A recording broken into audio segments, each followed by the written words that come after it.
2027 budget requests and identify where we are achieving the greatest returns on our investment on behalf of the American taxpayers, and how the department is realigning programs and bureaucracy to support the President's America First policy agenda.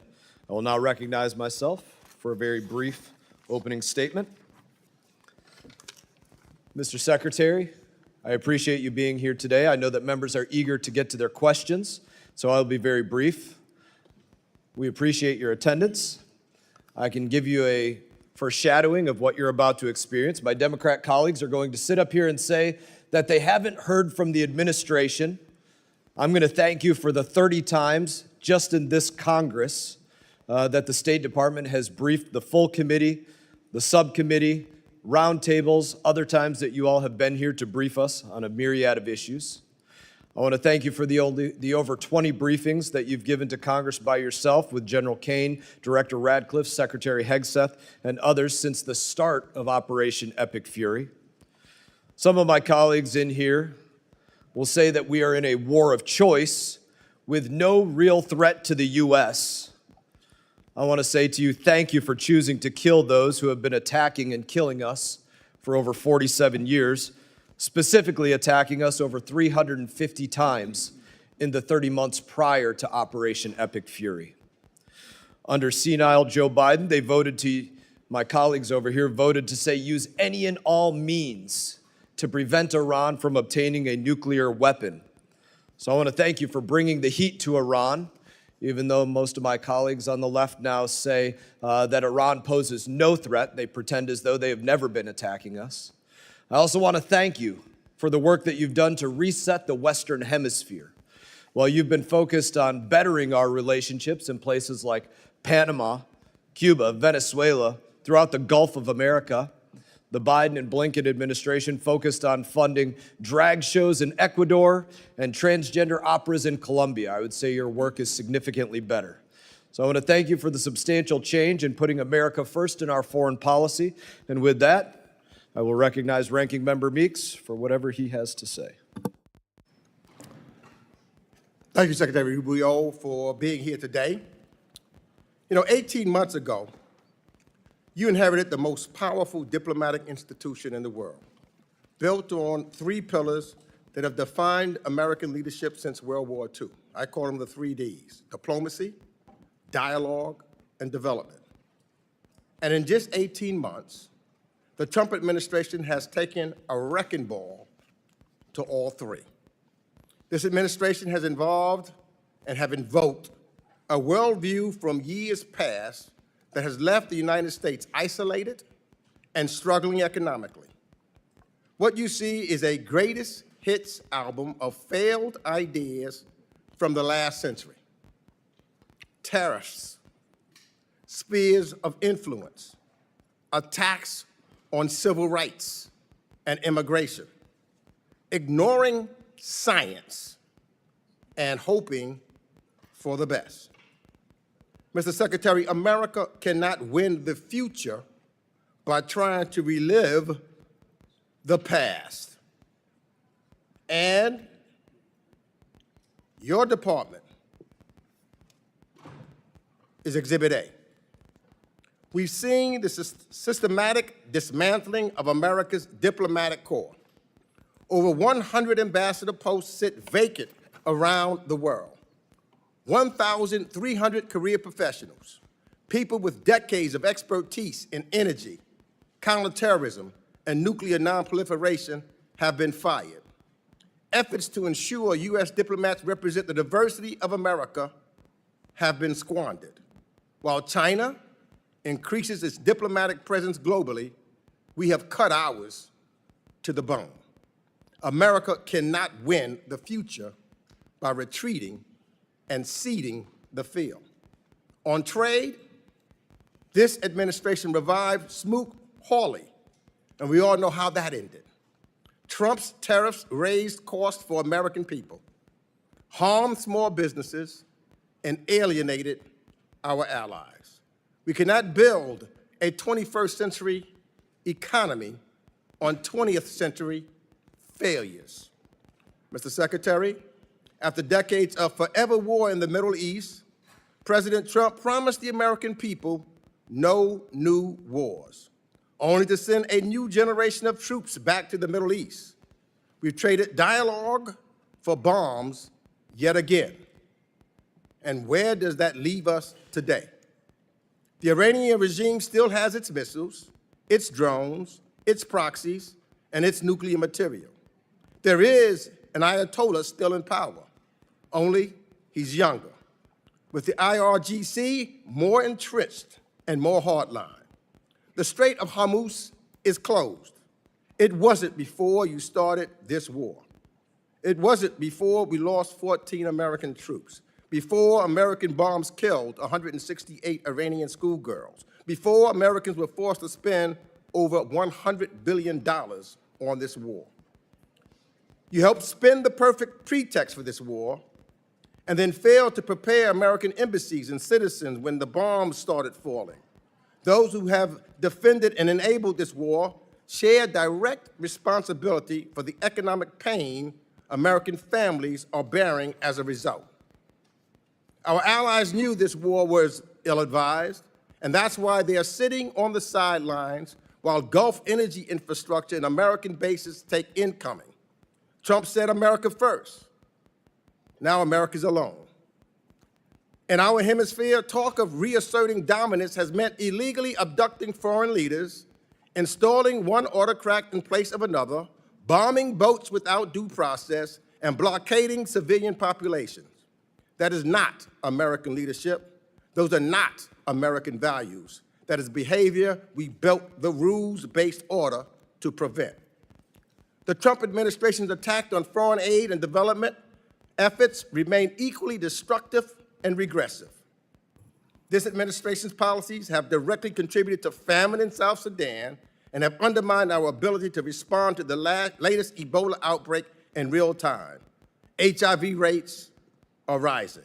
Mr. Secretary, these cuts have resulted in the avoidable death of hundreds of thousands of children around the world. And we cannot protect Americans by ignoring science or forgetting what ignoring it cost us before. So, Mr. Secretary, on climate and energy, the story is the same. Ranking member's time has expired. Other members of the committee are reminding that opening statements may be submitted for the record. We're pleased to have Secretary of State Marco Rubio before us today. Your full statements will be made a part of the record. I'll ask you to keep your spoken remarks to 5 minutes in order to allow time for member questions. I now recognize Secretary Rubio for your opening statement. Thank you, Mr. Chairman. Thank you, Mr. Ranking Member, and all the members of the committee for having me. I have a written opening statement. I'll submit it.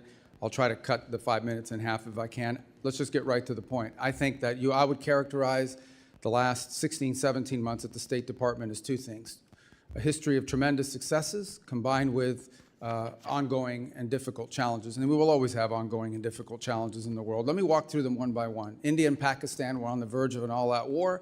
The State Department and I personally were involved in de-escalating that conflict and bringing it to an end, a war between two nuclear powers. Thailand and Cambodia were involved in a war. Cambodia, a country we haven't normally had close relations with in a very long time. The U.S., the president personally played a pivotal role, not once, but twice, restoring ceasefires and ending that conflict. Obviously, the war in Gaza was brought to an end. Not only that, but all the hostages that remained were released, both the bodies and those who were alive. Armenia and Azerbaijan, that conflict ended. Not only did it end, but it ended with an agreement that I signed the MOU on yesterday, creating a new prosperity route, the TRIP route, which will provide extraordinary opportunities for both countries, especially for Armenia, while respecting their sovereignty, to really benefit from that.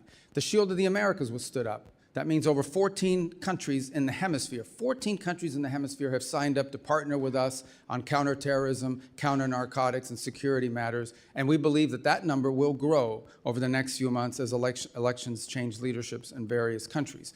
We held a rare earths ministerial that was attended by over 30 some odd countries from around the world, all who were signing up for an American-led effort to ensure that critical supplies of rare earth minerals around the world are available for our emerging economies, and we don't remain overly dependent on China. We also announced the Pax Silica proposal, which is growing, but it's at 14 members now. These are 14 countries that are cooperating with one another to protect the supply chains critical to AI and AI development in the future. In Venezuela, we now have a functioning and open embassy. We have people traveling there for the first time. It's not where it needs to be, but it is a long ways from where it was 5 months ago and poses not nearly the threat it once posed to America's national security. We're not satisfied with where it is, but we've come a long way. We're certainly better off than we were 5 months ago. On Nigeria, where many were very concerned about violence against Christians. We are now actively in counterterrorism cooperation with the Nigerian government and Nigerian security forces, including a joint operation a couple weeks ago that took out the #2 leader of global ISIS operating from inside of the country, and that continues. The Pacific Islands, small Pacific Islands under constant pressure and threat from China, have received more attention from this administration than they've received in the last 10 years combined, and deliverables are coming along the way. The Quad, an important alliance in the Indo-Pacific between India, Japan, Australia. We've had multiple meetings of that group, including a meeting just last week in India, and a follow-up that's going to occur later this year, including a leaders meeting before the end of the year. As I speak to you now for the second consecutive day, and for the first time in many, many years, the leaders of the legitimate government of Lebanon and leaders from the government of Israel are seated at the State Department for the second day in a row, and hopefully today we'll produce a joint statement and an action plan on a track for security in that country, independent from Hezbollah, independent from nefarious influence. They had similar meetings last week at the Pentagon at the military level. We have signed 32 health compacts. 32 countries have signed health compacts with the United States, where our aid to those countries will not just be dollars distributed to an NGO who then will go into the country and impose programs. Instead, we are partnering with 32 countries, many of them in the African continent, in which we will empower their native and domestic health industries and national health systems, so that they can, not only are we treating the acute situations on the ground of people that are sick, we are helping them build the capacity and the capability to do this for themselves. This is what these countries want. They do not want to be perpetual aid recipients. They want to be able to take care of their people one day, and we are helping them as part of our aid to build that infrastructure. I could go on, but let me just say another point. We are better today than we have ever been at disaster relief. Today, the United States can respond to disasters around the world on a humanitarian basis faster and more effectively than they ever have because of our reorganization. And the proof is our response in Jamaica, our response to 2 typhoons in the Pacific, our ability to quickly deploy within 24 hours and bring aid directly, coordinating with the governments to people, is better than it has ever been, because we cut out bureaucracy, we cut out the middleman, and we went right to the point. We still have challenges. On Sudan, remains a very frustrating situation. We remain deeply engaged with the Quad in these negotiations. As many of you are aware, unfortunately, Sudan has turned into a proxy war between multiple countries, and the divisions between the UAE and Saudi Arabia have truly complicated our ability to bring that to an end. What we're focused on there now is identifying 2 cities, or 4 cities, 2 on each side, that will serve as points of distribution for humanitarian aid. But the real frustrating thing about Sudan is that one side or the other will agree to something, but then they will not comply. But we remain focused on that, and we have people that work on that full time. We even had a donor conference just about a month and a half ago where hundreds of millions of dollars in pledges for not just humanitarian aid, but reconstruction. We're focused on that. It's an ongoing challenge. On DRC and Rwanda, they signed a peace agreement. Unfortunately, compliance has not been good. We've had to impose a few sanctions on the Rwandan side. We are starting to see some compliance. It's moving, not moving fast enough, but we're hoping to see compliance at some point in the middle part of next month in withdrawing the Rwandan troops from there. Of course, we still have the M23 problem that has to be addressed. So this is a host of issues we could go on. Obviously, the ongoing challenges of Iran remain, as I'm sure we'll speak about extensively in your questions today. So I apologize, that took 4 minutes and 55 seconds, but I tried to talk as fast as I could. Thank you. Thank you, Secretary Rubio. I now recognize Ranking Member Meeks for 5 minutes of questions. I'm going to ask you to ask my questions quickly because clearly the chairman wants to protect you. That's why he's cutting me off my opening statement. But Secretary, You had 5 minutes. Secretary, you have the honor of serving both the acting National Security Advisor and Secretary of State. In these roles, you've played a central role in advising the President as Commander-in-Chief to launch a war against Iran, and the impacts of this choice have been significant on our allies and partners who immediately have targeted by retaliatory strikes, as well as for Americans here at home. 3 months into this war, gas and food prices are up, Inflation is rising. American business owners and farmers are struggling from higher shipping and commodity costs. And yet the president said 2 weeks ago, and I quote, "I don't think about Americans' financial situation." That's a quote that should alarm every American. Americans are also rightfully concerned that while they struggle with affordability due to the war in Iran, the President of the United States is busy day trading on it. He disclosed purchases of stocks in energy and defense companies in the first quarter of this year that were made just as those companies' profits were soaring from the war in Iran. On March 23rd, the same day he reversed his threat to strike Iranian energy, infrastructure, and energy stocks rose. He bought stocks then in Phillips 66, Exxon, and Chevron. Secretary, I have a few questions, and again, given the amount of time that I have, I will ask you to give me yes and no answers. Did you warn President Trump before the war in Iran began that this conflict would drive up costs on gas, food, travel, and shipment? Yeah, I'll Yes warn or you no? right now, I don't do yes or no answers. Yeah, So if well, you- I these only are have complex 5 questions. minutes. I know when Well, you so was do the I. senator, you know I about never this did yes or business, no answers and I to know you're people. trying to go out so that you can run out my 5 minutes. That's a simple I'm trying to question. run out your 5 minutes. You're running out your 5 minutes. Did you- I don't do yes or no question. You want to ask me a question, I'll answer I'm your answering. question. You answer my question my way. It's my time. Did you? Did I what? Yes or no? Did you warn President Trump The president before was the fully- Iran war began that this conflict would drive up costs on gas, food, travel, and shipment? The president, Yes or no? The president and the full administration was aware that there would be consequences to action, but the consequences Let of me Iran move having on. a nuclear weapon were worse. Did you warn him? Did you warn him that launching a war in Iran could result in the regime placing a chokehold on the Strait of Hormuz? All the risk factors were understood, but the most important risk I factor just was want to know Iran if you did cannot your have a job. nuclear Did you weapon. warn him? Iran If cannot you have didn't a warn him, nuclear say weapon. yes. It's simple. Everyone was aware of what Iran might Did you do in warn him? retaliation. I'm asking you a second. Did you Everyone warn him? was aware Don't of want to what answer that. Let Iran me ask would you the next do. question. But the worst part Did is that you they can't warn the have a president that launching U.S. strikes against Iran would result in retaliatory attacks on U.S. allies, partners, and Americans living or working in the Middle East? Everyone Yes or understood what no? Iran would do in response. Did you warn them? We were prepared for any response that You they warn- came out with. Okay. We knew it. Just want to make sure. But they can't have a nuclear So weapon. you're saying you warned them? Did you warn the president that the personal stock purchases and companies profiting from the war that he launched could present a conflict of interest? I'm not aware of the president's stock purchases. I don't deal with that, and I don't even know what you're saying is true. Well, we know that because it is made public what his stock purchases were. You say so. I don't read the president's right. So- financial disclosure, but I don't believe that to be true. Well, I think then the president should be more transparent. Secretary Rubio, because these are basic questions that I'm asking you, and to be transparent with the American people. This is what this is all about, the transparency.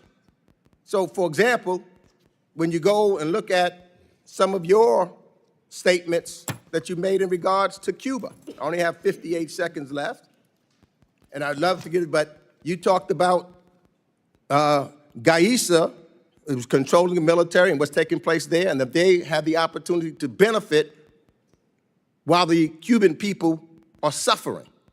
So what we're seeing here now, the one person that's benefited from this war by his purchase of stocks, him and his friends, they have made billions of dollars while the American people are suffering. You've accused, and I agree, with reference to some folks, what they're doing in Cuba and how they're making money while people suffer. That's what's taking place in the United States of America. The Trump administration and his friends are making billions of dollars while the American people suffer. And they continue to suffer. Breaks my as heart, but gas ranking prices member's time go has up. expired. Representative McCall is recognized. Thank you, Mr. Chairman. Let me thank you for your service.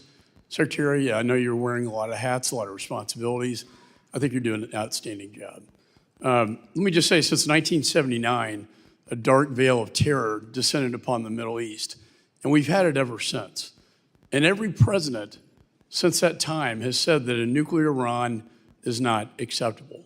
And every Congress has said that. In fact, last Congress, when I was chairman of this committee, I passed a resolution that said that a nuclear Iran was unacceptable and that the U.S. must use any means necessary to prevent them from obtaining a nuclear weapon.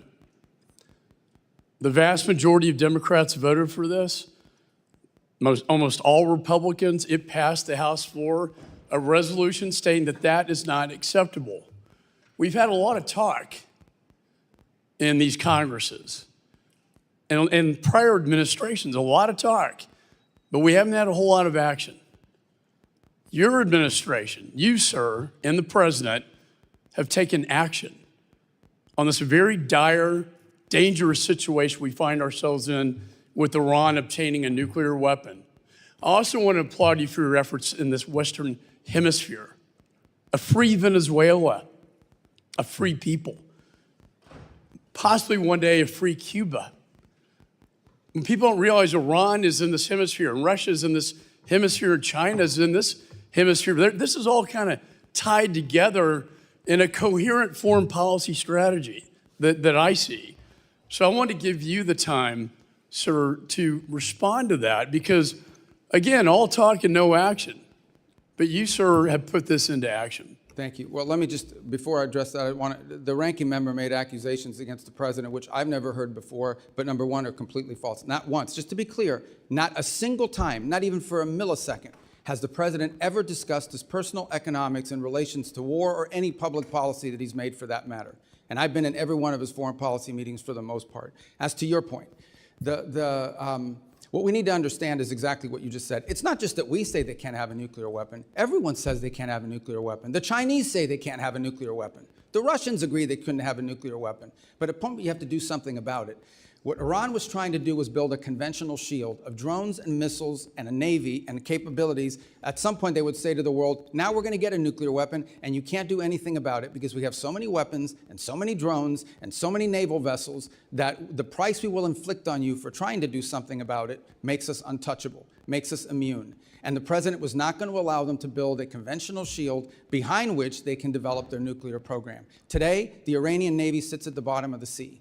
They do not have a Navy. It no longer exists. They have no Air Force either. Their missile launchers have been significantly degraded. Their defense industrial base has suffered upwards of 80 to 90% of attrition. It will take years for them to rebuild it. Those are facts. That is the reality. That was the purpose of Epic Fury. It achieved its purpose in degrading that conventional shield. And it has brought them to the negotiation table that hopefully will lead to the point where Iran will give up its enrichment ambitions, will turn over the highly enriched uranium, will stop sponsoring terrorism around the world.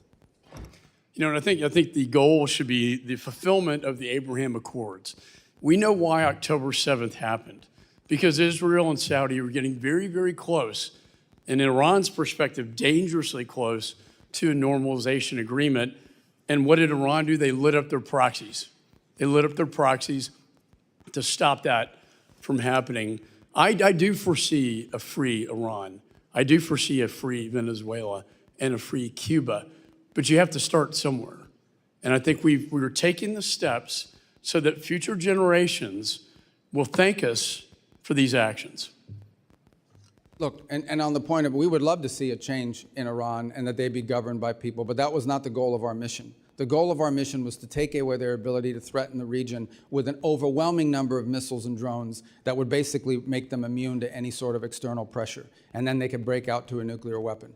That was the goal. It achieved that from a military perspective. The reality of it remains that it's not just us. The entire world says they can't have a nuclear weapon, but no one wanted to do anything about it. And I can tell you this, they are not going to have a nuclear weapons program, at least as long as President Trump is in the White House. That's been made clear to everyone in the administration from the very top down. It was the motivation behind these actions, and it's the reason why we engaged the way we did. Well, I want to thank you again in the last 10 seconds for your service. I would hope we could unify as a nation behind this. I would hope our allies would unify behind us on this because they've all said it as we have said it in the past, and yet it was all talk and no action. Representative's time has expired. Representative Keating is recognized. Chairman, for the record, I ask unanimous consent to submit the President's financial disclosure form, which will detail those dealings that were referred to by the ranking member. Without objection. Secretary, thank you for being here. In conjunction with your job, you're also the National Security Advisor with access to the most sensitive intelligence secrets our countries and other countries have in the world. But before this, you had these two positions. You had a distinguished career as a member and a chair for 5 years of the Senate Intelligence Committee up to last year. And you and Senator Warner are some of the most respected and knowledgeable people at that time and voices in the entire intelligence community, earning the trust of Democrats and Republicans alike, Senator and House members, and other countries. So with all your Intelligence Committee experience, and now as Secretary of State and National Security Advisor, and all those years of experience, have you ever, specifically in the context of the intelligence community, heard the name Bill Pulte? In the context of intelligence? That's what I said. No. No, I have Never heard his name. Okay, thank you for answering that. Well, Never even heard his name. Given all your years of experience and your position now, never heard the name. For the record, Bill Pulte is a person Donald Trump has chosen for the acting director of national intelligence with no experience in the intelligence field, whose misuse, widely reported, of confidential information led to the prosecution of the president's political enemies, is now the person in charge of the nation's most closely guarded intelligence when he couldn't even conduct himself appropriately as the federal housing finance director.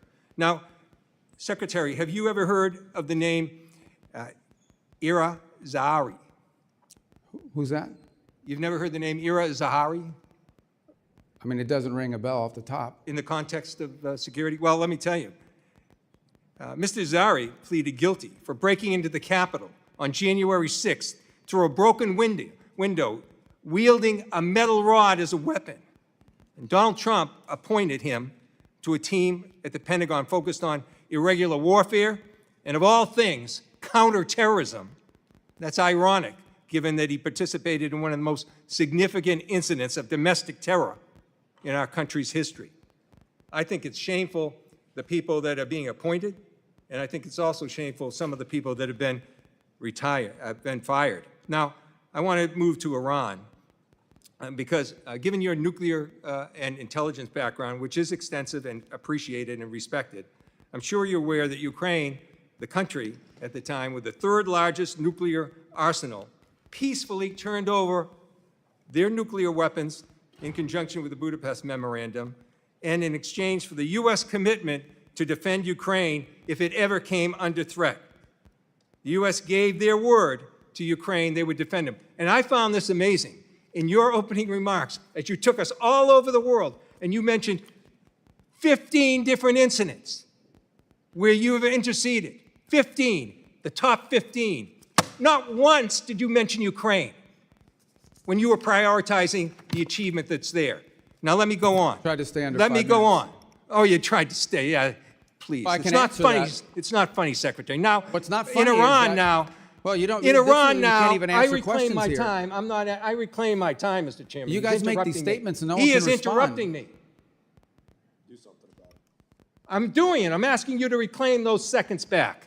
No. Now in Iran, what goes around comes around, Mr. Chairman. Now in Iran, the Trump administration issues a general license to Russia, providing billions in oil profits every month, several billion every month, fueling Putin's war machine. You didn't mention that in your opening remarks. And then this is a war of aggression of Russia attacking Ukraine, which we gave in our agreement. And this is to a country that's assisting us in Iran, Ukraine, and helping a country with a war machine that are aiding Iran against us and putting our service members in jeopardy. Look, we have an opportunity as members just today to vote on the Ukraine Support Act. I hope we do it, and I am confident that we have bipartisan support.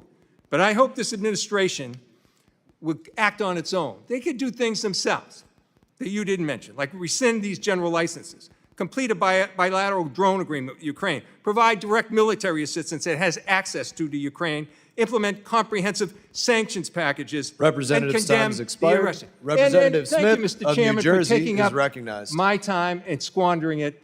That's not how a chairman should act. Representative Smith, you're recognized. Thank you, Mr. Chairman.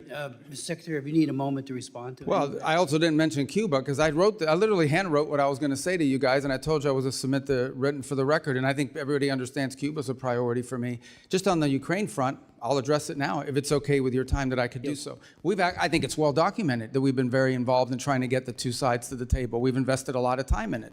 Unfortunately, so to this point, neither side has been willing to make concessions, particularly on the Russian side, necessary in order to bring peace about. We remain ready to play any role we can in that context of bringing a peace about, because we think the war in Ukraine, devastating war, has no military solution. It can only be solved through a diplomatic route, and it's been unfruitful. I would characterize it as the ongoing challenges. That said, let's be clear, we are not, to be fair and to be frank, we are not impartial mediators in that war. Okay? We don't provide weapons to Russia. We only provide weapons to Ukraine. We don't impose sanctions on Ukraine. We only impose sanctions on Russia. So we have clearly taken a side. We continue to sell weapons to Ukraine, by the way, through the Pearl program, unimpeded by what's happened in the Middle East or anywhere else. And look, we'd love to see that come to a negotiated settlement. As of right now, the prospects don't look great that either side is prepared to make the concessions necessary in order to reach an agreement. But we stand ready, and we've engaged and invested a tremendous amount of high-level time on that conflict over the last year. I think it's a source of frustration for the world. Hopefully this year will bring better news. I don't have any news for you on that front today, but we are ready. As I've expressed to both sides repeatedly, we're ready to step in and play whatever positive role we can to bring that devastating and escalating war to an end. Mr. Secretary, thank you very much. And just let me say, Claire and Sebastian Lai and all of us are deeply grateful to you and the President for everything you tried to do to get Jimmy Lai out. Obviously, it's an ongoing concern, and I know you will continue to push for that. But I know you did everything. The ball was in Xi Jinping's court. And he, unfortunately, erred on the side of continued incarceration of that great human rights defender. But thank you for that. Let me say on the Iran deal, I remember sitting right here and on the floor of the House talking about how egregiously flawed the deal was 10 years ago when the Ayatollah was able to get the language dealing with ballistic missiles out of it, because he said it would be stupid, his words, and then they built ballistic missiles like never before. On them never having, Iran never having a nuclear weapon, let's not forget that the agreement was in effect until October of this past year. Other nations were still a part of it, and yet they were building a capacity to create nuclear weapons and to use them. And the MAD theory does not apply to them, as we all know. Unlike Russia, Soviet Union in the past, even China, they don't want to be destroyed. With the Iranians, there's this sense of martyrdom that I think is perverse. And so they are not guided by a mutual assured destruction theory that holds both sides in check. Let me just say, too, on the Nigeria, thank you for what you've done there with not just CPC, but the most recent taking out of some of the worst terrorists who are slaughtering Christians, and the numbers continue, but I know you're engaging very, very aggressively there. On the DRC-Rwanda conflict, thank you for sanctioning some of the top people who are committing atrocities, and that just happened a couple of days ago, yesterday, for sure. That shows that commitment there. And on even the Armenia and Azerbaijan, I've been working on Nagorno-Karabakh, Azerbaijan and Armenia for 30 years. They often called Nagorno-Karabakh the frozen conflict because nothing would ever happen.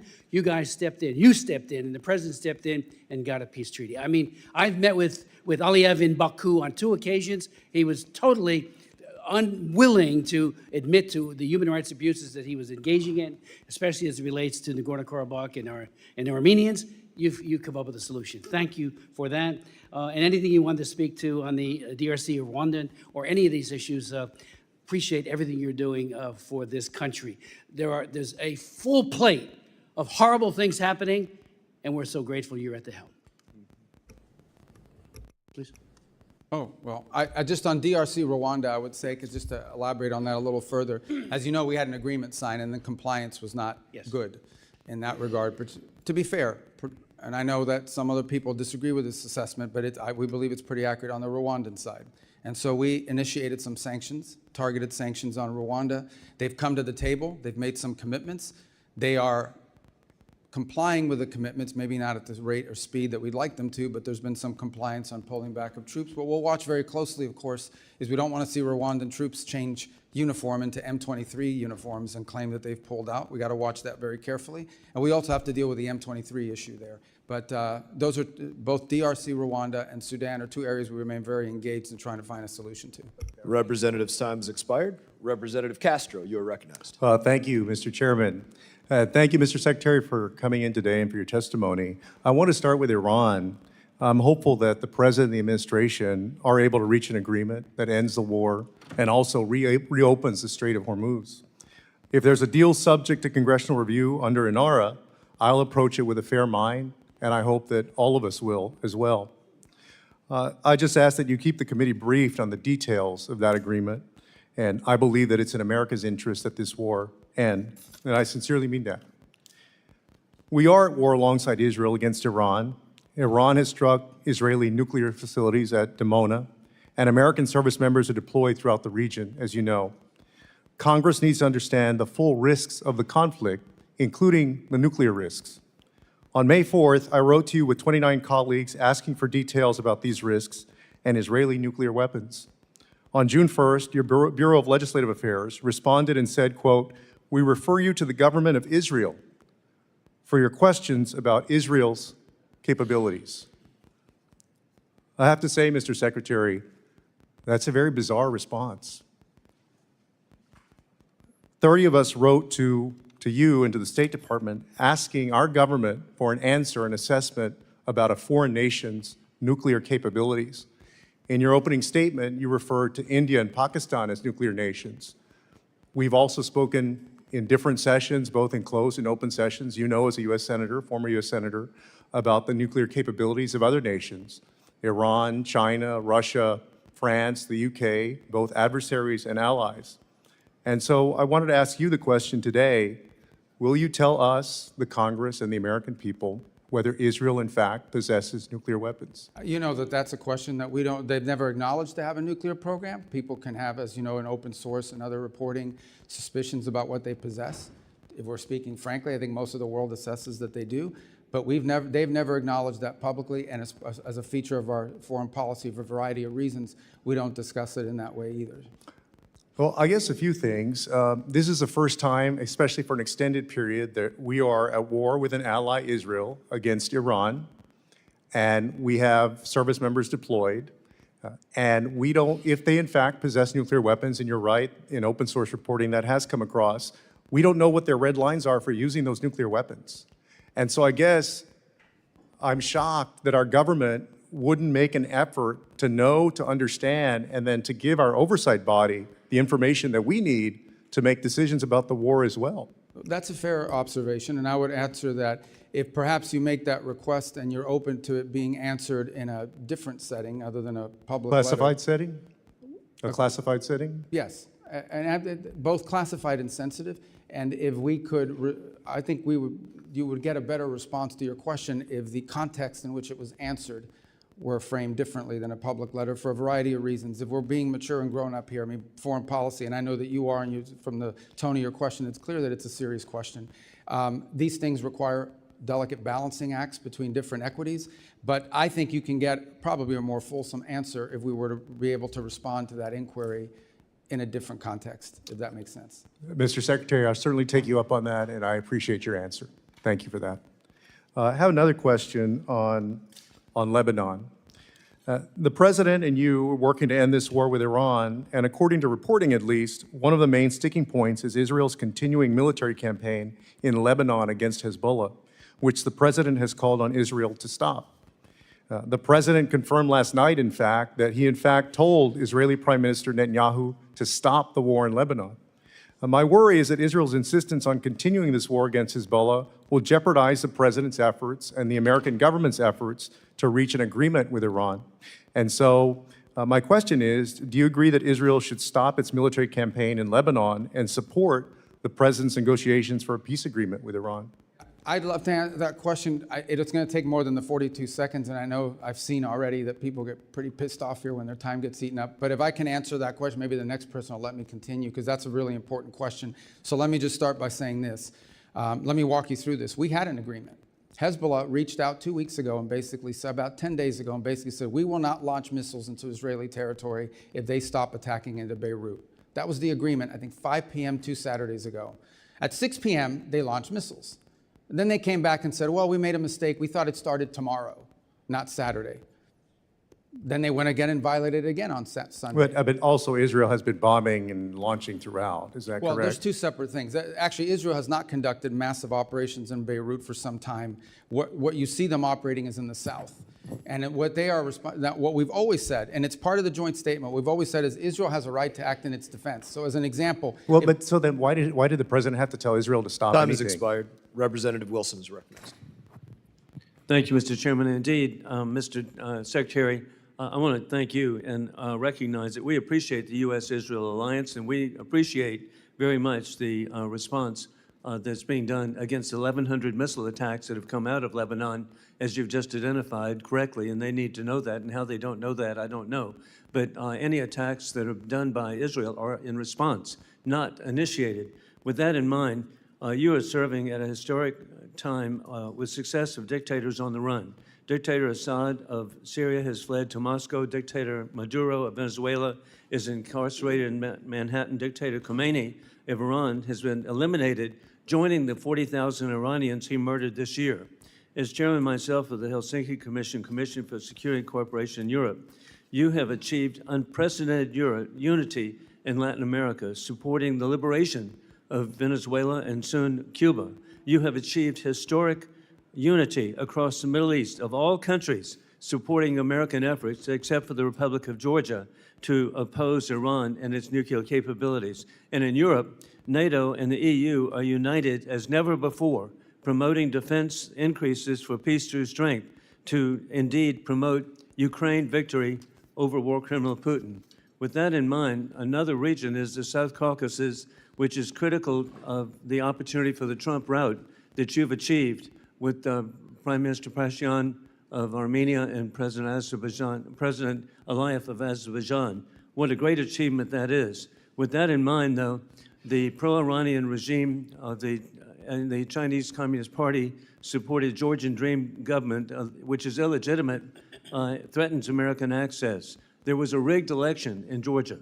With that in mind, they're facilitating the Islamic Revolutionary Guard and evading sanctions to Tehran.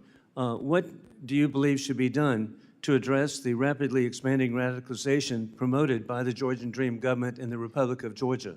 Let me, if I may, I want to answer the Georgia question. You do Can I all the steal above. 30 seconds of your time to finish the answer to all the Representative above. Castro? So on Georgia, you're right. Everything you've just outlined is our pre-existing concerns. Since that time, they have made some steps indicating to us that they want to improve their relations with the United States. We've outlined to them what that would take and what that would require. We've received some positive responses. And so our hope is that we can see a change of trajectory in the case of Georgia from where it is today. We obviously understand all the things you've just laid out as being pre-existing problems for us. They've asked us, what will it take to have a better relationship with the United States? We've responded, and hopefully we can build on that basis and perhaps change the trajectory, not just of our relationship with Georgia, but of their behavior. Is it okay if I just take 30 seconds of your time? I apologize. So on the strikes that you're referring to, here's what happens in the South. I'm just going to speak colloquially as best I can. The Israelis see Hezbollah moving around, maybe even launching a missile from the south, and they action it in defense. They go after it in the southern portion. And that's what we're seeing in many cases is these defensive strikes. What they're increasingly doing is taking more territory in the south to deny them launching space. Because understand, these rockets are being launched into northern villages and cities in Israel, and populations can't even return to their homes as a result of it. In the case of what happened the other day, the following was happening. We had indications, multiple indications, that Israel may be considering conducting anti-Hezbollah strikes inside of Beirut. And at that moment, we had reach out from the Lebanese authorities saying that Hezbollah had contacted them and said, if Israel doesn't strike Beirut, that they would stop launching missiles into Israeli territory.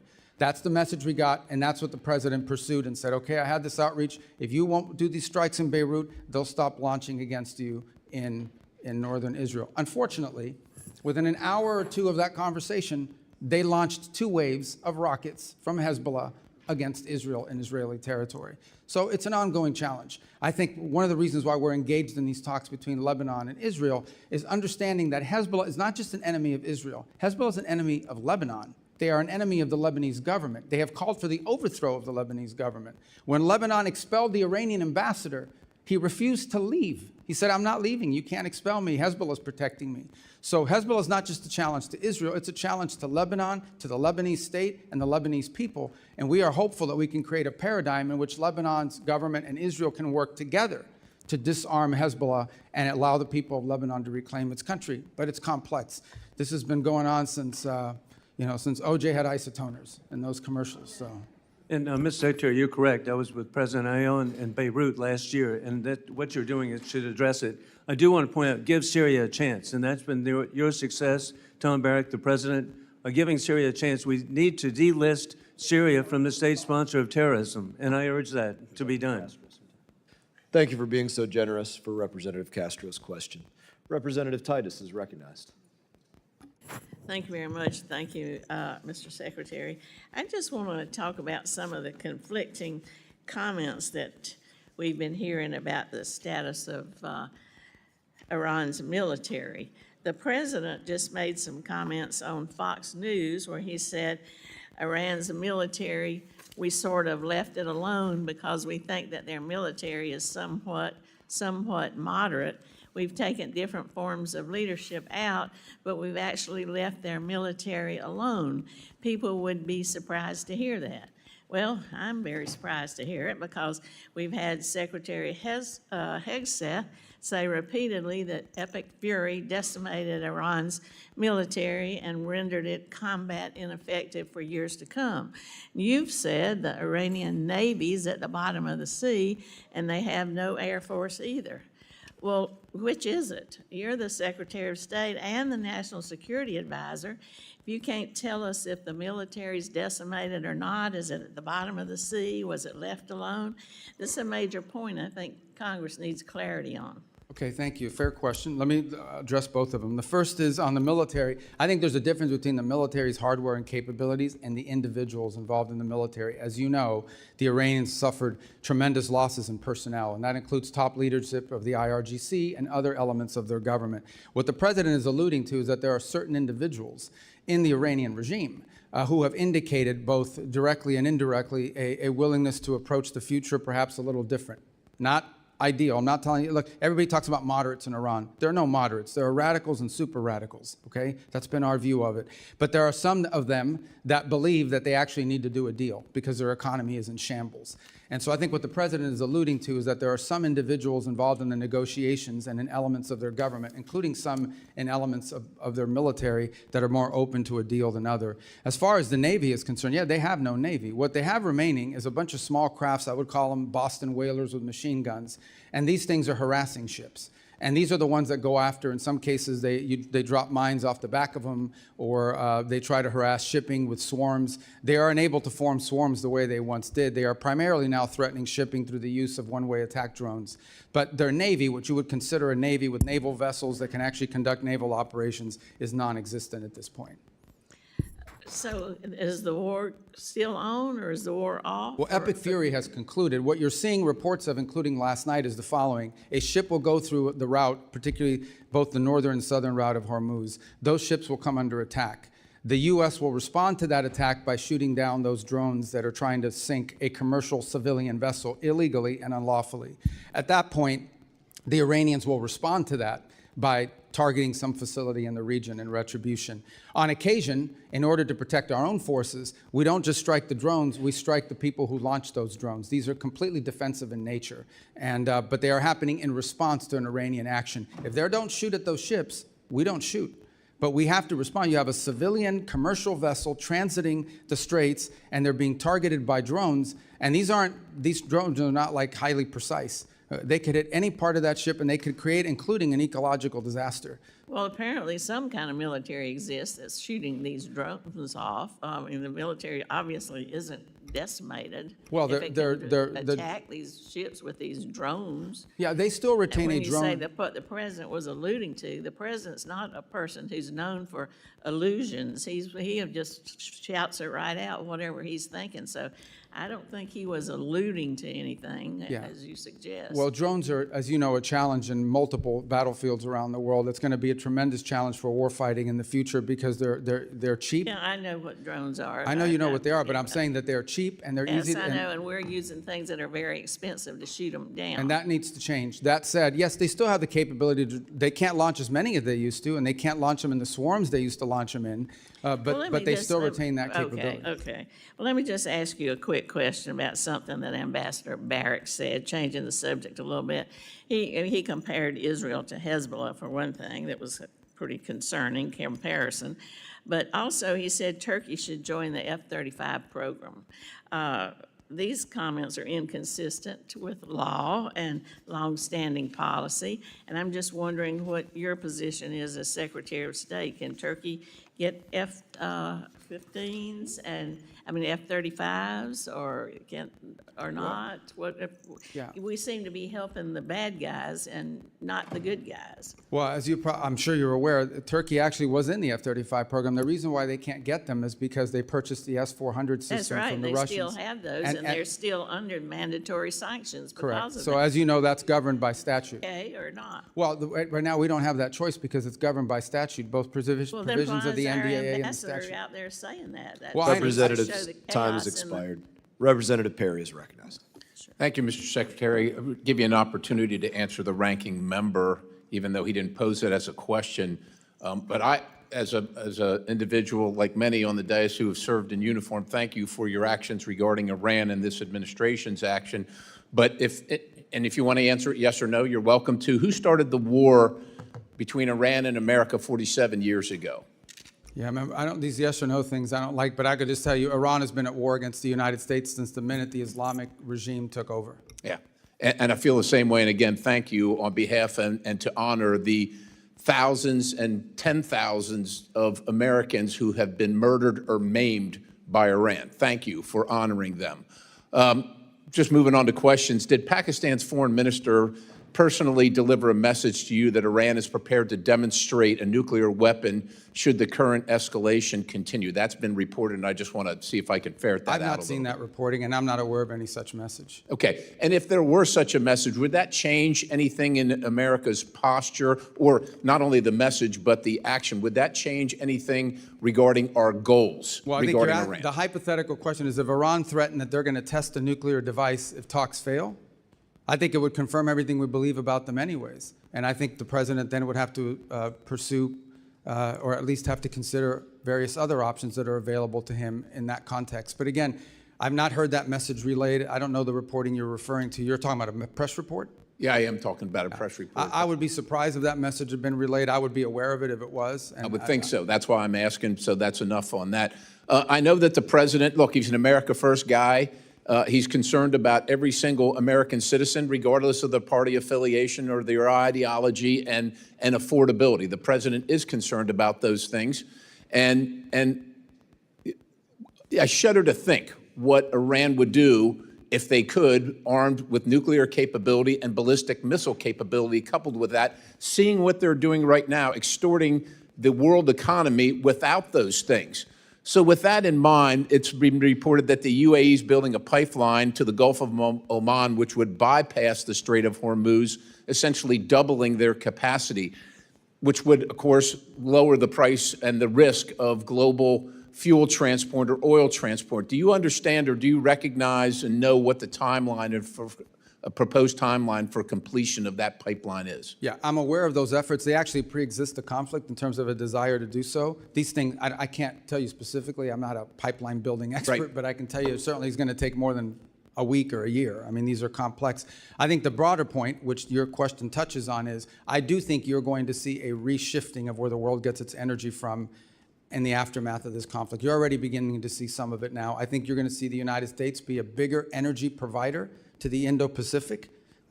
We have the capability to do so, but it's going to take some time to build that capability. So I think you're going to see more of that. And I think you're going to see the establishment of more of these alternative routes as a result of this. Remember, only about 20% of global oil goes through the Straits of Hormuz, but it is about 80 to 85% of the oil that goes to the Indo-Pacific. So in those particular countries, I think you're going to most definitely see them buying more from other places, including the United States. And that's going to lower the cost for everybody, which is great. Secretary, just moving on, you're of Cuban descent, of Colombian descent. Can you describe, and Cuba has been a sore... Are you really Colombian? I didn't know that. Yes, Oh, wow. indeed. But Cuba has been sowing the seeds of discord in our hemisphere, inviting China, Russia, North Korea, all manner of communist, oligarch, bad actors into the hemisphere. If you can describe, generally speaking, what the policy where we're headed with Cuba as the United States of America, where are we headed, and what do you envision being success, and how do we measure that? In 56 seconds, I will tell you what we want for the people of Cuba is to be able to live in a normal country. You're here. I want them to live in a country that looks like the Dominican Republic, like Jamaica, like the Bahamas, like any of these other places where people can own their own business, people can vote for their own leaders. By the way, that's not my desire. That's the policy of the United States. That's enshrined in statute. Here's the problem, and we're willing to do this through a diplomatic means. The problem we have is that country's not controlled by a government. That country's controlled by a military conglomerate that basically controls 70% of the nation's GDP, and none of the profits of that conglomerate goes into the public treasury. None of that money goes to build bridges and roads or to reinvest into their energy infrastructure. All of it goes to build more hotels for tourists that aren't coming and to line the pockets of the people that are involved. So that has to change. My question, I think we all can envision what we want Cuba to look like, and it doesn't have to happen from overnight. Okay, we understand they're not going to go from being what they are now to turning into Belgium or Switzerland in one day to the next. It takes time in these processes. I just don't believe, frankly, at this point, given everything we've seen, that the people in charge of that conglomerate and of that government are capable of making these reforms, at least not yet. Their mindset isn't there. Their incentives aren't there. They have spent, 60-something years waiting us out and holding on, and I think they can still get away with it, and they can't, and they won't be able to. Time has expired. Representative Lieu is recognized. Thank you, Secretary Rubio, for being here today. You have been at multiple meetings with President Trump. In a moment, I'm going to show you a video of one of these meetings. It is from last December. It's a cabinet meeting.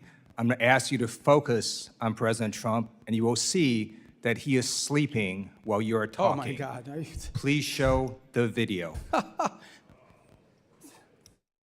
Products they make and what American farmers grow and produce has a fair shot to be sold around the world.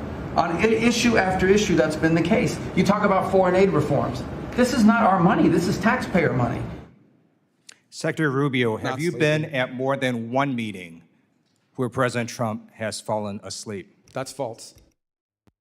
That's false. I've never seen him fall asleep. On the contrary, the guy doesn't sleep, which is a big problem because he calls me at 2 in the morning, he calls me at 5 in the morning, and I like to sleep a little bit, maybe not 12 hours, but at least 6. So he works. The other day he was at the Oval Office until 12:30 p.m. 12:30 a.m. I don't know what you're talking about. Secretary Rubio, I'm going to show you in a moment a video that shows you just lied to Congress. Oh, okay. So this is a video of a cabinet meeting literally from last month where Donald Trump is sleeping while you're talking.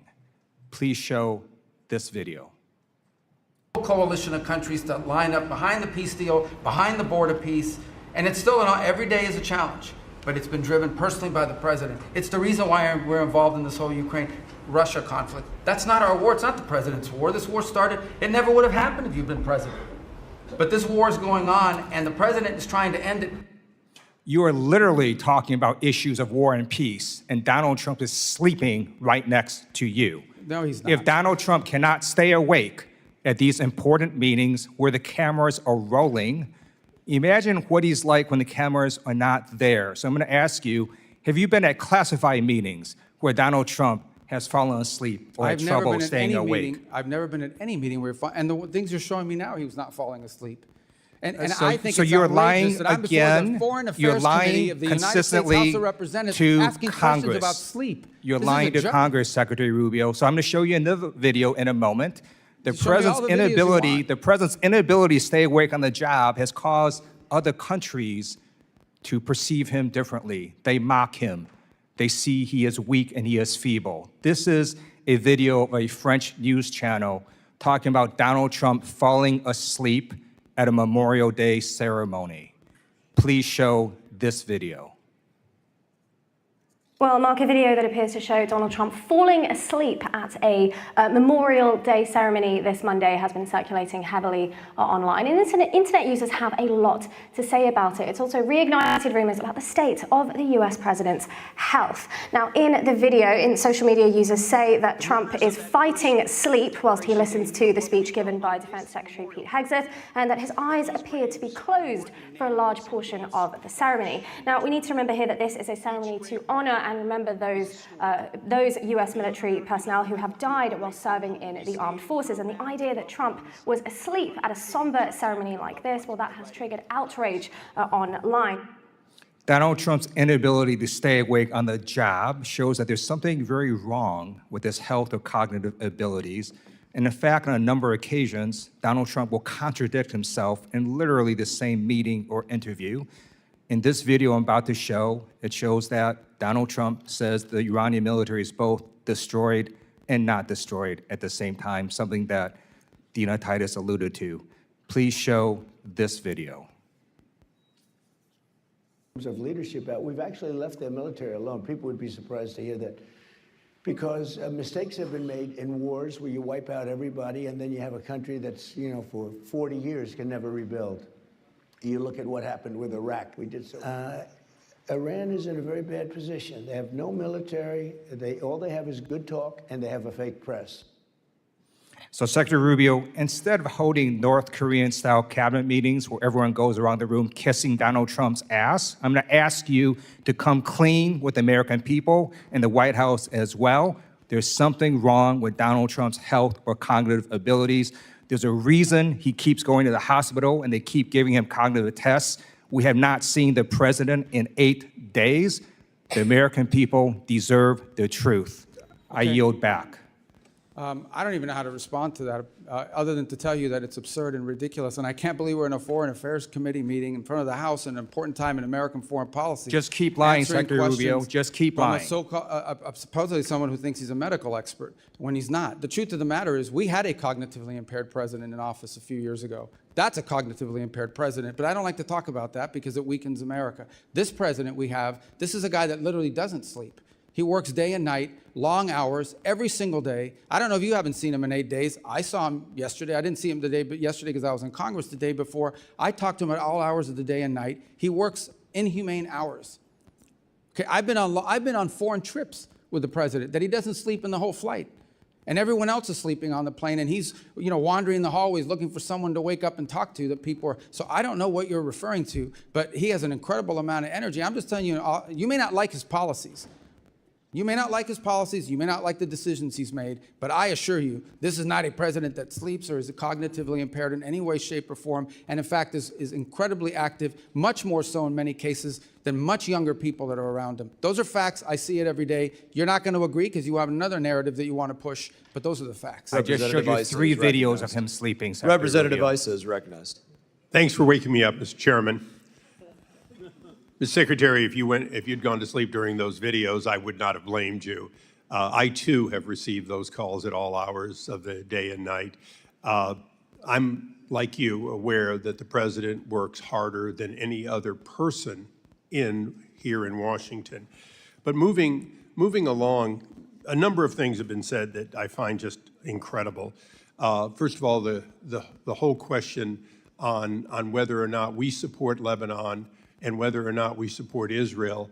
Is there any real contradiction between what Israel is trying to accomplish and what your aid to the Lebanese armed forces over decades is trying to accomplish? Contradiction? Is there any light between those two efforts? They're aligned. What we would like to see is a Lebanese armed forces with the strength and the capability to disarm Hezbollah and reclaim the entirety of the country on behalf. The country should only have one armed forces. It shouldn't have an armed political party, which is what Hezbollah is, and then the LAF, the Lebanese Armed Forces. So and the Lebanese want that too. And that's what we work very closely with them on, and that's what our engagement with the Lebanese is about. And Mr. Secretary, just for the record, in one of the last times I was in Israel, I asked Prime Minister Netanyahu if we should cut off aid, as some have said, to Lebanon. He said, to Lebanese armed forces, he said, no, give them more. Give them what they need to take back their country. So I do believe that We couldn't be more aligned with the efforts of Israel and the present government of Lebanon. Moving along, you did a great job of going around the world and outlining the mess that was left to you as you pick each of them up. One that you didn't touch on that I'm concerned about is actually a democratic one, which is the democracy of South Korea has taken a strong bent to the left, opening up more avenues toward China and, in fact, beginning to oppress many of our companies, including Meta, Coupon, and others. Can you tell us what can be done and what this committee should do with countries who, through democratic means, are beginning to become anti-U.S.? Right. So there are a couple points I would make. The first is that, and this is the unique aspect of dealing with democracies, and we see it in our hemisphere quite often. Sometimes in a democratic country, they will elect leaders that are friendlier to U.S. national interests, such as what we have now in Japan. And sometimes they will elect leaders that have a different perspective. We respect the sovereign choice of the people of that country. That's a legitimate election. That's who they chose. In those instances in which a democracy and their elected leaders are taking positions that run contrary to the national interests of the United States, it doesn't mean we want to overthrow the government or get rid of the government because it's a democratic government. It simply means we have to engage them in the fact that they are doing things that are irritants to our national interests. You point to some of our companies. Our companies aren't just facing challenges and, I would say targeting in South Korea. They're facing it throughout Europe. And the European Union, as an example, is targeting our technology companies and conducting what we believe is unfair. So I think this becomes a feature of our engagement with South Korea, even as we have things that we're strategically aligned on. These are areas we've expressed and I think have, frankly, impacted our ability to conclude a trade agreement with them because of some of their behavior towards American companies. Iran obviously was going to dominate a part of today, and I'd like to close my questioning with a question for you.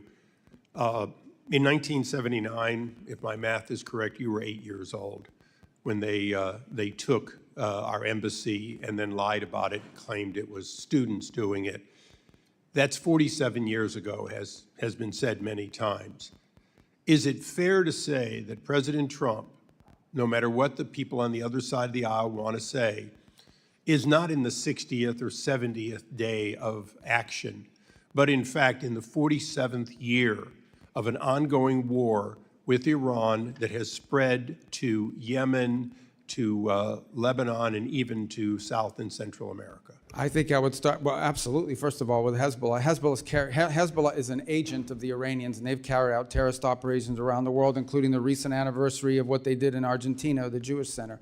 But let's not forget those IEDs that were used to maim and kill our troops in Iraq were all innovated by Soleimani and the IRGC, which strongly supported that. Let's not forget that we have these Iranian proxy militias operating inside of Iraq that as recently as 2 months ago kidnapped an American journalist. And let's not forget that there are people that are both charged and convicted in the United States for participating in Iranian assassination plots against the president and against other former and current government leaders. So we've been facing this from Iran for 47 years in a variety of ways, some more open than others. Thank you. And Mr. Chairman, I ask unanimous consent that the Wall Street Journal article entitled "South Korea Takes a Hard Left Turn Against America" be placed in the record. So ordered. Thank you. I yield back. Without objection. Representative Jacobs is recognized. Thank you, Mr. Chairman. Mr. Secretary, good to see you. I'd like to talk about the war in Iran. Yesterday, in your Senate testimony, you told Senator Booker that the war in Iran is over. This is news to me. It's also news to my 2,500 constituents, Marines, San Diego Marines in the Middle East off the coast of Iran, the other of my constituents who are deployed there, and the thousands more of my constituents who have 48-hour deployment notices whose families are still very concerned. But okay, I will take you at your word. If the war is over, I have a simple question. Who won? First of all, Epic Fury is over, which is what you would consider the war. That operation is So you agree concluded. it's a war, then? No, those are hostilities. They called it a war. I'm Okay. just responding to the Senator Mr. Booker's Secretary, question. you can change the name of the operation. It doesn't change the fact that the Strait is still closed and my service but members that's and not- all of our service members are still in No, but harm's that's way. not The what you war asked me. is not over. But I'm agreeing with you. Okay, fine. We're taking you at your word. The war is over. Who won? Well, first of all, you're not taking me at my word. It's a fact. We're no longer conducting sustained strikes inside of Iran to degrade their military because epic fury is over. The second point is on the question of who won, I can tell you this. We defined victory as destroying their defense industrial base, significantly reducing the number of missile launchers that they possess, significantly reducing their stockpile of drones. And we achieved all of those in addition to destroying what they had left of an Air Force and wiping out their entire conventional Navy. Those are all gone. So I consider that victory, and we did too, and that was the purpose of Epic Fury. Okay, well, good. Based on the metrics that you just said, okay, there's actually, our intelligence community has said that Iran is reconstituting its military industrial base faster than we had predicted. And analysts assess it still holds roughly 70% of its missile stockpile and 70% of its mobile launchers. The Strait of Hormuz was open before the war. It is now closed. We have lost 14 brave American service members, over 400 are injured, and the Iranian regime remains largely intact, but now with a more hardline leader who has more incentive to try and get a nuclear weapon. So I guess I have to ask you again, Mr. Secretary, does this actually look like winning or losing to you? Well, first of all, I don't know what intelligence assessments you're referring to. We wouldn't discuss intelligence assessments if they were real. These have been publicly reported. Well, they're publicly reported. Someone committed a crime, and by the way, is also lying. And this happens all the time. People manipulate intelligence and analysis for purposes of furthering a narrative. On your point about the regime is actually deeply fractured, which is why it takes 7 to 10 days to get an answer from them for anything. Meanwhile, they fractured, but still intact. Well, intact in the sense they can't even reach agreements that they can get back to us. So I don't know how intact that is. What they have is people that are afraid to go into the streets. Their repressive operations have held people back, in addition to the fact they've cut off the internet. But this is a country right now, in this regime, that is facing hyperinflation, a completely devalued currency, hundreds of billions of dollars in damage to their military infrastructure. And frankly, all of the pre-existing problems that Iran had in their economy, which is why people were protesting, are worse, not better. Sure, and they have to deal with that too. Mr. Secretary, so you're saying we're winning because the Iranian economy has inflation, it's cost them millions of dollars a day in lost revenue, and because it's going to cost them billions of dollars to rebuild. Well, we are having inflation. It's already cost us an estimated $100 billion. Gas prices are up with no end in sight. The average family is paying an extra $450 on gas and could pay an extra $2,000 by the end of the year. The American people are not stupid, Mr. Secretary. We all know that this war is not over. Just last night, the U.S. and Iran exchanged fire again, this time over Karg Island. We still have not reached a deal, despite the president's promise that a deal is right around the corner. The president even said today the blockade could last until Labor Day. It's now day 97 of the war that the president said he wanted to end quickly. So I have one last question for you. Mr. Secretary, who won the 2020 presidential election? I'm not here to answer a question. We're talking about 2020. This is a Foreign Affairs Committee. Okay, great. You can't answer the question, No, I even don't though we answer all know that I don't President answer the Biden won. question because the Secretary of State, I do not participate in domestic This is political not about issues. domestic political issues. certainly This is is. about our democracy. You're asking me to opine, just like I don't do campaign It rallies. seems like I don't you- do because as it's- Secretary of State, we're not supposed to. That's been the long tradition of the department, and you should know that if you've been on this committee for any period of time. And Mr. Secretary, it seems like you have an issue admitting facts. You can't say that the president lost the 2020 election, just like you won't admit President Trump is losing this reckless war of choice, and just like you couldn't admit that the shoes the president bought you were too big. You clearly don't know what winning means, and not because the facts are unclear to you, it's because telling the truth would cost you your job, and the American people are entitled to a Secretary of State who tells them the truth even when the president doesn't want to hear it, and my constituents, our service members, deserve better. Mr. Chairman, I yield back. I don't know what shoes she's talking about. What is she talking about? Representative Burchett, you are recognized. Thank you, Mr. Chairman. If you'd like to answer any of that. Yeah, I don't know about the I'll shoes. give I mean, you a he gave me minute. some Florsheim shoes. They're actually pretty good. They fit fine. I don't know what she's talking about, and maybe that's what she's referring to. Your shoes look very nice today, Mr. Secretary. Well, how can you see them? They're way down here. We're talking about shoes. Are you guys kidding me? I mean, is this the Foreign Affairs Committee, or is this like a circus? What is this? I think it's a Let's go. circus, but I appreciate you being here, Mr. Secretary.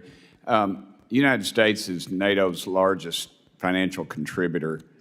Why does NATO consistently ignore our call to share more of the defense burden in Europe? And is it our national interest to continue participating in NATO? Well, I can give you the why, okay? And the why is pretty, and is the following. especially in Western Europe, for the better part of 20 or 30 years, they have not had to spend on defense because the U.S. security shield has allowed them to instead spend their money on building up a very vast and robust social safety network. In my time as a senator and before that as a state representative, you would hear often from constituents about how come they have this and that in Europe and we don't have it here. Well, one of the reasons why is because these very rich countries were spending their money on social programs instead of defense because we were covering their defense. That paradigm has to shift. It has to shift for two reasons. The first is these are very wealthy countries that should have the ability to spend more to build up their defenses and need to. And this is not unique to President Trump. Multiple American presidents in both parties have complained about NATO burden sharing. This is just the first president that actually is doing something about it. The second point is the United States has global obligations. Just as I can leave a meeting with Europeans that want to talk about NATO, and the next meeting will be with someone from the Indo-Pacific that would like to see a greater U.S. military presence in the Indo-Pacific. And then you can talk to Gulf partners that want to make sure we're still committed to defending and being involved there. And then you can go to Africa and talk to countries that want to see our cooperation on counterterrorism. And then you can go to the Western Hemisphere where they want us to do more with them as well and pay more attention. So the U.S. has global obligations, and while we have vast resources, we do not have unlimited resources. We have to allocate them, and that will include constantly re-examining what our force posture looks like in Europe in comparison to other theaters and potential contingencies around the world. Thank you, Mr. Secretary. I also wanted to thank you in the White House for supporting the bill that I've been pushing to defund the Taliban. You're very kind to me to meet with me, and I appreciate that very much, and the President's support as well. As you know, we're the UN's largest financial contributor, but it consistently pushes liberal policies like abortion and gender ideology in spite of our opposition. And every time there's a new council or whatever, and it's always our enemies that seem to be on there. Why is the U.S. still a member of the United Nations? Of the United Nations? Yes, sir. Well, twofold, I would say. The first is the United Nations, of course, is a very frustrating thing for us, primarily because it's been unable to intervene or play a constructive role in most of the major crises around the world. It's lost its purpose, it's lost its mission. I think our UN mission is doing a very good job of driving substantial reforms at the UN and using our fees as leverage to achieve those reforms. Last year, actually, we had some pretty substantial successes, some real reductions in the size, in the bloated budget of the UN. And by the way, this is not just a US position. Multiple countries agree with us that the UN had grown too large and it lost its core mission. On the other hand, there have been instances, and we try to use the UN where possible as a viable forum in which to solve problems. It was helpful as a forum in the Security Council, for example, in standing up the new mission in Haiti, in which the U.S. contribution is dramatically reduced and partner nations around the world, because of the UN approval, are now able to step forward and provide not just money, but actual troops for the gang suppression force. Likewise, we have 130 some odd co-sponsors of a resolution, the largest number of co-sponsors ever for a resolution in the Security Council condemning what's happening in the Straits of Hormuz and authorizing countries to potentially do something about it. Unfortunately, it's facing a veto threat from China and Russia, so no vote has been scheduled on that yet. So there are organizations in the UN that we've partnered with. We've been able to partner with them on making contributions to humanitarian relief around the world. And we actually struck a pretty good deal with them in which we can ensure that that money is going to be spent in a way that furthers our national interest, not go to fund the NGO industrial complex, but also provide aid, critical aid to areas that badly need it. So there's been some utility with some of it, but the UN is in need of continued dramatic reform, and we intend to continue to use our fees that they claim we owe as leverage for that. Thank you, Mr. Chairman. One last thing. Is there any mutual, anything UN and NATO could do that would be mutually beneficial? Any reforms? But I'm sorry? Any reforms that the UN and NATO could do that would be mutually beneficial? Well, with NATO, it's a much deeper conversation that involves basing rights that have been denied to us by a handful of countries. And I think this is it's going to feature prominently in the meeting in Turkey, as it did last week in the meeting with the foreign ministers. On the UN, I can provide you the list of the reforms we are asking for. They've imposed last year more reforms than ever before, but there are a few more that need to happen. And I can share that list with you and with the whole committee. Representative Stanton is recognized. Thank you, Mr. Chairman. Thank you very much, Mr. Chairman. Mr. Secretary, I do want to talk to you about the blurring of lines between public service and private enrichment at the highest levels of this administration's foreign policy leadership. President Trump has placed Steve Witkoff and Jared Kushner in charge of addressing some of the world's most intractable conflicts, including the war between Russia and Ukraine and cleaning up the president's self-made mess of war of choice in Iran. Let me start with Mr. Witkoff, Trump's special envoy to the Middle East. He co-founded the cryptocurrency venture firm World Liberty Financial alongside President Trump and President Trump's children. Days before President Trump's inauguration, a firm controlled by a member of the royal family of the United Arab Emirates, Sheikh Ted bought a 49% stake in the company. That was a $500 million investment. 31 million of that went straight to the Witkoff family. Witkoff was still a financial stakeholder in World Liberty as he was simultaneously leading high-level U.S. government negotiations in his role as special envoy. One of those negotiations was over the export of America's most advanced AI chips to the UAE, negotiations personally attended by Sheikh Ted. In the spring, another company chaired by Sheikh Ted, MGX, deposited $2 billion in World Liberty Financial's stablecoin, the single largest investment in the crypto company ever. Weeks later, the chip deal was announced despite national security concerns. Secretary Rubio, do you believe that Mr. Witkoff has an unacceptable conflict of interest? I have never seen any evidence that he's made any decisions or advocated for any position that's to his personal benefit. On the contrary, and again, I can't speak to all the things you're saying now because that's not, Mr. Witkoff is an employee of the White House and he undergoes the ethics vetting and the procedures for disclosure that are appropriate to them, not to the State Department. But I would just add, I want to be fair, okay? I've never seen the guy ever say anything to me that makes me think this is personal rather than, the only thing he's ever done is spend his own money. Yeah. I know he has spent his own money at great personal expense to fly around the world on his own airplane, not on the government bill. He has, done it, but everything out of his own pocket. Are you concerned about the appearance of a conflict of interest with Mr. Witkoff? I've never seen anything that leads me to have that concern. Again, you've cited a bunch of things. I'm just not aware of those but I'm just telling you my personal interactions with Mr. Witkoff are of a person who just thinks he's serving the country and is happy to do so, not out of any personal gain, but because he wants to serve the country. As Secretary of State, who's in charge of the foreign affairs of the United States, have you spoken to President Trump about any concerns about conflict of interest with Mr. Witkoff? I haven't had to. I've not seen any. Let's talk about Jared Kushner. His private equity firm, Affinity Partners, has raised more than $6 billion since it was founded in 2021, including $1.2 billion just over the last year. Mr. Secretary, are you aware of how much of that $6 billion has been raised from foreign nationals? I don't know anything about it. The answer is 99%. These include sovereign wealth funds operated by Saudi Arabia, UAE, and Qatar. The Saudi Sovereign Wealth Fund is the largest investor in Affinity Partners. In fact, Crown Prince Mohammed bin Salman personally recommended that Saudi Arabia invest in Affinity Partners. The Crown Prince has also personally urged President Trump in multiple phone calls to continue the ongoing war of choice in Iran. Let's put it another way. The man who bankrolled Kushner's business venture is the same man who is lobbying for the war Kushner is tasked with ending. Mr. Secretary, same question. Are you concerned about any conflict of interest by Jared Kushner, the president's son-in-law? Again, in Jared's case, Jared is a private citizen who's been advising and participating in this voluntarily. He's not compensated for it or in any way. But I've never seen from either Steve or Jared on the contrary, all I've ever seen them do is put tremendous amount of time and energy into trying to solve problems, like the amount of time they put into Gaza and the Board of Peace and all of that process. I think, Secretary, let me I believe reclaim my they've done time. it out of the kindness and goodness of their heart. They think they're serving the country. The goodness of their heart. Mr. Secretary, what Jared Kushner said on 60 Minutes on this very issue, when asked about it, he says, what people call conflict of interest, Steve and I call experience and trusted relationships that they have throughout the world. Reclaiming my time, let's recap.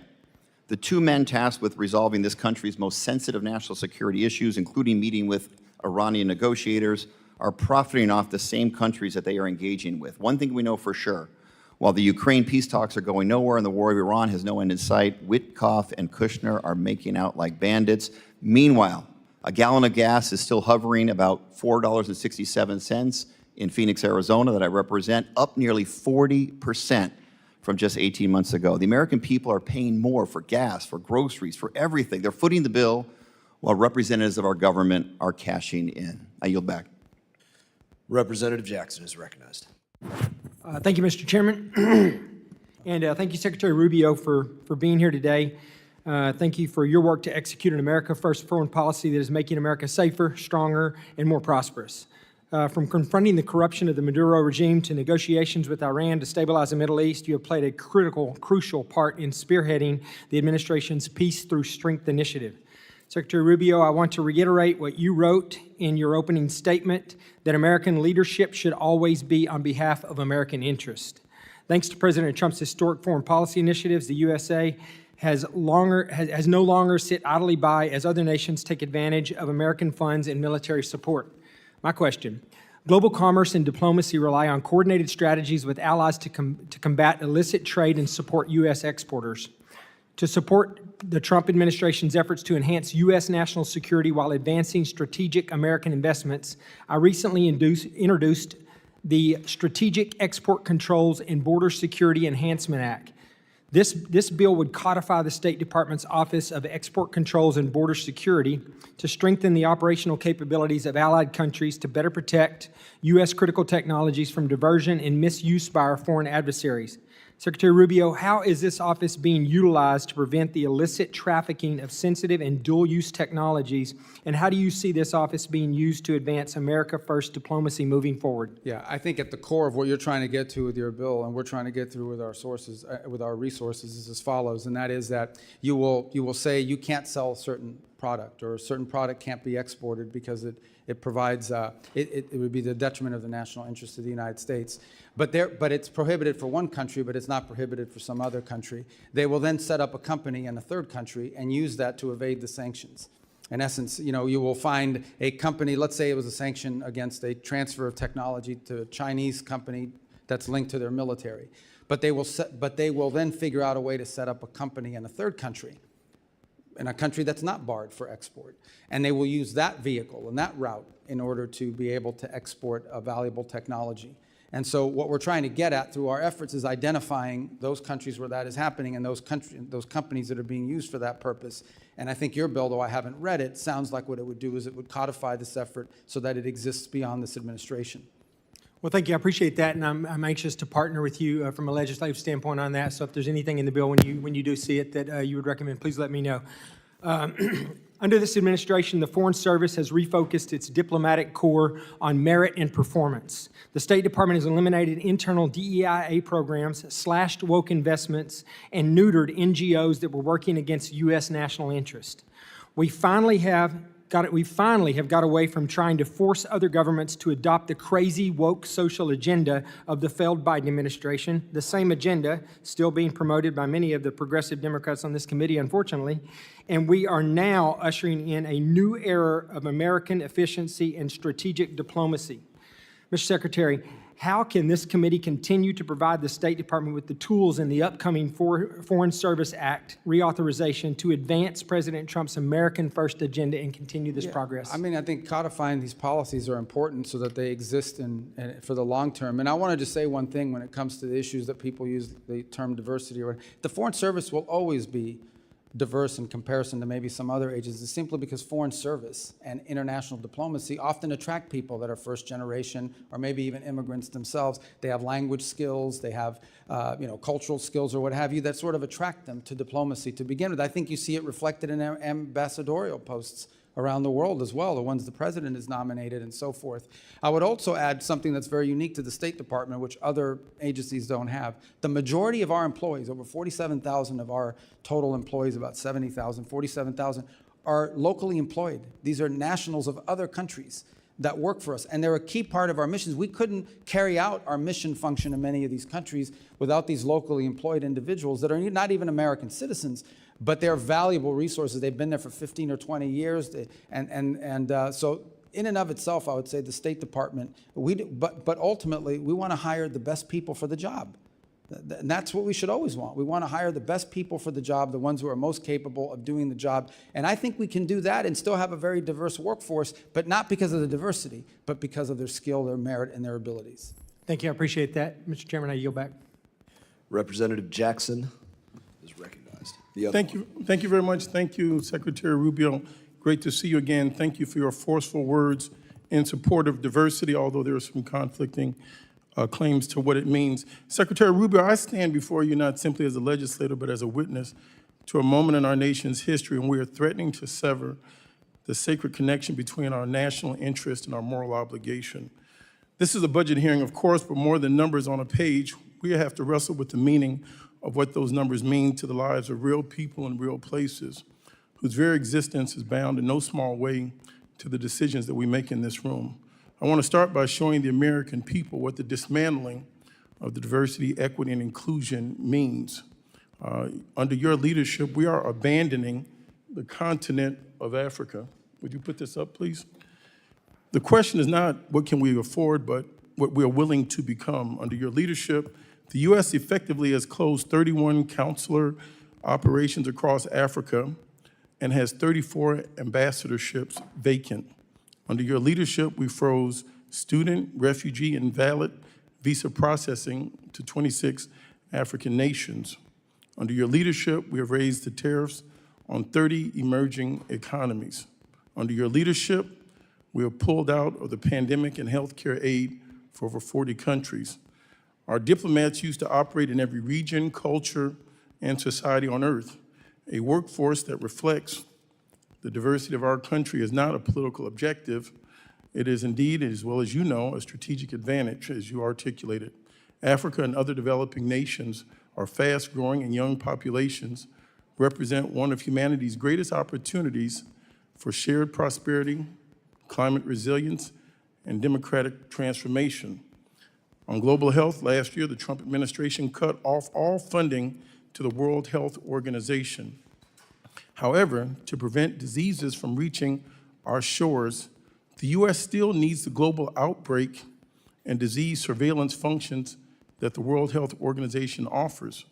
Diseases, as you know, do not need passports or visas. In March, the Washington Post reported that the administration is proposing to spend more than $2 billion a year to recreate a system that you dismantled, such as laboratories, data sharing networks, and rapid response systems that you abandoned when you withdrew from these programs. This is more than 3 times what we had contributed to the World Health Organization. That's waste, fraud, and abuse. How is reinventing the wheel at a significantly higher cost efficient for the American people? You know that, let me just answer that.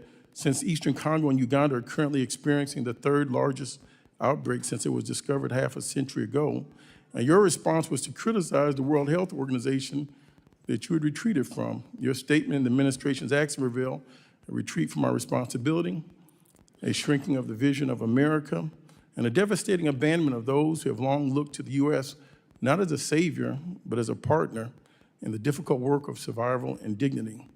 Moving forward, we would have questions on how the Trump administration plans to address global health crisis, if that is something the United States still wishes to have leadership in. Prior to 2026, U.S. global health was a model for the world.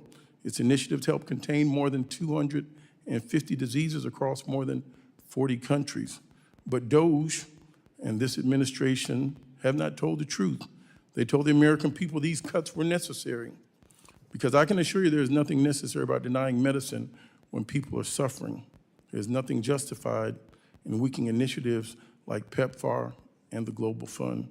I'll give you some time, which have stood as shining examples of what this country can achieve when it chooses compassion over indifference. As we look at the HIV crisis, and specifically in Zambia, according to a draft memo that was shared with you, prepared for you by the State Department on African Bureau staff, something that you care about, you considered withholding life-saving assistance to 1.3 million people with HIV in Zambia to force the government to sign a deal giving the U.S. more access to critical minerals. Do you consider it acceptable to use life-saving HIV/AIDS treatment as leverage for economic advantage? And in closing, over the Easter weekend, I was in Cuba doing an oversight to see, and your State Department refused to meet with members of Congress while they were out gallivanting and partying. In closing, I would like to ask you, will you invade Cuba? I yield back. Well, I have 1 second to answer. What do I do? I mean, you guys tell me your rules here. I tried to write down all the Will stuff you said, invade but- Cuba? Well, that's not the only thing you said. What Mr. else? Secretary, I'm going to take my time to ask questions at this time, and I'll give you some time to answer. Okay, because I do want to answer a lot of the points he raised. So my questions are going to bear on this. I think there is a significant difference in the State Department today, and since you've taken the reins, versus the State Department under Secretary Blinken and under President Joe Biden. I'd like you to expand upon the changes that have been conducted. I think it's also incumbent for us to speak about things that just not everybody follows these things all day. I spoke about these things a little bit in my opener.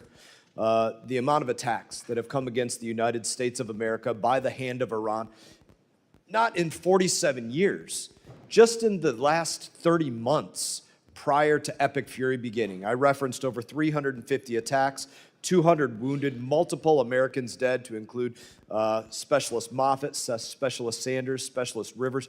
We have been ongoingly attacked by Iran just recently.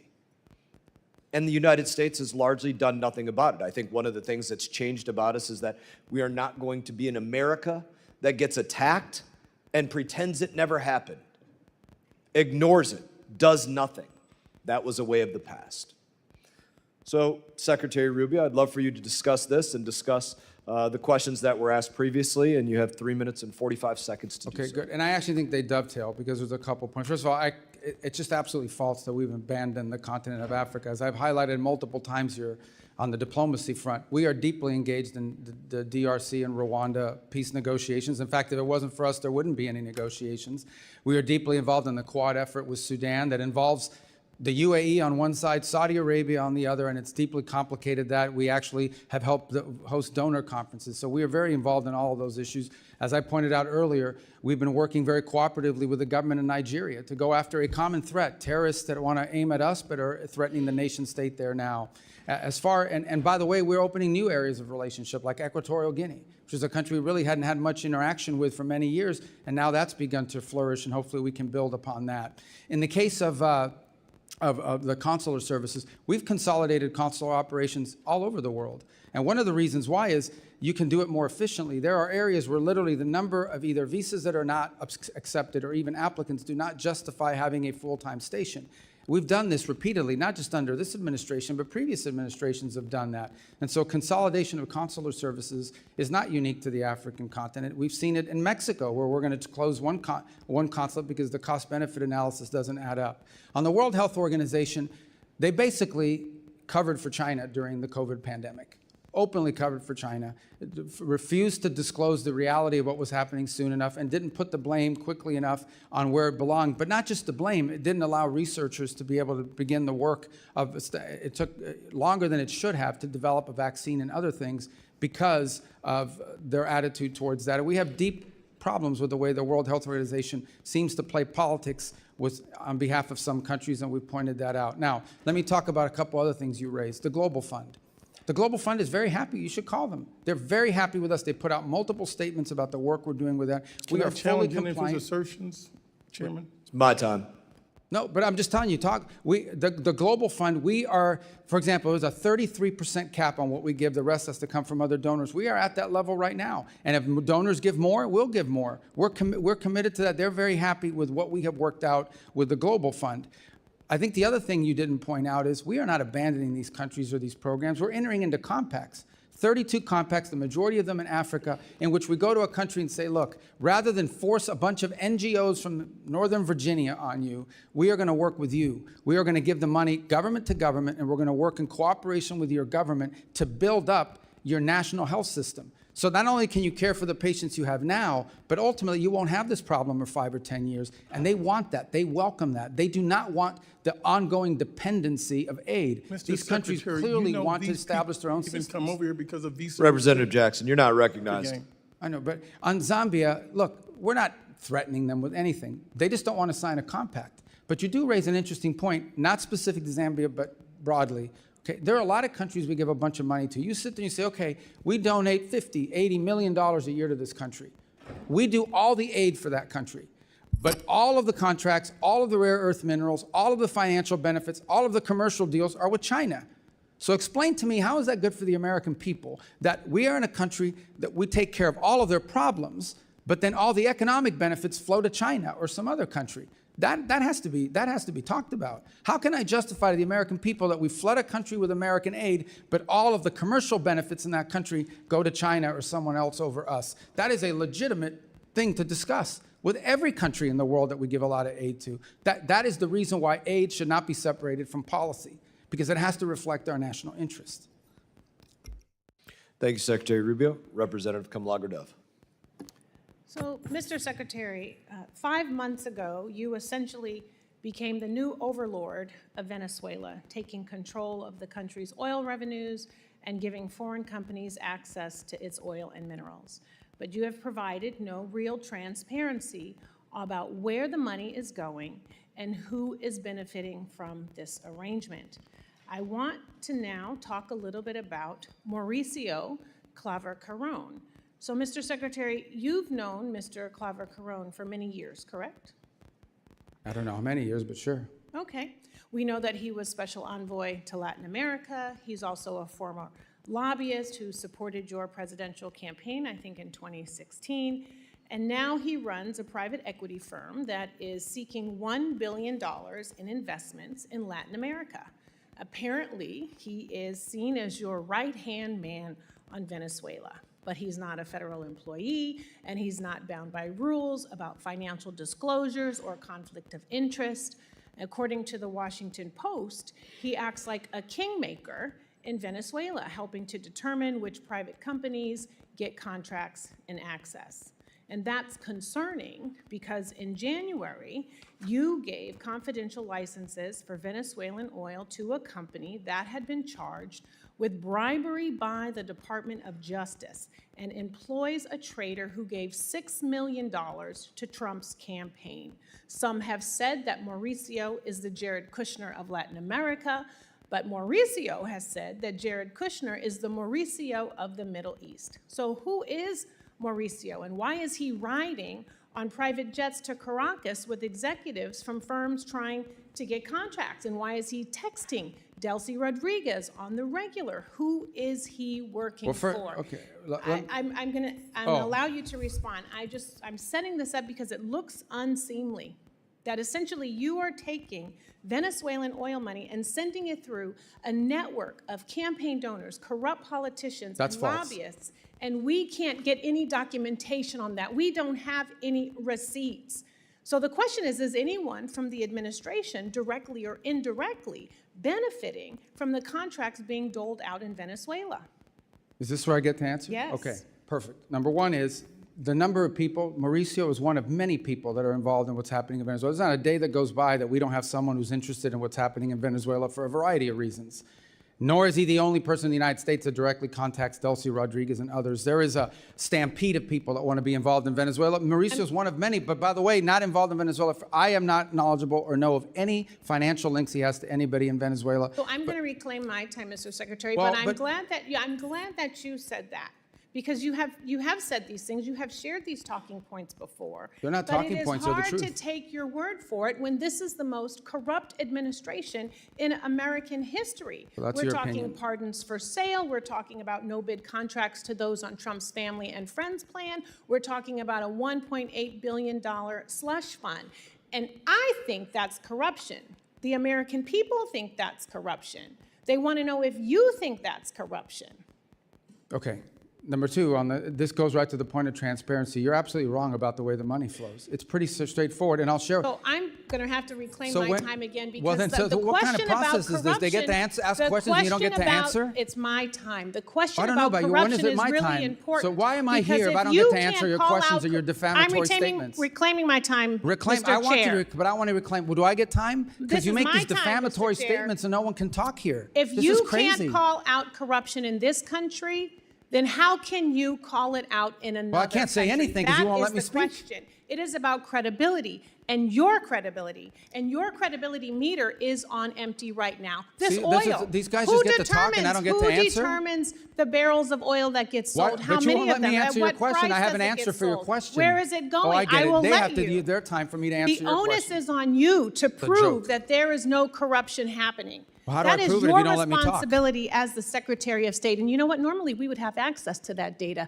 That's the You do. You transparency. just don't know where to But you're look. not showing us any receipt. Well, then show us. But Do you you won't. commit? Do you commit to coming back here with whoever the person is who is monitoring the sales of the oil? Bring them before this committee. Can I Show the reclaim my receipts. time? Have the documentation. You don't have this time yet. I am talking about your credibility and evidence, not your talking points, because talking points are never a replacement for transparency I agree, and but that's what you're saying. You're saying talking and points we without have an answer. we are 5 months into this and no audits. Zero visibility into the 100% contracts that are false. awarded. 100% Zero false. Unfortunately, transparency about where the Representative's money time has is expired. going. Representative Salazar is recognized. And giving contracts with no transparency Can I is borrow your exactly time the to reason why answer? you shut down USAID. So practice what you preach. I yield my Oh, time. she gets to scream now too? Scream Chairman, and can we shout. take down her words? I'll give you some time. I'll give Yeah. you some of my time. Let me just Okay. just But change God, what the kind of thing energy. is this? What is this? You get asked questions for 5 minutes and you don't get time to answer. It's not a hearing. I think you said clown Like show a dunk before. tank? I What don't, is I don't this? have to tell you. I don't. I'll I've give even you used ti- their time. How can I answer the question? They don't even give me time. I've had to use their time to answer your questions. Yes. All right, whatever. All right, so I don't need to tell you that in my community, the city that I represent, the city of Miami, you're one of the most illustrious representatives, and that we're very proud of you, not only the Cuban Americans, but the Hispanic Americans in my Why is she community. leaving? I'm So going to answer her questions. I will. Oh, she's go. Okay, I got it. Well, thank you for coming. All right, so we're going to talk about, I just want to give you time to answer and then talk about Venezuela and talk about Cuba. So let's go back to Venezuela. Let's start with that. You said that stabilization, recovery, and transition. Those are the 3 steps that the State Department was going to implement in Venezuela. I believe that transition is the free and fair elections.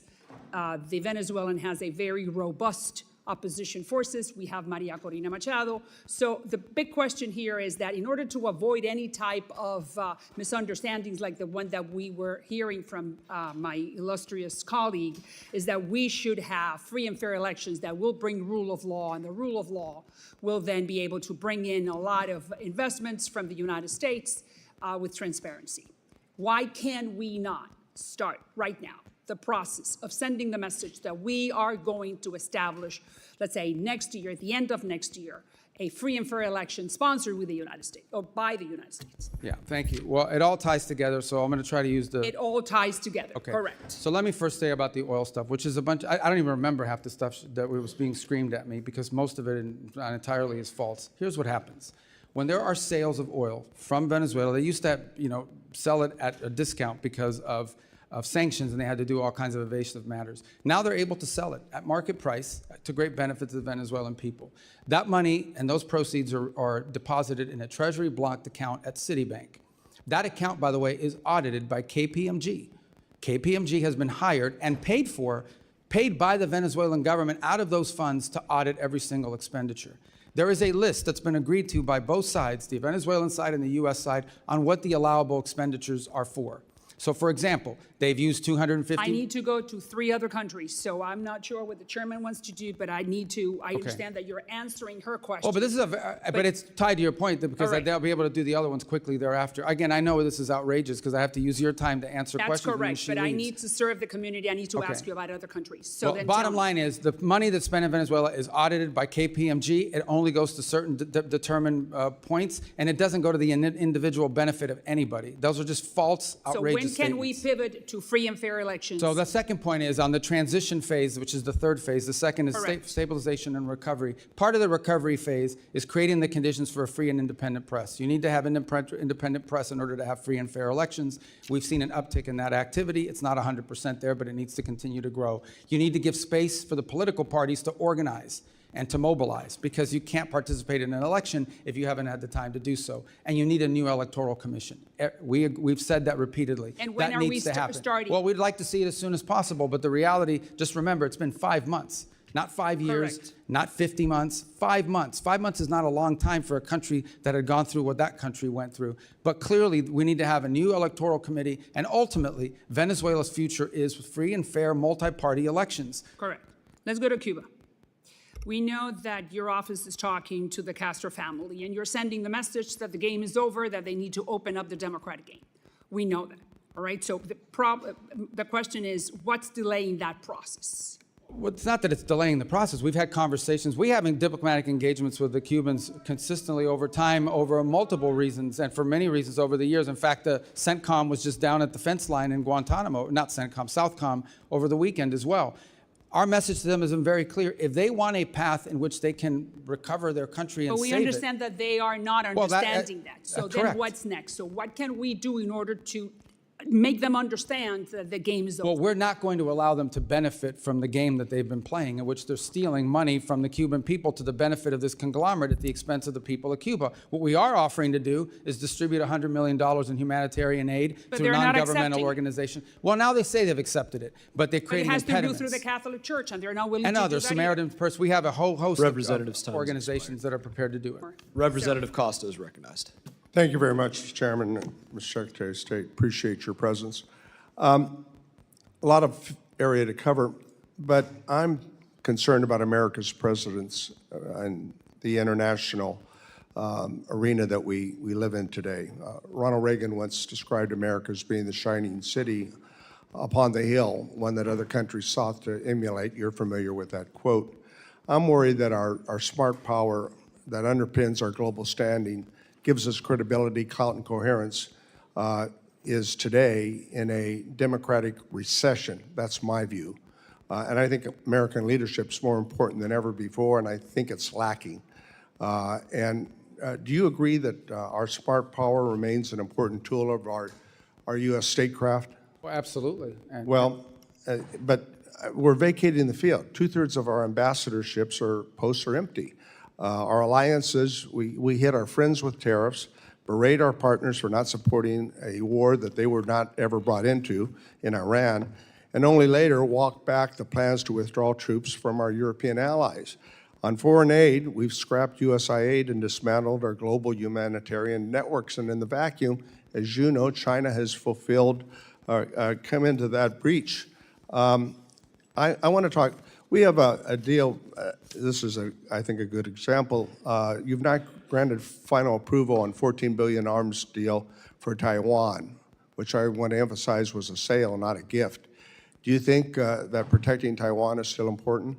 It is. We gave them we had an $11 billion sale, the single largest in history, just in December. But it's not a gift, it's a sale, and why are we withholding? Why are we withholding the $14 billion? We're not withholding. It's just under review still. It has, but we just executed one in All right. December, which was Let's more than move Biden on. did in 4 years. Let's move on to NATO. You know, the president's described as a paper tiger, and he's made no hidden about his disparaging comments about our allies, which I think are dangerous. That undermines the longest, the strongest alliance that we've had post-World War II. Do you think that NATO is a paper tiger? The big what, I'm sorry? Do you think NATO is a paper? I think NATO's in need of deep reform, and part of the Well, reason, but I mean, that reform's taking place. I mean, we can talk about it, and you ought to be able to take some credit for this. Look at Poland's up to 5.0, their GDP for defense. Poland's not the problem. Well, a lot of Eastern, but we're working on this and we're making progress. Would you not agree? I don't agree. I think we're You making don't agree that progress. we're making progress? Well, I agree we're making progress with some countries, but others are saying their 5% or even their 3.5% includes, for example, pensions to veterans. That's not defense spending. Well, of course not. But I mean, I don't think that the confidence and the support that used to be a part of that transatlantic partnership is still there today. And you go to Europe and I go to Europe and we sense that in the people that we talk to. Let's move over to Ukraine. I've spent a lot of time and engagement there. I know you have. You talked about it earlier today. 4 years ago, it was seen about good versus evil, right? Russia's invasion of a country that was unprovoked. And there was strong bipartisan perception that that was the case. A year ago, the president indicated that Ukraine had no cards to play anymore. I think that President Putin, today, modern Russia is a syndicate masquerading as a country with a mob boss called Putin. He bombs hospitals, schools, churches, kidnaps over 20,000 Ukrainian children. And yes, we have leverage, but we're backing out of our economic commitment there, our military commitment.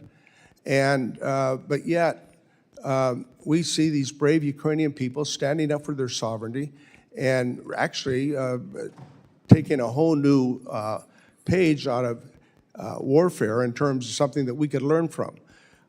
When is the president and the administration going to use the leverage that we have over Russia? We have, and unfortunately, the talks have not yet borne fruit, but I want to disagree on something. So we continue to sell weapons through the Pearl program, which has been a great success. That's an ongoing program with Ukraine, and we continue to have massive number of sanctions on Russia as we speak. The problem has been, We've put the sanctions on and off again. No, most of the sanctions are still on. The only one that's been waived for a limited period of time in order to provide more oil to the global market and stabilize prices is oil. And those are time determinate. These are 60-day waivers. These are not permanent. Is it the intention to re-engage in the efforts to form a ceasefire and a peace agreement? Oh, we're prepared to do so. Unfortunately, those efforts proved less than fruitful. We spent a year on it last year, but we're prepared to do it as soon as they're prepared to do it. That offer, we've made it repeatedly. We're ready to go. We're prepared to play that role. I think more to be continued, but thank you very much for your time. Representative Huizenga is recognized. Thank you, Mr. Chairman. Secretary Rubio, good to be with you. And while we're addressing all the important issues like your shoes, I just want to formally invite you to DJ my next event. I would recommend maybe DJ Overlord. Be your new nickname. I apologize for many of my colleagues here because you're right, they are not giving you the opportunity to answer extremely important questions. I'm going to hit a number of issues very quickly. Coidoy prison in Venezuela. I believe yesterday you were quoted as saying that it had been closed down.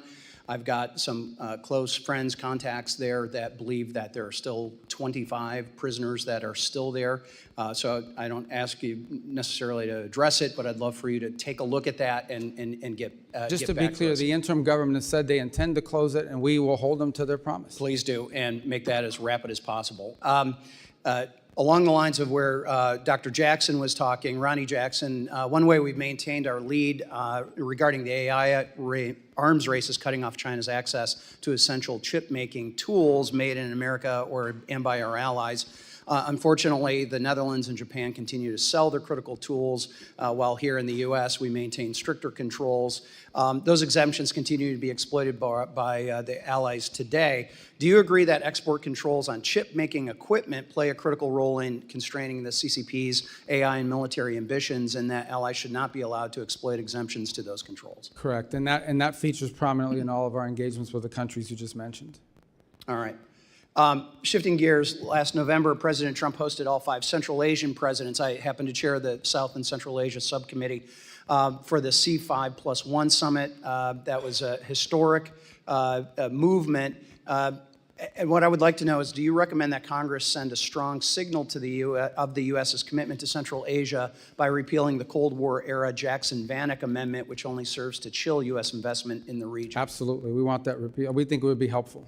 And what would be the positive steps? What are those I think next it would steps? signal that these impediments that have existed in the past and being able to deal with these countries commercially are being removed. So this came up in my confirmation hearing, and I don't know what the holdup has been, because every committee I go to, they ask me why. Everybody seems to agree they want to get rid of it, but no one gets rid of it. So you should. And by the way, we intend to have a C5+1 meeting that I'll be attending at some point this year in the region. Wonderful, and they will be thrilled to have that. And then you recently, you recently returned from visiting India. India is a critical economic and security partner for the U.S. across the Indo-Pacific. Could you please share with the committee the outcomes of your recent visit and how the Trump administration is strengthening the partnership while simultaneously addressing longstanding market access issues? Well, so India is an important strategic ally of the United States. We do a lot of things together, and there's tremendous opportunities to do more. The 2 points we focused on are, one, is the hopes that we can wrap up the negotiations on our trade agreement, which we think we're a few weeks away from being able to conclude.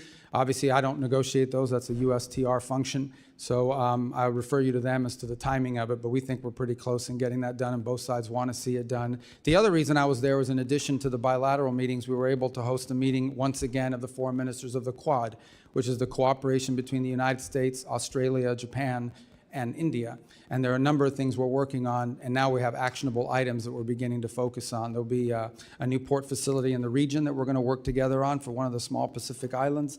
I think that is an important show. Can you name which one? Well, I think we're talking to Fiji right now about Okay. the ability to be involved with them. And then the second is, I hope I didn't misspeak on that, but I believe that's the case. And on the second one that we are working together on is Trust me, somebody in the media will hold you accountable. well, we'll get but the second one that I would tell you is that one of the things we've agreed to work on is domain awareness, working together and pooling our resources so we can have domain awareness about what's happening out in the sea. Is there someone out there trying to impede traffic? Is there someone messing with undersea cables? Is there, sanctioned ships that are moving through? This domain awareness is critically important. If we can pool the resources of these 4 countries, it would be a benefit to the region writ large. Thank you. And I'll just leave one last comment. It's been my observation going back to whether it's Russia, Iran, other places that have been bad actors. Sanctions are only as good as your willingness to enforce them. And we are finally seeing this administration, with your advocacy and others, and Treasury, to enforce those sanctions. Anthony Blinken sat there where you are not that long ago, and I had to remind him he had a problem on his hands because I'm vice chair of the Financial Services Committee. There's a number of Financial Services Committee members who are on this committee. We actually write the sanctions, and he basically would come in and say, don't worry your pretty little head about all these confusing sanction-y things. We got a handle on it. You finally do. Thank you. Representative Almo. Secretary Rubio, welcome back. I want to start where we left off last year. You told me, quote, we're going to do more food aid than any country on the planet times 10. That was your promise. But the facts tell a different story. America might still be the world's largest food aid donor, but we certainly don't provide 10 times more food aid than our peers. In fact, under your watch, America's food aid contributions have been cut by more than half to roughly $2 billion. It should be very clear that America's strength has never come solely from our might. It comes from our alliances, our credibility, and our values. You didn't just eliminate programs, you created vacuums. Vacuums where violence and instability are rising, that extremist groups are filling, that competitors like China are exploiting, and vacuums that are making Americans less safe and less prosperous. And you heard Americans here at home with your policy decisions. Shuttering USAID wiped out more than 23,000 American jobs, while Donald Trump and his billionaire buddies got rich off of corrupt deals. Peanut farmers in Texas and sugar farmers in your home state of Florida lost market access because of your cuts. So Secretary Rubio, before slashing food aid programs, did you conduct any analysis whatsoever on how many American jobs would be lost, how many farms would be hurt, and how much damage would be done to local economies and small businesses? Well, because we know all of those will still be part of the new programs we've created and are creating. But the second point I would make, American foreign aid programs are not a jobs program. Although they employ Americans, and we want it to be helpful to Americans, and that's why. So you're okay hurting the farmers in your home state? The World Food for Peace program, for example, now we've transferred it to U.S. The Agriculture Department. They're in a better position. Well, you're to be talking able about to a execute hypothetical on it. future where you fix past mistakes, but farmers have been These aren't past struggling over mistakes. the That's last where it year. belonged in the first place because it's helpful. The farmers have more direct input there than they would at the State Department. As to your point about us cutting aid, not only are we we donate more than the next 4 countries combined. We do more than anybody else. But we went down, and there are consequences. Look, from where I sit. But why are we in charge of feeding everybody? This is not about charity. This is about our economy and values. I didn't say that you got to do it all, but you can't cut when you know without analysis that bad things are going to happen. But we didn't. We replaced. We have new programs that are actually working better. Well, It's getting food to Mr. people Secretary, faster. if I may, from where I sit, you, Donald Trump, Elon Musk, you got together, you made these cuts blindly because you did not say that you conducted any analysis. You just said we cut because we have a hypothetical future that we are trying to create, which is not a serious plan. And that's not regard for the economic damage to our farmers, to our small businesses here at home who are feeling that pain. And moreover, you've had lives lost. And I want to get to that point. I want to introduce you to Mary Sunday. She is behind me. And after your food aid cuts decimated the World Food Program's ability to feed the Kenyan refugee camp she lived in, Mary's 7-month-old daughter, Santina, died of malnutrition. This is the only photo Santina's parents have of their daughter. Before Santina died, you looked me in the eye in this room and you said, no children are dying on my watch. She was a child. She had a name, a family, a future ahead. Now she's gone. She is one of over 500,000 children who died last year after your administration pulled the plug. Yesterday, I heard your testimony. You said you're seeking outcomes with foreign aid programs, but the outcome that I see is dead kids. So, Mr. Secretary, I want to ask you again, and with a real direct answer, please. Were you lying to Congress when you claimed no children were dying on your watch, or did you simply never bother to calculate the human cost of your decisions? That number you're throwing around is a false number. It's a false number. And not only that, you're equivocating that the death of an individual's responsibility of the United States. There are 500,000 others. No, that's a false. That's a Mr. false Secretary, thing. the numbers are there. No, the numbers are not Here's there. The thing. numbers are You- opinion you of have- experts you who have a got their narrative to contracts share. cut. Mr. Chairman, These I are want to people that enter got into their the record these An articles that show last year alone, over 155,000 children died from malnutrition. Over 126,000 children died from diarrheal diseases. Over 165,000 children died from pneumonia as a result of these cuts. So here's the deal.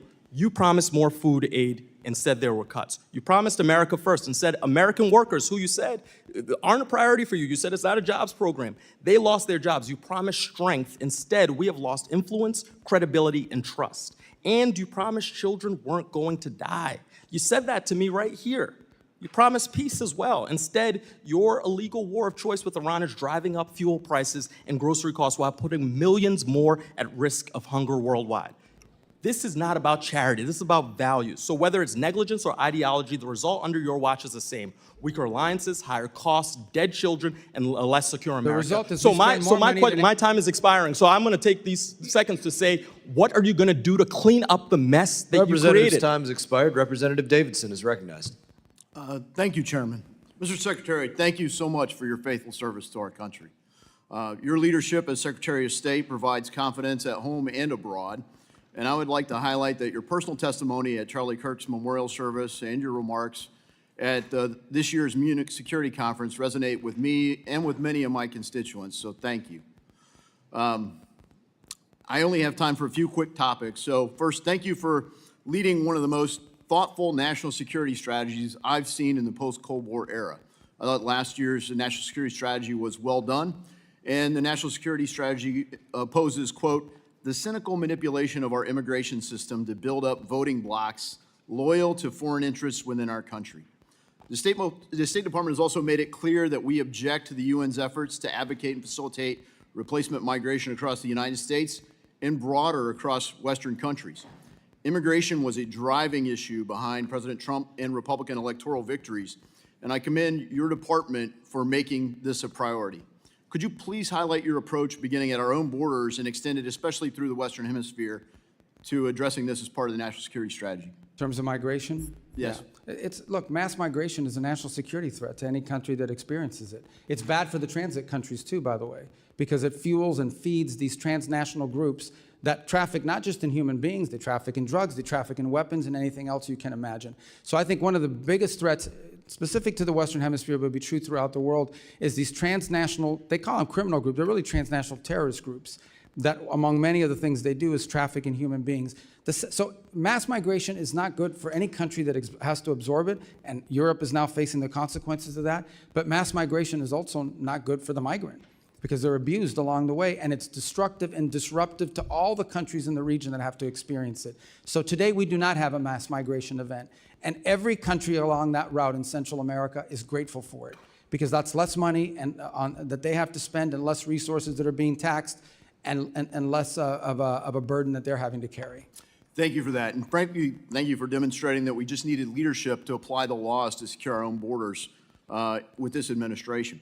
I'm a former infantry officer. The oath our military swears is similar to the oath we swear in the House or the Senate or for cabinet members. It's to support and defend our Constitution. You know, generally we say, first define the mission, second authorize the mission, and then execute the mission. So I'd like to call your attention to the 2001 AUMF. It was, I think, the 01 AUMF and the 02 AUMF that I thought brought justice to Qasem Soleimani. As you highlighted previously in dialogue today, you know, the IEDs and efforts of the Quds Force killed many Americans in Iraq. And he's, you know, Iran has been the biggest state sponsor of terror. Unfortunately, the 01 AUMF, which still survives, doesn't, it authorizes a war on terror for al-Qaeda and their affiliates. Hezbollah, Hamas, Houthis, and numerous other proxy forces for Iran aren't affiliates of al-Qaeda.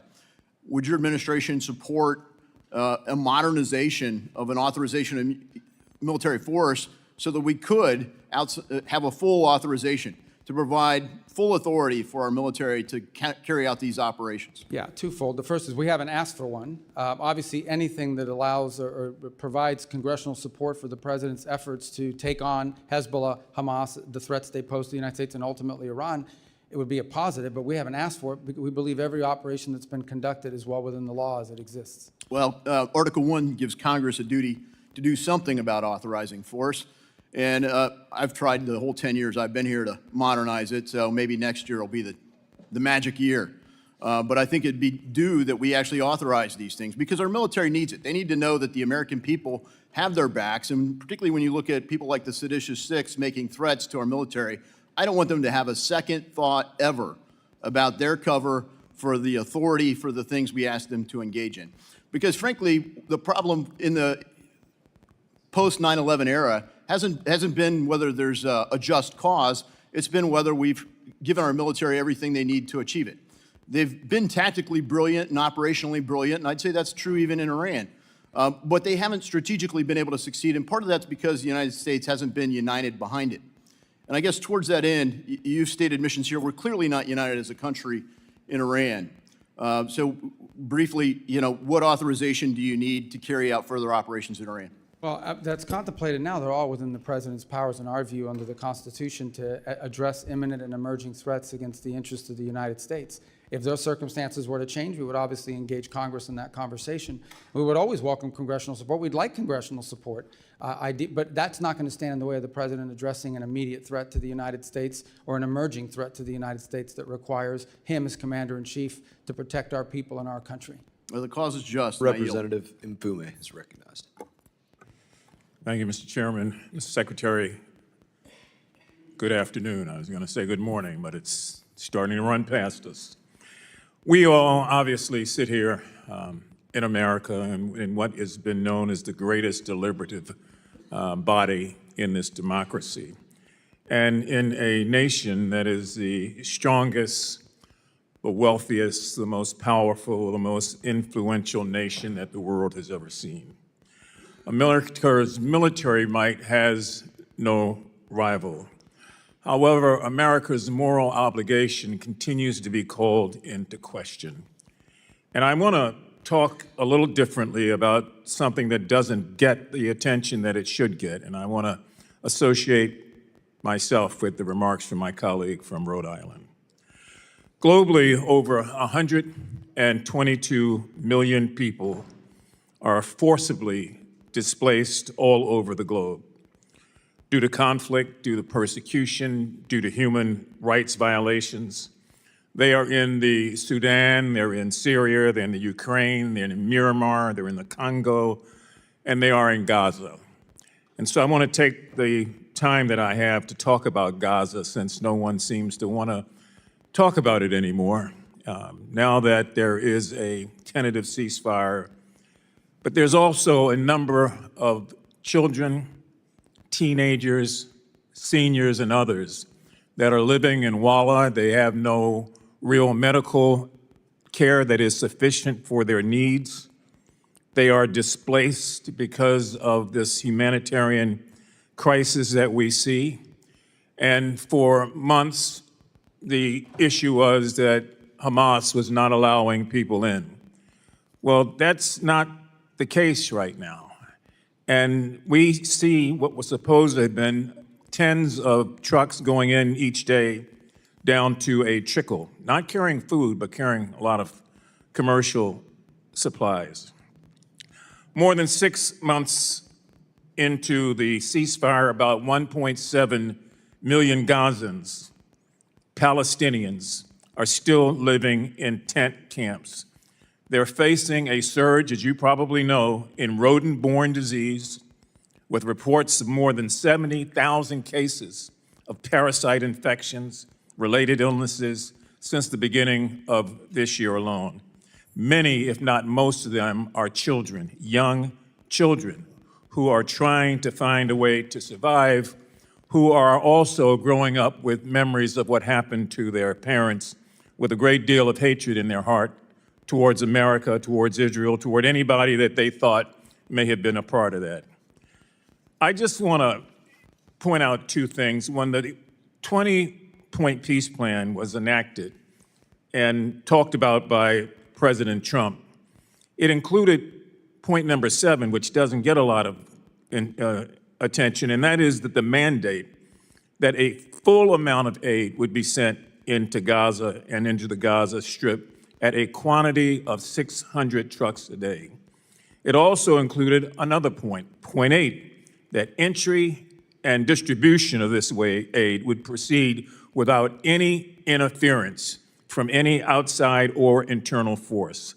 So if we are, in fact, the strongest, the powerful, the most wealthy, the most influential nation on the face of the earth, it would seem to me that while we are doing all these other things around the globe, Mr. Secretary, that we ought to have a humane reaction and response to what we helped to create there.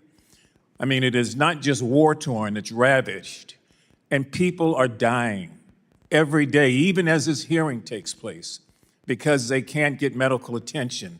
And so Gaza is not over with. That chapter and page is not turned. Those persons, the Palestinians that live there, really need help. And I would strongly urge the State Department, in addition to what you may be doing, to have someone and to have a process to come up with ways through UNRWA and other organizations to meet the need. Many of the international organizations are facing a monetary crisis, and so they don't have the ability to do what they are empowered to do. But this is still the United States of America, and we still have an obligation. And we cannot let children die en masse because we think that a ceasefire has created a new reality. The reality is still the same on the ground there. So I would urgently ask that when you come back before the committee, that you try to address that, or even before then, or if you want to share some information, please do, because time is of the essence. I yield back. Representative Lawler. Mr. Secretary, as chairman of this committee's Middle East and North Africa subcommittee, I've been monitoring closely the administration's operations in Iran and appreciate the many conversations that we have had. I commend both you and President Trump for your decisive actions against the regime and that of our military. Last summer, we significantly set back their nuclear objectives. And in the past few months, we have systemically decimated their military infrastructure, including their naval fleet and ballistic missiles program and drone capacity. And we eliminated the Ayatollah, the clerics, and much of the leadership of the IRGC. And now you are working to get the Strait of Hormuz reopened. And to my colleagues, I would say to you, imagine what this regime would do if it actually had a nuclear weapon and tried to extract and extort by shutting down the strait. They didn't just think of this as a result of this operation. This is something that they had been planning for years. We are working to diminish their nuclear capabilities for good and to expand the Abraham Accords across the Middle East and actually ensure peace, stability, and economic prosperity. It is bold, it is innovative, and for the first time in 47 years, somebody actually followed through on the bipartisan threat that Iran could not have a nuclear weapon. So I applaud you for the work that you have done during your tenure and wanted to ask you a few questions. Specifically, would the president sign a deal that doesn't deal with the nuclear threat and Iran's enrichment capabilities? Well, that would be what the deal is about. So it would be impossible to sign a deal that doesn't deal with enrichment and the highly enriched uranium. Right. And would you say that Iran, for the first time, is finally willing to at least discuss these issues? Well, I can tell you a few months ago, they refused to discuss the issues of both enrichment and the highly enriched uranium. I think now in some of the papers that have been exchanged back and forth, it's clearly addressed, but we still don't have final sign-off from their system as of this morning. And there have been reports that sanctions relief and release of frozen assets are on the table. As I understand it, you shut down those rumors yesterday in your testimony. Can you confirm that's the case? Well, first of all, there are sanctions that are specifically related to their nuclear program. Sanctions because they enrich, sanctions because they have highly enriched uranium. And so none of this would be done at the front end. There's no signing bonuses here. But ultimately, it would all be conditions-based. The sanctions that are directly related to the nuclear program would be discussed as if, in fact, they go through all the way on the things that we're asking them to do. But that would be part of the negotiation. It wouldn't be at the front end. Now, as you and I well know, during your time in the Senate, we worked together to pass the SHIP Act. And it was the Biden administration that not only released billions in frozen Iranian oil revenue, but it was the Biden administration that eased sanctions on the illicit oil trade between China and Iran. And that's what allowed the Iranian regime to finance terrorism. Hamas, Hezbollah, the Houthis. That's what allowed them to finance their ballistic missiles program. And it's what allowed them to finance their nuclear capabilities. So as you look at all of this, the bottom line is, from our perspective, we want the nuclear materials out. And so ultimately, no dust, no money, correct? That's right. And to be clear about we're talking about 60% highly enriched uranium that has no peaceful purposes. The only reason to have 60% highly enriched uranium is to be one step away from turning it into 90% highly enriched uranium, which you would weaponize. So that has clearly been one of the things that has to be part of this agreement, Okay. the disposition of it. One thing I just wanted to say as part of any negotiation, please keep in mind the U.S. Victims of Terror Compensation Fund and make sure that our 9/11 families continue to be compensated on the sanctions for Iran's terrorist activities. You know, a number of my Democratic colleagues have pushed war powers resolutions. From your experience and position, does this grandstanding benefit the United States, or does it benefit the Iranian regime? You know, the Iranians have misunderstood it in the past. They think, and I've seen others, not just the Iranians, but on different war powers resolutions, they think that if this thing passes, that means the president will not be able to come after us, so he no longer has any leverage. I think I've seen reflections of that from them in the past. Obviously, look, Congress has its prerogatives. You'll vote on what you're going to vote on. You're asking me whether it's had an impact. I think if you see how it's reported on Iranian state television and things of that nature, it makes them think that somehow our hands are going to be tied and we won't be able to do anything to them, so why make a deal? Appreciate it. Representative McBride. Thank you, Mr. Chairman. Thank you, Mr. Secretary, for joining us today. Like you, I attended the Munich Security Conference earlier this year, and in a meeting that I had with several European prime ministers and several of your colleagues within the administration, your colleagues recognized that NATO is both bigger and better funded today than it was 10 years ago. And I am fully willing to admit that that is a byproduct of several factors, including Putin's aggression, previous administrations, and indeed a byproduct of actions by this administration and this president's first term as well. But I want to focus in today on statements and actions that I believe go beyond pressuring and leverage and actually fundamentally undermine the foundation of NATO. On January 21st of this year, in the president's speech in Davos, he said, we, quote, never got anything from NATO. 2 months later, the president said on Truth Social, speaking of NATO, they will do nothing for us. Mr. Secretary, do you share the president's assessment that we, quote, never got anything from NATO? Well, I think what the president was speaking to at that moment, and was what I'll speak to you about now, is one of the reasons why I've been such a strong supporter of NATO is because they allow us to use these bases, because it allows us in a time of contingency, like the one in Germany and others. And for the first time, we see NATO countries denying us the use of their bases, which undermines the purpose for our involvement. These statements, including the one we never got anything from NATO, happened before the war in Iran, which falls outside of the Article 5 invocation. It falls outside of a war of defense. Do you share the president's assessment that we, quote, never got anything from NATO? I share the president's assessment that on issues that are a priority to the United States. I'll take that as you disagree with his assessment that we never got anything from NATO, because, Mr. Secretary, let me reclaiming my time, Mr. Chairman. Mr. Secretary, I'm asking very specifically about a specific quote. I'm not asking whether NATO can be better or reformed. I'm asking if we never got anything from NATO. And I want to specifically ask you, Mr. Secretary. Well, why are you asking me if I can't answer? You're not answering the question that I'm asking. You're answering a different question about whether NATO can be better or reformed. And so I'm going to move on, Mr. Secretary. Are you aware that the only time Article 5 has ever been invoked is after 9/11 in defense of the United States? Of course I'm aware of that, Okay. yeah. And are you aware that more than 1,000 Europeans died in the subsequent war on terror that was invoked They after. participated in the Middle East, correct? And I assume you're aware that the NATO ally that lost more service members per capita is Denmark? Well, Denmark, I thought it was that the UK had suffered more. More per capita. Okay, gotcha. And I assume you're aware that Greenland is indeed part of Denmark? For now. Okay. Well, I want to focus in on Greenland. I joined the bipartisan bicameral trip to Copenhagen as the administration that you're a part of sought to seize Greenland. In the president's speech at Davos, he said, referring to Greenland, quote, "You need ownership to defend it." Mr. Secretary, does the United States need to own land within NATO to defend it? And the truth be told, we are actually involved in conversations with Greenland and Denmark on the use of Greenland for collective defense for all of us. It's a key part of missile defense, but we're involved in those talks right now. So I think we're in a good place on it now. But I don't want to put stuff out there in the public record that would undermine the conversations we're having with them on it. So specifically, I'm not asking about whether we're going to do more within Greenland for our collective defense. I think all of us share that goal, including Denmark and Greenlandic people.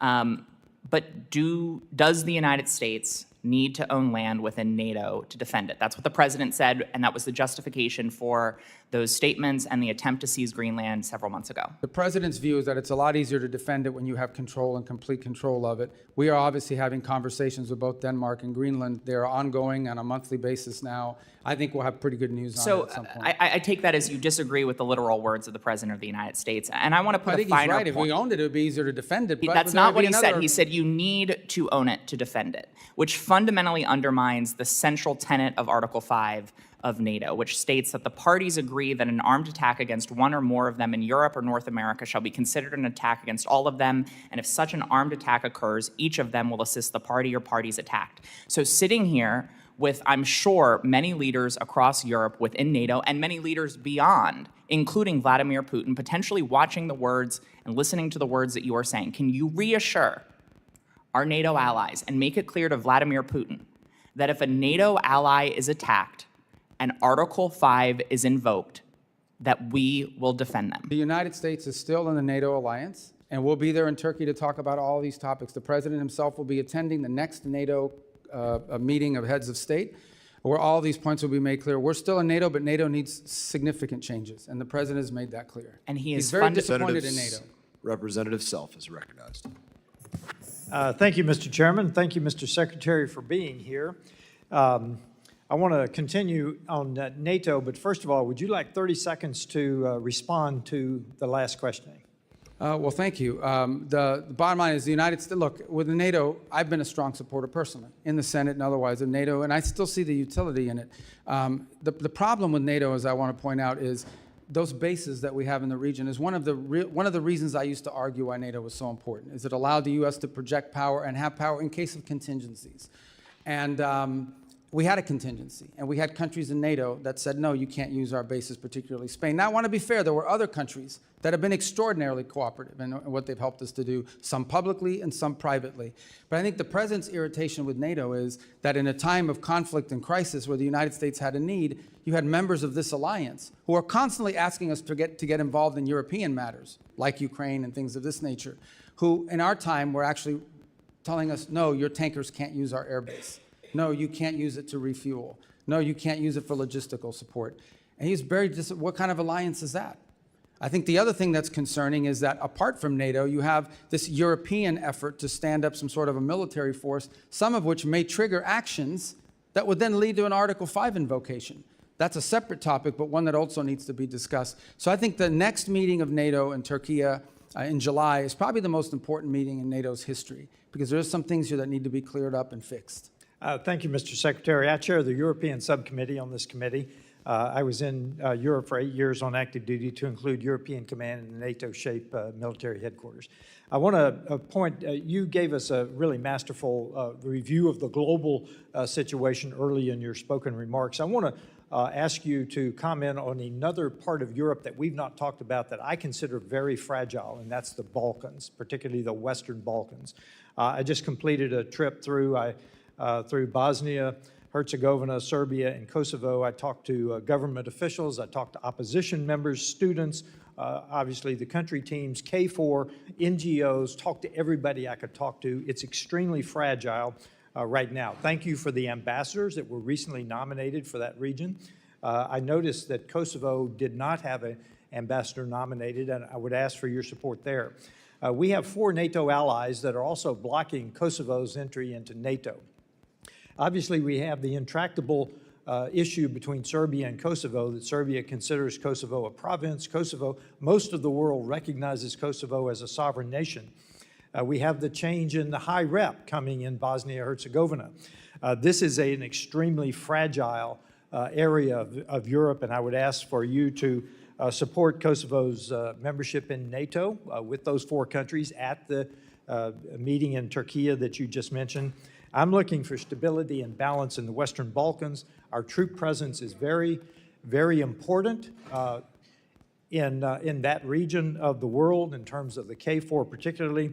And I know we're looking for a high rep, and I just ask for any comments you have on the Western Balkans. I consider them fragile. Well, as you know, the pre-existing high rep has resigned, and so there's a new candidate that we'll be supporting. He's an Italian gentleman that we think would do a good job of helping provide some stability to that position. Beyond that, we remain engaged on this topic, as you've pointed out, and have so done privately as well. The last thing we want to see is any sort of conflict in there, any sort of partition, division, things of this nature, and that would create further conflict. I can't speak to expansion of NATO. I'll be frank with you.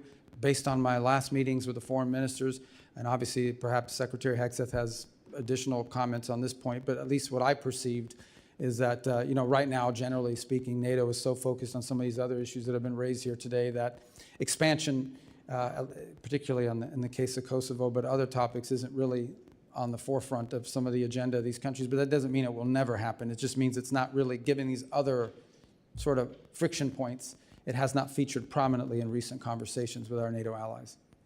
Yes, Mr. Secretary, you look at the Western Balkans, there's kind of a hole there in terms of EU membership and NATO membership. So there is a lack of stability. With that, I have 30 seconds left. I'd like to yield to my colleague. Thank you very much, Honorable Congressman Self. I just want to finish with what I was trying to ask you, Mr. Secretary. Let's go to Colombia. President Trump just endorsed Abelardo del Espriella. We have information, sir, that there are forces preparing a major election fraud coming up in 3 weeks. My question to you is very clear. We need to send a message to the Colombians that they need to have free and fair elections. So are we prepared to say that whomever participates in that type of fraud process during the presidential election, can we sanction them with OFAC sanctions, canceling United States visas for them or for their family members? Look, I can't make that. I would say to you that we are going to be very forceful in ensuring that there is a free and fair election in Colombia and do everything within our power to ensure that that happens. Specifically, time has expired. Representative Dean is recognized. OFAC. Thank you, Chairman and Ranking Member Meeks. Welcome, Secretary Rubio. I want to take a moment to echo the sentiments expressed by the ranking member and my Democratic colleagues about this administration. Under your leadership, we are going backwards. We're losing our moral standing. We're alienating our allies. Our status as the indispensable nation is in question. I had hoped that President Trump would have used you more. I had hoped he would have used diplomatic tools more instead of family deal makers. A prime example of where we have lost ground is the destruction of USAID and the U.S. foreign assistance apparatus. Secretary Rubio, I agree with your stated intention to spend foreign aid effectively, efficiently, and aligned with American values. Your written testimony certainly paints a rosy picture of the State Department's progress in achieving those goals. I quote you when you say, every dollar we spend today is 100 times more effective, efficient, and aligned with the American interest than it was when President Trump took office. We know such huckstering is not the reality.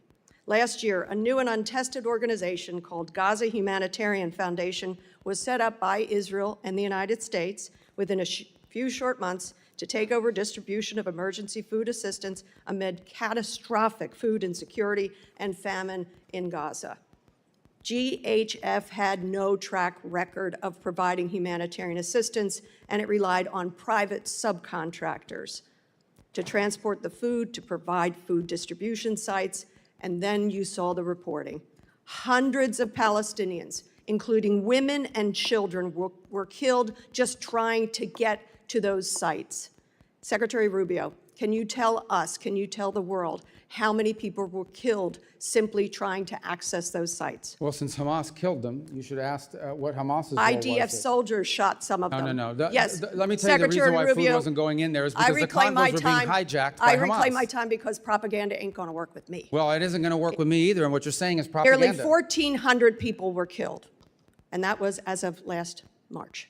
Secretary Rubio, why did the State Department approve the $30 million to GHF at a time when other well-tested agencies were there and able to provide distribution? Well, because one of those were in cahoots with Hamas. And we saw an incredible amount of the aid flow into Hamas's hands. Reclaiming my time, the aid was Here we held go with the up at reclaiming the our border time by Israel, and You you guys got to know fix it. your rules here. You can't even answer a question. You're not following the rules. You're very familiar with how this works. No, I don't. I never served in the House. This is a weird rule. Will you ask a question and I can't answer? Would you please add time to the clock? Nope. He's a comedy show over there. I'd say on the This left. is serious stuff. I agree. That's why I Mr. shouldn't have to answer questions Mr. about Rubio, shoes. according to public reporting, 9 counterterrorism and anti-fraud safeguards were waived to approve this. I wonder who specifically made the decision. I wonder, were you aware of this decision? I'm not asking you a question. And was there any written justification? I don't want an answer. You know why? Because now GHF is closed. It was abysmal. It was a legacy of disaster. Nothing about our investment, our taxpayers' investment, seems to have been effective or efficient or in the interest of the American people. I would call that waste, fraud, and abuse. Moving on. I'm a member of the Appropriations Committee. I'm concerned that you're flouting Congress's constitutional power of the purse when it comes to foreign aid. For FY25, Congress appropriated and the President signed into law more than $690 million for international basic education. I don't need to tell you that investing in basic education is critical for empowering children, creating economic opportunity. It's also had a long-time bipartisan support. You personally, as a senator, supported authorizing legislation, the READ Act. How much of this funding has been spent so far? I don't have that figure in front of me, but I can tell you we're not going to fund puppet shows. Can you get it for us? Yeah, I'll get it for you, but I'm going to tell you the number of puppet shows and all these other stupid things they were spending money on is going to be zero. Well, you supported the legislation. I didn't support the legislation to have puppet shows. Mr. Rubio, Mr. Secretary, the Trump administration will be remembered for rubble and rot. I had hoped you would have been able to distinguish yourself above that rot. I bet you hoped it too. Sadly, you have not. I yield back. Well, Representative Baird is recognized. Thank you, Mr. Chairman, and thank you, Mr. Secretary, for being here and giving us an update on the Department of State. We really appreciate that. You know, in your testimony, you stated that the foreign assistance is a key instrument in America's ability to build partnerships and trust with developing countries. And President Trump has put forth a clear plan about America first in all aspects of our policy and his policy. Our focal point that the State Department has spearheaded, which I am very excited about, is the American First Global Health Strategy. The U.S. is a global leader in health innovation, particularly with pharmaceutical applications and biotechnology. African countries overwhelmingly have been the beneficiaries of American First bilateral global health agreements. 21 of the 32 signed agreements that you mentioned in your early presentation have been with nations in Africa, resulting in 40% of African nations being partners of the United States that have taken a responsibility to invest in their people instead of asking for a blank check from America's taxpayers. So I'm proud as a representative of Indiana to see that the drastic increase in domestic investments is innovative for global health problems and biotechnology. So can you walk me through the process for sending America's medical and health innovation abroad to assist with global health threats? And additionally, what plans does the State Department have to expand those global?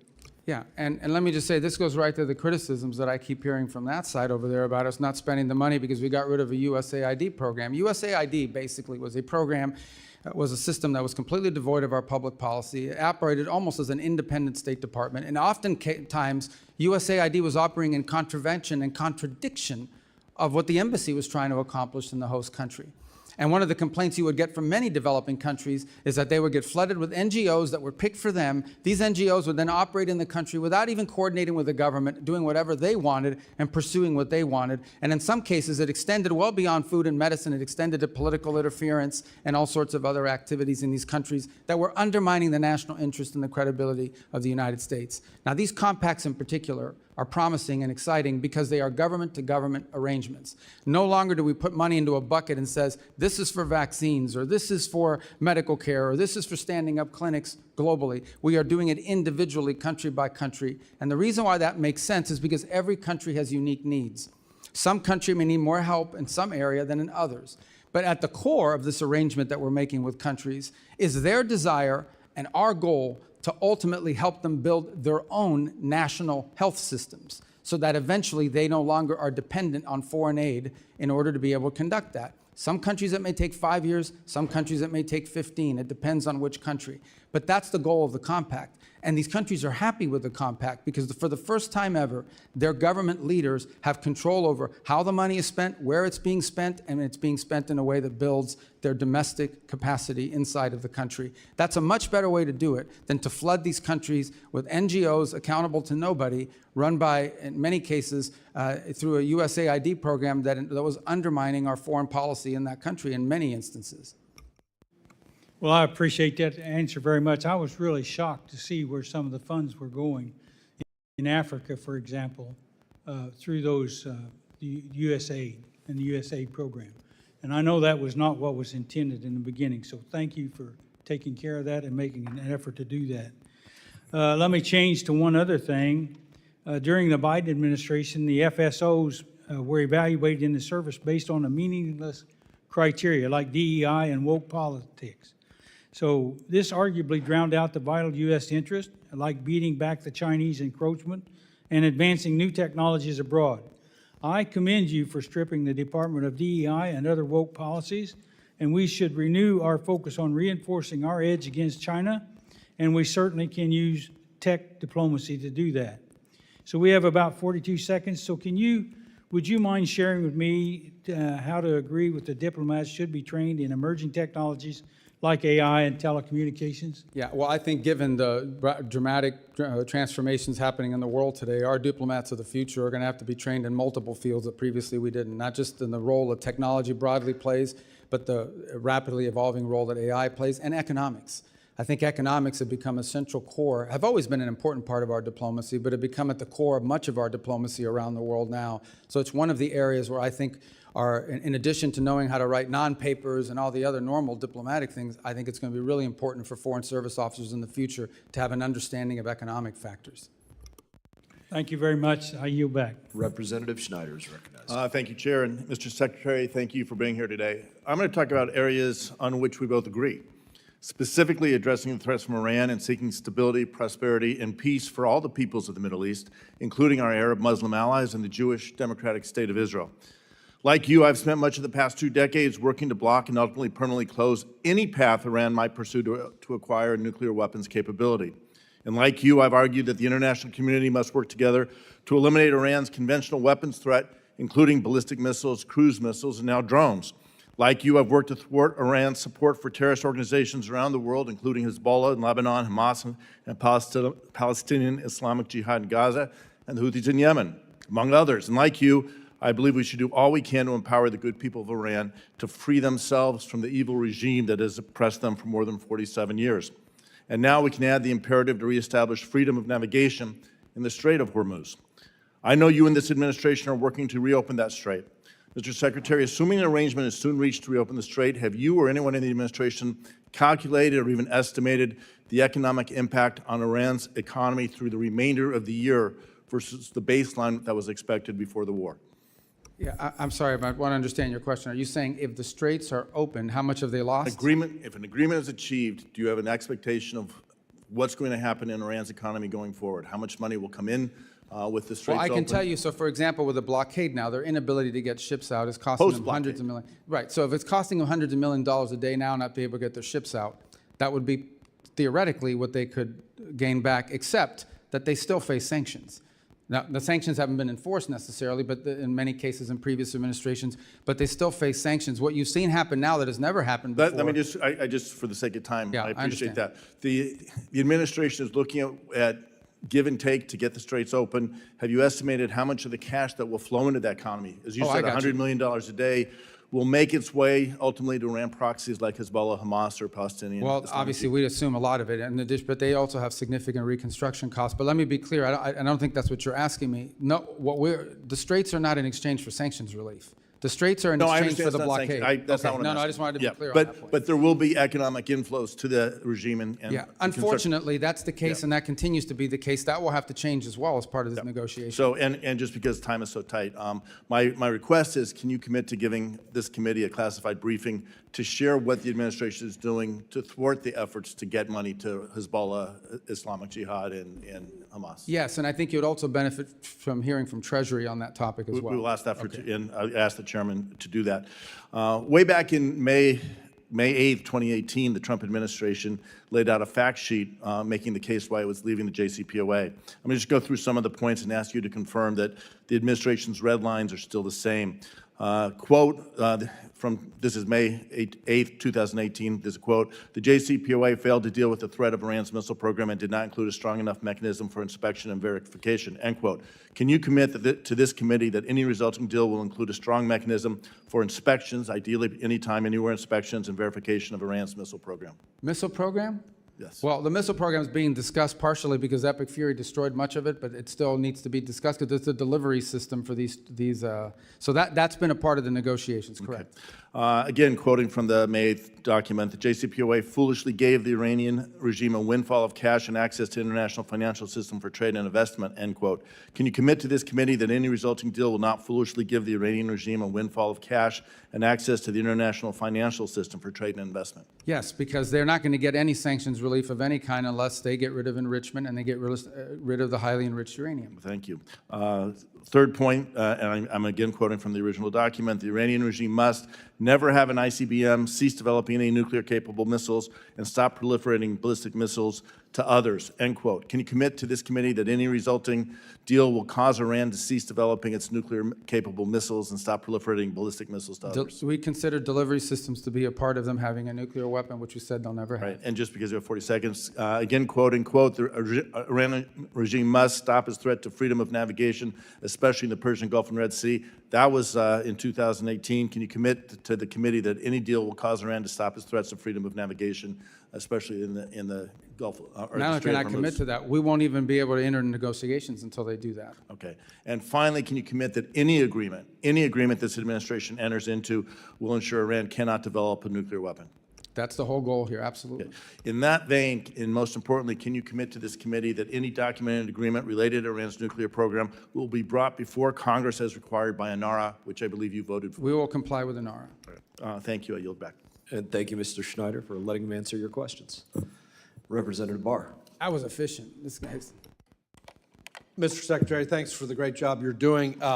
Some Democrats are making the laughable claim that Iran is stronger today than they were before Epic Fury started because of the disruption in the Strait of Hormuz. You've seen the Trump derangement syndrome in the hearing today. Can you set the record straight on whether or not Iran is stronger today? Well, they have no Navy, they have no Air Force, they have no air defenses, they have they have massive destruction to the defense industrial base. They've lost a substantial percentage of their missile launchers and of their drone launchers as well. They're not benefiting from the straits being closed because the blockade is keeping them from hundreds of millions of dollars a day in revenue. They've had their ships seized in the Indo-Pacific. Their leadership is fractured. They have hyperinflation. Their currency is worthless, and they're having trouble making payroll. I guess other than that, they're doing well. Thank you. Do you believe that keeping the credible threat of kinetic military force on the table and the president's willingness to use such force is important to your diplomatic leverage? Yes, because unfortunately, we are dealing with a group of people that don't understand anything but that. And so the resolution that's on the floor in the U.S. House this week would do what to the U.S. leverage? I don't think technically it does anything. I think perceptionally it allows the Iranians to believe that somehow they don't have to make a deal because there's no threat of something bad happening to them if they don't. And just as a follow-up to my friend Congressman Schneider's line of questioning, can you describe the key differences between the terms of the deal that you all are negotiating with Iran today versus the terms of the JCPOA? What we're discussing now is what the negotiations will be about. And it will be about no enrichment, what they're going to do with their enrichment, and what they're going to do with the highly enriched uranium being removed and being disposed of. That wasn't a part of JCPOA. The other thing is the JCPOA was time limited. In fact, the prohibition on certain enrichment would have been expiring this very year. This very year would have been expiring. So JCPOA right now would be expiring, and they would be able to be in a position to then ramp up and do whatever they wanted in compliance with the JCPOA. So there are major differences even in the text of what we're discussing the negotiations are going to be about. But ultimately, any deal we do will be a good deal or it won't be a deal. And it'll be better than JCPOA. Absolutely, and I think that's a key point is that this idea that you could draw any analogy between what's happening now, where the administration has totally obliterated the nuclear capabilities of Iran, plus their conventional capabilities. You're negotiating from a position of strength that the Obama and Biden administration was not negotiating from a position of strength at all, and provided upfront sanctions. We know what the result was. I want to shift to the Indo-Pacific real quick. As you know, the Taiwan Relations Act states that it is the policy of the United States to provide Taiwan with arms of a defensive character. Consistent with that policy, the Trump administration announced in December of 25 an $11 billion arms package for Taiwan, the largest ever, including HIMARS, howitzers, drones, Javelin anti-tank missiles. As a result, the Taiwan legislature passed a $25 billion special defense budget that included funding for an even bigger arms deal for air and missile defense totaling $14 billion, a deal that is not final, and a deal that is under review. As you know, one of the 6 assurances states that the U.S. will not consult with the PRC on arms sales to Taiwan. Now, you've heard this. Critics of the administration have alleged, the media has alleged, as a result of the Beijing summit, that President Trump's recent meetings with Chinese leader Xi in Beijing not only paused Taiwan arms sales, that's their term, paused arms sales, but also violated the assurance that the U.S. will not consult with the PRC directly. Can you clear the air on this? First of all, the $11 million in December was the single largest arms sales ever to Taiwan. It was more than happened cumulatively under 4 years of President Biden. And in fact, I recall that for 6 years, President Obama offered $0 to Taiwan during his presidency. So it was such a big deal, by the way, that the Chinese reacted to it with really hyper activity in terms of military exercises around Taiwan. We don't consult with the Chinese on these arms sales. We're aware of their position. They talk about it all the time, and I don't need to tell you, it wouldn't be breaking news that they're not in favor of these arms sales. They raise it, but they are not negotiated, and they're not consulted. That second deal, the $14 million one that's currently under review, and that would not be unusual for something. So of that that's not magnitude. a pause. That's not a pause. That's under review, and we've already done an $11 billion deal. Just did one in December. Right. So I think the mischaracterization of this as a pause doesn't reflect the administration's commitment that they've already made on the $11 billion deal. I yield back. Yeah, correct. Representative Barra is recognized. Thank you, Mr. Chairman. Thank you, Secretary, for being here. I'll admit that I was hesitant and skeptical and did not support the actions that took place in Venezuela. I also will admit that thus far it's working out better than I would have expected. And long-term stability, if we can create a better life for the Venezuelan people, is a good thing. If we can reduce that threat in our hemisphere, that's a good thing as well. To the line of questioning that Ms. Kamla-Gordaev asked, I think it would go a long way. You mentioned that there's a KPMG audit of the Venezuelan funds, how the revenue is being used, how it's being reinvested in Venezuela.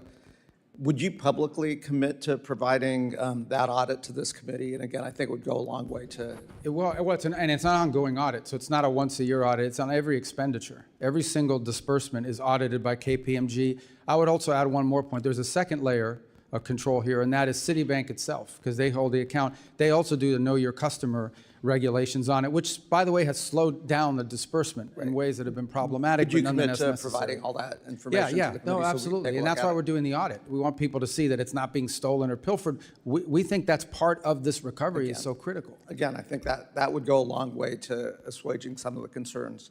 I'm going to follow. Mr. Barr is a co-chair with me on the Taiwan caucus, and some of his line of questioning. I was going to ask you yes/no questions, but I'll ask a series of questions I think that go along with his line of questioning. Some of the comments that the president's made recently have created a little bit of ambiguity. But again, what you just suggested, nothing's changed in our relationship. In the Taiwan Relations Act, it states that the United States will make available to Taiwan such defense articles and defense services as may be necessary. The 6 assurances states that the United States does not agree to consult with the People's Republic of China regarding arms sales to Taiwan. The Taiwan's Relations Act, the 3 joint communiques, the 6 assurances have guided our one China policy for decades. And again, I think in your previous statements, nothing has changed with our commitment to upholding the U.S. one China policy. Is that correct? Our policy on Taiwan has not changed. Oh, great, thank you. Switching over to something that the administration's put a lot of focus on is our critical minerals, rare earths, developing our own capacity.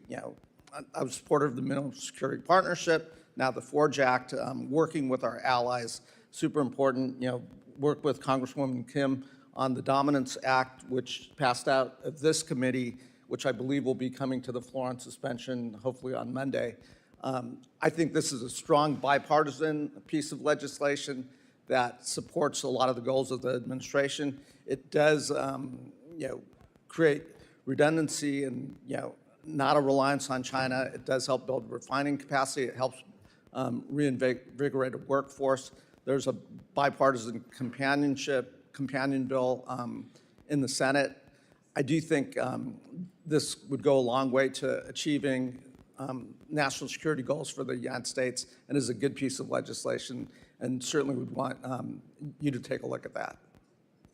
I will, and to be more consistent on this topic, on the critical minerals, literally every engagement we have, every country in the world is now discovering they have critical minerals and rare earths, even though they're not that rare. That's the mining part of it. The second part of it, as you know, is the processing and refining. We need to have that capability built too, and we're trying to create these global alliances to do that so that we're not overly dependent on these one source, particularly China. Right, and third piece of questioning, I recently was in Korea meeting with the new Korean president. Lots of conversations taking place with the Koreans. One area we did talk about was, our commitment to being the nuclear deterrent for the peninsula and so forth. Has anything changed there? No, our posture there remains the same. And in fact, we have new partnerships that we're trying to, now we're not trying to trigger a crisis there. We're not trying to trigger a war or anything problematic. But, at the mill-to-mill level, we have very strong relations with Korea. Great. Also, have been talking to Australians, paying close attention to AUKUS. Again, our commitments to AUKUS, to that partnership, which is critical to our geopolitical security in the region, that commitment stays firm. Correct. And not only that, with Australia is also part of the Quad that we have with Japan and India. They were at our meeting last week. We have a lot we're working on together with them and seek to expand it. Great. And you mentioned that the Quad expects to have a leaders summit. I know that's been delayed a couple times. Do we expect the leaders We to are hoping to be able to do one this year, maybe on the sidelines of another global gathering in the region, but nonetheless a meeting. Not a standalone, but as part of, where they're all going to be at the same time, it would be easier. We're working on getting that scheduled. Great. Representative Fine. Well, thank you, Mr. Chairman. Mr. Secretary, I firmly believe God puts us where he wants us to be, and I'm grateful every day he's put you where you are. So thank you for all the hard work that you're doing. I want to read you a couple statements and see if you agree with them. I suspect that you will. The first statement is, heaven forbid Iran were to ever obtain a nuclear weapon. Do you agree with that, I presume? Yeah, I would use even stronger language. Okay. Second one would be Iran must never be allowed to obtain a nuclear weapon. Would you Yeah. agree with that? Baseline policy. Okay. And then the third is the Iranian regime must not gain nuclear weapons. Would you agree Yes. with that? These are statements, these are actual quotes from 3 members on the other side of the aisle who today gave you a whole lot of grief about what you're doing and what the president is doing to make sure those statements don't come to pass. Representatives Meeks, Lieu, and Sherman. So my question to you is, what changed? I mean, why would people say they must never be allowed to have a nuclear weapon, and then when we're actually doing what is necessary to make sure they don't, all of a sudden, there's a very different tone as they ask you questions? Yeah, I would say that the notion that they shouldn't have a nuclear weapon is widely held, and not just widely held by members of Congress. It's widely held by countries around the world. In fact, I don't know a single country in the world that says it would be a good idea for Iran to have a nuclear weapon. I think what's changed, or where the difference comes in, is, okay, what are you going to do about it? You ultimately have to do something about it. And when we saw that they were building up this conventional shield behind which they were going to hide their nuclear program and hold it immune from action, we had to address it. And that's what the president did with Epic Fury. So that was the difference. The difference is we actually did something about it, something that multiple administrations have held as their position. It was the Biden administration's position. It was the Obama administration's position. But this president actually did something about it. And many countries around the world aren't willing to do anything about it except complain or sign on to some letter somewhere. But we actually did something about it, because if we had not done so, in about a year, Iran would have had a conventional shield. And they could have been able to threaten not just the region, but parts of Europe. And they would have said, if you come after us in our nuclear program, we will impose costs on you you cannot bear. So now you have to let us have a nuclear weapon. We were never going to let them have that conventional shield. So what happens, in your opinion, if we did what they're asking? We stand down, we stop, we go back to the strongly worded letters and lots of talking, but we don't take the action. We just go, well, we don't want them to have a nuclear weapon, but they're going to do what they're going to do. What do you think? What would your prediction be? What happens? I think the long-term trajectory of Iran remains the same in that regard, as their ambition is to ultimately have a nuclear weapon. That is ultimately their ambition. They probably view it not just as regime security, the way that they do in North Korea. They view it as an ability to become the dominant power in the region. Once they possess a nuclear weapon, nothing stops them from sponsoring proxy groups all over the region to destabilize Jordan, Saudi Arabia, multiple Sunni countries, and of course wipe out Israel. So it would be fair to say then that standing in the way of what you're trying to do over there, what we're trying to do over there, effectively is emboldening and enabling Iran to get that nuclear weapon. Well, ultimately, anytime they don't fit, the only reason they would not go for a nuclear weapon is because they're forced not to. They're never going to do that voluntarily, and they've never agreed to anything voluntarily. Even the small concessions they made in JCPOA were in exchange for some benefit to them. So clearly, this isn't a regime that only understands that they will only do these things if they're compelled to do so, either through an incentive or through a punitive matter. Okay, changing topics to UNRWA for a minute. As you know, on October 7th, 2023, there were employees of the United Nations in the form of UNRWA who actually participated in the terrorist attack that killed 1,200 people. What are we going to do to make sure that the UN can never, ever again employ terrorists that are going to go and kill people? Well, obviously, we're not going to be working with UNRWA any longer. As you know, we've removed ourselves from that, and we refuse to engage them or be a part of the solution now in Gaza. There are plenty of other organizations that can play that role without having the sort of cooperation that they've had with Hamas elements, including the presence of Hamas elements within their ranks, as we've seen. And it's part of the thing that was being talked about earlier in Gaza. What they don't tell you is a significant percentage of the aid, even the non-UNRWA aid that was entering, was winding up in the hands of Hamas, and they were reselling it in the black market and, of course, keeping it for themselves. That was not the purpose of the aid. What they're also not telling you is that one of the reasons why the World Food Program would not go in or could not go in is because their trucks were being hijacked, and their truckers would not go because they were putting their lives in danger. And this was all being systemized, weaponized, and manipulated by Hamas to their benefit. Well, thank you again for everything you've done. Everyone in Florida is very proud of you, and we're cheering for the work that you do every day. Thank you, Mr. Secretary. Thank you, Mr. Chairman. Representative Ocheski. Thank you, Mr. Chairman. First, Secretary Rubio's earlier testimony referenced the president's son-in-law, Jared Kushner, as a private citizen. But in President Trump's own words, Kushner is an envoy of peace alongside Steve Witkoff. So I ask unanimous consent to submit for the record a political article from February 19th detailing the president's announcement, which makes clear Kushner is more than a private citizen. It's ordered. Thank you. Secretary Rubio, as a senator back in 2023 referencing Hunter Biden, you said, quote, if his last name wasn't Biden, there's no way in the world that he would have made the millions of dollars he made. You also said we can't abandon common sense when someone profits from a family member in power. Is it fair to say that you agree that it's wrong for elected officials and their families to profit from positions of power? To use government service to make money, yeah, of course. Great. I appreciate that, and I share that sentiment with you, sir. I want to revisit some of the details that were brought up earlier and put into the record about the president's own stock transactions, a form which he filed that shows he completed more than 3,700 stock transactions in just the first 3 months of this year alone. The president bought hundreds of thousands of dollars in Palantir stock shortly before he publicly praised the company on his social media site. As if the name drop itself wasn't enough, he included the company's ticker symbol for good measure, hardly subtle to me. On March 23rd, after nearly a month of war with Iran, the president said talks were, quote, very good and productive, and extended his deadline for a deal by 5 days. Oil prices dropped and energy stocks fell, while Trump bought shares in companies like ExxonMobil, Chevron, and other firms positioned to benefit if the war continued, which it did at the president's direction. He bought a dip that he created. Then there's NVIDIA. The president bought as much as $1 million in stock just 1 week before the Commerce Department formally approved the sale of NVIDIA chips to China. 1 week. He bought up to $5 million more in NVIDIA stock in February, right before the company announced a major chip deal with Meta. It's pretty good luck if you ask me. If that's not bad enough, the president's son struck a multi-billion-dollar crypto deal with a UAE state-backed firm. After the deal, the administration reversed AI chip restrictions, approving transfers of sensitive technology to another UAE-related entity, chaired by the very same royal family figure involved with the deal with his son. That seems like hardly a coincidence to me, and indeed, it is self-enrichment tied directly to the president's foreign policy agenda, and it's how the president's net worth has grown by over $4 billion since he started this term. As the president gets rich, his wars and tariffs are crushing hardworking American families. And I think the American people see through the BS. This is the most corrupt administration in American history.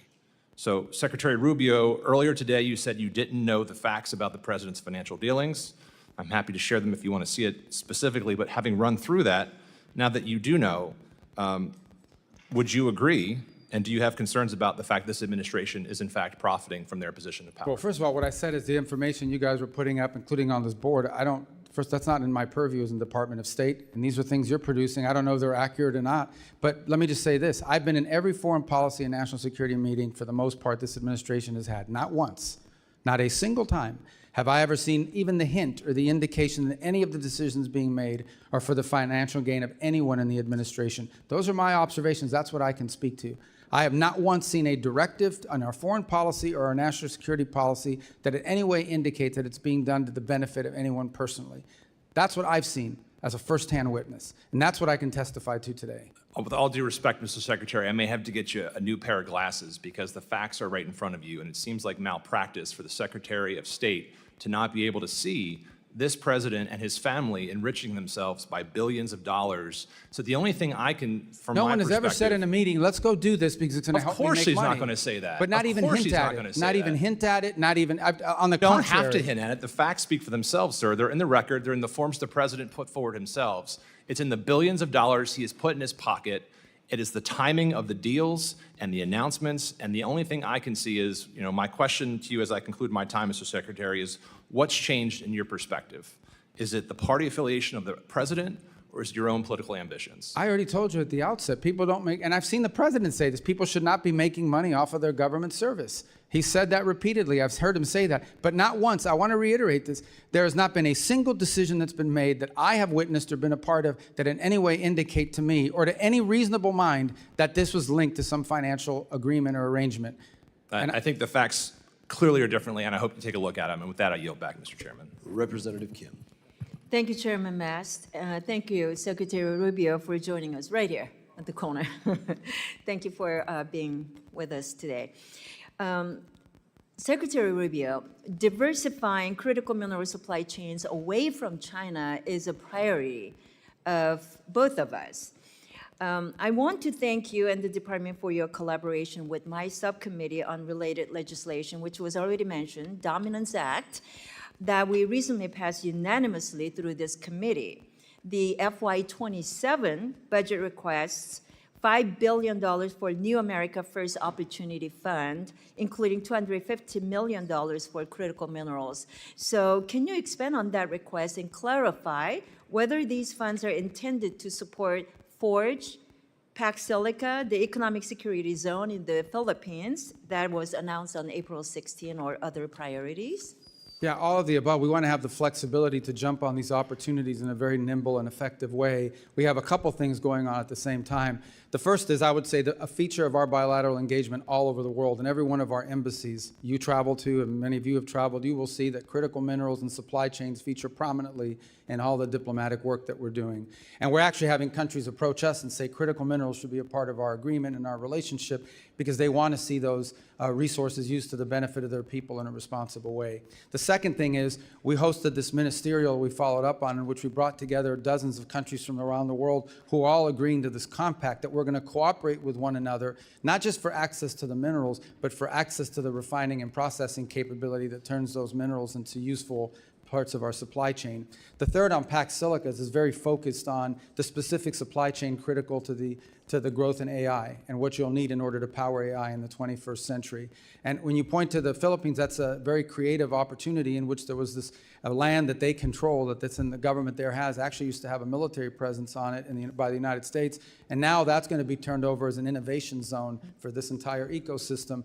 And we want to be nimble enough to be able to jump on these opportunities. Sometimes present themselves outside the regular, earmark process or the regular financing process, appropriations process of Congress.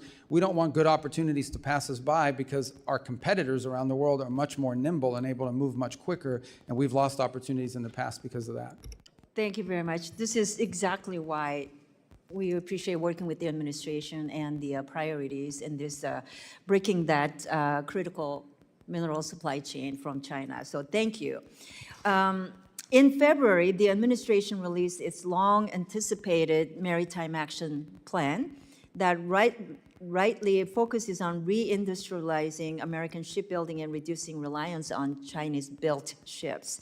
The plan notes but does not focus on the need to work with our international partners to address the short-term gaps in our shipping industry. My international counterparts have noted that absent a Ministry of Industry, they are unsure whom to engage on the U.S. side for international shipbuilding matters. So, Mr. Secretary, do you agree that the State Department should be the primary point of entry for these discussions? And if so, which office within the State Department should lead that? Well, I'm not prepared to claim that as belonging to us, but I certainly know that our Economic Bureau will play a key role in it. Maybe it's better positioned in commerce. Potentially, the Department of War will have a role to play in this as well, because some of this involves shipbuilding for our Navy. I can say that in the case of Finland, we're entering into that agreement on the icebreakers, which will help. They'll help us, and they're very good at the construction of that. I know with South Korea, there's been part of our agreement with them is the ability to not just build ships here in the United States, but they may be able to build a few in South Korea as well that would be helpful to us. So we are looking to this. Unfortunately, what has happened in the world is that the capacity of other than China, very few countries have invested heavily in their shipbuilding for a long time. That's an industrial capacity that's been lost because they've been subsidizing their industry and producing it at such a high rate. So that's one more thing that we need to reindustrialize to the broader world and ultimately, hopefully, to the United States and our shipyards here as well. Thank you. Very quickly, on the Taiwan arms sales, it's already been addressed many times, but given the growing PRC threats against Taiwan, there is a strong bipartisan consensus here in Congress that Taiwan must receive the defensive system it has already purchased and paid for without undue delay. So can you provide an update on the current status of these deliveries and the administration's plan to expedite them? Well, the first tranche, which was the single largest sale to Taiwan ever, was the $11 billion in December. That was approved and is moving. The second is, I think, the $14 billion one that is still under review. And it's under review for a variety of reasons that don't necessarily just include Taiwan. It includes the availability of the stocks in the short term. We have to balance that with our own procurement process. So it's normal to review it's a large sale. I mean, it's not small. It would be the biggest one ever. And I just remind everybody, the $11 billion we did in December, I believe, was more than was sold to Taiwan the entirety of the Biden presidency, and that just happened 5 months ago. Representative Moskowitz. Thank you. Thank you, Mr. Chairman.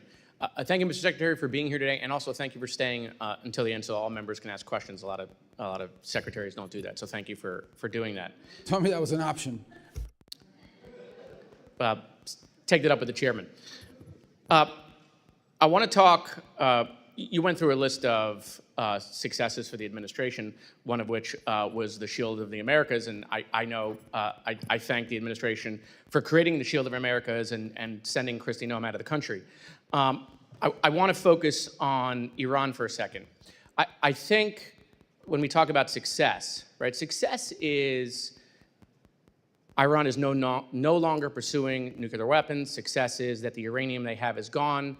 And it's fulfilling 30 or 40 years of U.S. policy, right? That's success. Do you agree with that? I mean, ultimately, we did it for a reason. We don't want there to be a nuclear-armed Iran. So, look, Iran can make whatever pledges they want. It's not worth the paper it's written on. But making sure the nuclear dust is out, making sure the facilities that they have underground are gone, that is success. And I assume you would agree that any deal that you think the president should sign or not sign has to address those core issues. Absolutely. So the removal of highly enriched uranium is an irreversible step. You remove it or you destroy it, it's not there anymore. On enrichment, those are limits, but if you're not inspecting it, they can always violate it. And as long as they have the equipment and the know-how, they could always violate it in the future as well. So that would have to be, that's the one that would have to be monitored. But the enrichment you could verify immediately because you either have it or you don't. Yeah, and for me, I think you have to dismantle what's there and you have to get out what's there. I think that's the most critical piece because, Iran has survived multiple administrations. That's their whole goal. Their whole goal is just run out the clock. They've run out the clock previously. And so the idea that they'll pledge to do something in the future, I just don't think we can trust that. Once we pull away the military, once we move on to another topic, their pledge is kind of irrelevant. Getting what's there removed, I think has to be the most important thing. Otherwise, it's hard to convince, I think, the American people that it was worth the success. We talked a lot about critical minerals. I think the administration is doing a really good job on critical minerals, these rare minerals that we need for our military, for technology. But I don't think the American people understand how important it really is and what China is doing around the world. I mean, do you think the administration could do a slightly better job on educating the American people why this is so important and why they should care about that? Yeah, I think we all need to do a better job. And I started talking about this issue when I was in the U.S. Senate, but frankly, it's not sexy. You have to explain it to people because they have to understand that you can build the greatest car in the world. You can build the greatest plane in the world. You can build the greatest weapons system in the world, and you can build the greatest technology and infrastructure in the world. If it's missing one little thing, one chip, one element that you need to build it, if it's missing that, the whole thing doesn't work. You can't do it. Yeah. I think back to the magnets that are critical to the cars, and when the Chinese cut us off and the world off of those magnets that they were producing for cars, no, I wasn't even that conversant in the issue before it happened. So I think there are vulnerabilities like that. We've mapped out those vulnerabilities. I would agree. I think this is going to require a sustained public campaign to tell people when we talk about critical minerals, what we're actually talking about and why it's important. And I think that's right. And I think people don't understand exactly the long game that China is playing. And I think it's important for U.S. foreign policy around the world. Mr. Secretary, the war in Gaza is all over my algorithm, all over my feed every day. But you know what's not on my algorithm or anyone else's algorithm here or the kids in college?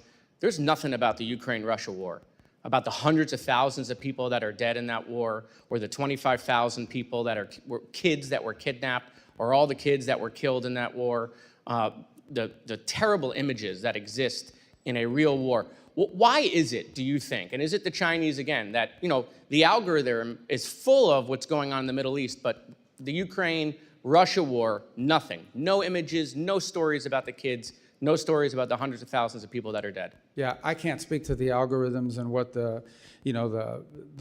those systems are doing with regards to that. I can tell you that in addition to what you've just mentioned, I do think that, this is my observation, this war has now lasted longer than the Second World War. I don't want to use the term stalemate, but clearly both sides are trading a kilometer for a kilometer, an incredible death rate. The Russians are losing 5,000 soldiers a week, which is a crazy number. And the Ukrainians are losing people too, but not nearly as many are at the rate. it's sort of a stalemated, stagnated fight that now I think threatens to escalate because we're seeing these deep strikes into Russia and deep strikes into And I don't want to cut Kyiv. you off, Mr. Chairman. Mr. Secretary, I have only 9 seconds left. Cuba, real quick. Thank you guys for indicting Raul Castro. I wish it would have happened years ago. The Cuban people deserve to be free. The time has come. I'd love just to give you a minute or to talk about what you see for that island in the coming years. And just to be clear, we didn't indict Raul Castro. A grand jury in South Florida indicted him, and then the Americans indicted. Yeah, no, but I know what you meant. I'm just saying I want to be clear. It was done through a grand jury. It wasn't.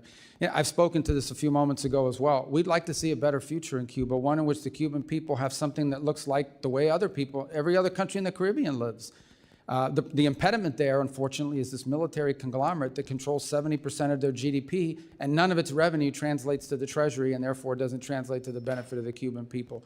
So we're open to an arrangement that allows that process to begin. They're the ones that have been recalcitrant. In the meantime, we're prepared to provide humanitarian assistance to the people of Cuba, so long as it's distributed by non-governmental organizations that are trusted, like Samaritan's Purse, Caritas through the Catholic Church, the UN, others. But it can't be stolen and wind up in the Gaesa dollar stores. That can't happen.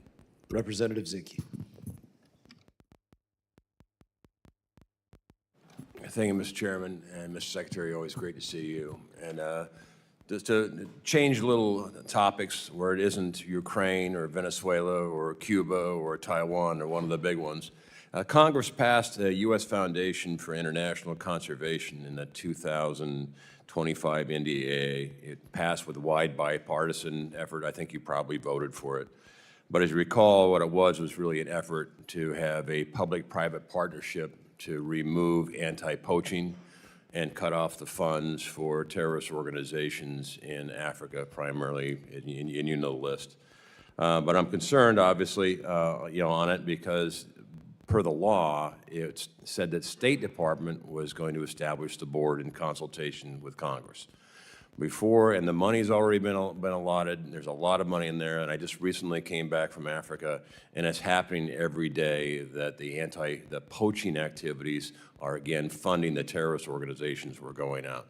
And what I'd like is a commitment from the State Department to move forward on appointing the board, because at the end of the day, nothing can happen until the board meets to unleash the leveraged private dollars, which are, I think, 2-to-1 ratio. That can't happen. The program is at all standstill until the State Department appoints the board in consultation with Congress, but the first step is with you. Could I have your commitment that you're going to prioritize this? And I told others we're going to follow up on that, but I believe there's a presidential appointment role in that board, if I'm not mistaken about the, so we'll have to check with White House and personnel as well, but I'll get you an answer. The board has been the impediment. You're right. Yeah, and my understanding is reading the law, it's the State Department appoints. Yeah, no doubt in coordination with the White House, but if you would prioritize it, because I think this program is an incredibly important and effective program because it leverages private dollars like we haven't seen in Africa, and it is a problem. And with that, Mr. Secretary, let me yield to my colleague from Florida, Ms. Salazar, who would like to ask you some questions and follow up. Thank you very much. Thank you again for your service. Yes. Mr. Secretary, I just want to continue with Cuba to see if we can finish your thoughts on it. As you were saying, Gaesa controls 70% of everything, the resources in Cuba. We know that the Castro family is the one in charge of that military mafia. Is there any way that we could find another DLC #2, following the same example that we have in Venezuela, where we removed Maduro because the grand jury indicted him and he was in the transnational criminal organization lists? If that were to happen, could we find a DLC #2? Well, first of all, I think that some of the models you want to look at is the way the Czech Republic or Poland transitioned out of the, and one of the things they did is they did preserve certain institutions in their society in order to provide stability and longevity to the project they were in. But we understand that there are no institutions in Cuba. Well, I think you're asking me to identify, is there specific individuals in the Cuban government? I think there are specific, maybe technocrats that you could work with. And would you I think be it's a little okay? harder when you get higher up because of the ideological bent that some of them have. And I agree with what you're saying. People that are not, their hands are not full of blood. Could we consider that possibility in order to avoid civil wars and instability and chaos? I think the United States is open to a negotiated situation that puts Cuba on a path towards democracy, prosperity, freedom, normalcy. We would be open to that, and we would work with whoever is open to doing it. Obviously, it'll be challenging, and that system is all I've said. I mean, some of these people have committed 67 years to this viewpoint. It isn't hard, it's not going to be easy for them to pivot away from it. But have we identified, we know that very well in our community, but have we been able to identify someone that could fill that role? Well, I wouldn't say that we've identified a specific individual that could play that role. I think there are clearly people within the technocratic realm of the government that could play some role in all of this. But ultimately, if you're asking me, is there a singular individual right now that we would trust and rely on to lead this transition from start to finish, I can't give you that name right now. I understand. Now, we know that today Raul turns 95 years old. At 95, you're pretty old, and making decisions is very hard. We know that El Cangrejo is his grandson, he's younger, 41 years old. Don't you think that maybe are you sending messages to the younger generation to convince Raul in order to make it easier for that island, like you said, to become Jamaica or Dominican Republic, Taiwan, Singapore, and Hong Kong? Yeah, I think that there are clearly individuals within the apparatus of power in that country that understand that what they have now is not sustainable and needs to be fixed. But they don't have power, do they? They cannot make decisions. Even if they have power, they don't know how to do it, or they don't have enough power, because so much of it has to be consensus built internally. But there are clearly people that are aware that what they have now is not sustainable. Thank you, Mr. Secretary. Representative Johnson. Thank you so much, Mr. Chairman. Mr. Secretary, thank you for being here. I know that my colleagues have addressed the Iran and affordability of energy prices with you during this hearing already. Being from Texas, obviously energy is a big issue in our state, and I've heard repeatedly on the, I just want you to know, I've heard repeatedly on the campaign trail and then from just my constituents in general, just how much the rise of gas prices is really hurting our economy. And I just want to express my concern that the administration did not properly analyze the effect of this war on gas prices, the effect of this war on the economy, the effect of this war on affordability. And I hope that you will take that into consideration as you make your further decisions, because it's very concerning. It's really hurting a lot of people at home.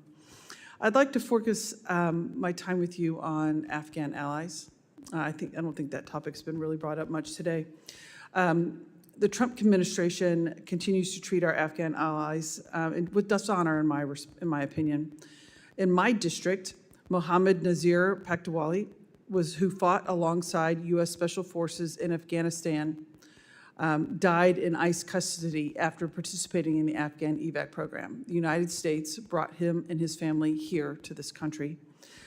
He was wrongfully detained and was, as a 41-year-old man, was dead 24 hours later. I'm very concerned what's happening with our Afghan allies and what we're doing in this country. Under your leadership, U.S. State Department dismantled the Office of Coordinator for Afghan Relocation Efforts and halted the visa processing for Afghan allies, abandoning thousands of our allies that are here. In my opinion, it's dishonorable and it's damaging. America will face fights tomorrow, and thanks to the Trump administration's treachery to this community, we may face them alone.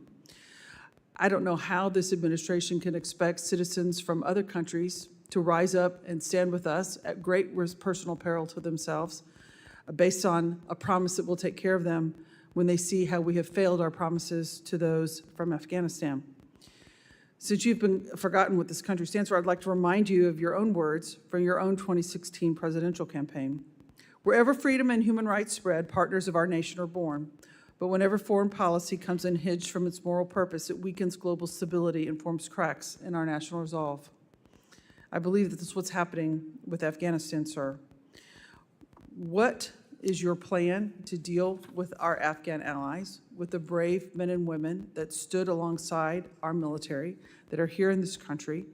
Is your plan to return them to the Taliban? No, but that's not anyone's plan. I think the plan is to find a third safe country where they can go to that they're comfortable and choosing voluntarily to go there, and we're looking for more and more countries to step forward and assume it. As you know, the issues you raise are also tied into the broader migratory decisions that have been made by this administration. We're operating under an executive order right now that does not allow any Afghans into the country after the aftermath of the National Guard attack against the National Guard here in Washington, D.C. a year ago. And then there are also other DHS determinations. Our role, we continue to process the folks that are applying so that their paperwork is in order, but ultimately we don't want them stranded forever in where they are. We want them to be able to go to somewhere that's not Afghanistan, that they choose to want to go to, and that are welcoming of them. And we actively are engaging countries around the world. There are 3 or 4 that have already spoken to us about their willingness to do it. Obviously, they're not going to take 1,000, but we might be able to get 300 here, 400 here, places where they feel comfortable going to and that are assuming and welcoming to them. We're not returning them to the Taliban. We understand that would not be the outcome we want to see. Right. I do think that the position of the United States to now, by bringing these families to our country after they honorably served our country, alongside our men and women, and now to say, now get out, we don't want you anymore, based on one isolated incident is morally reprehensible. It does a disservice to them, and it's wrong, and it's bad policy.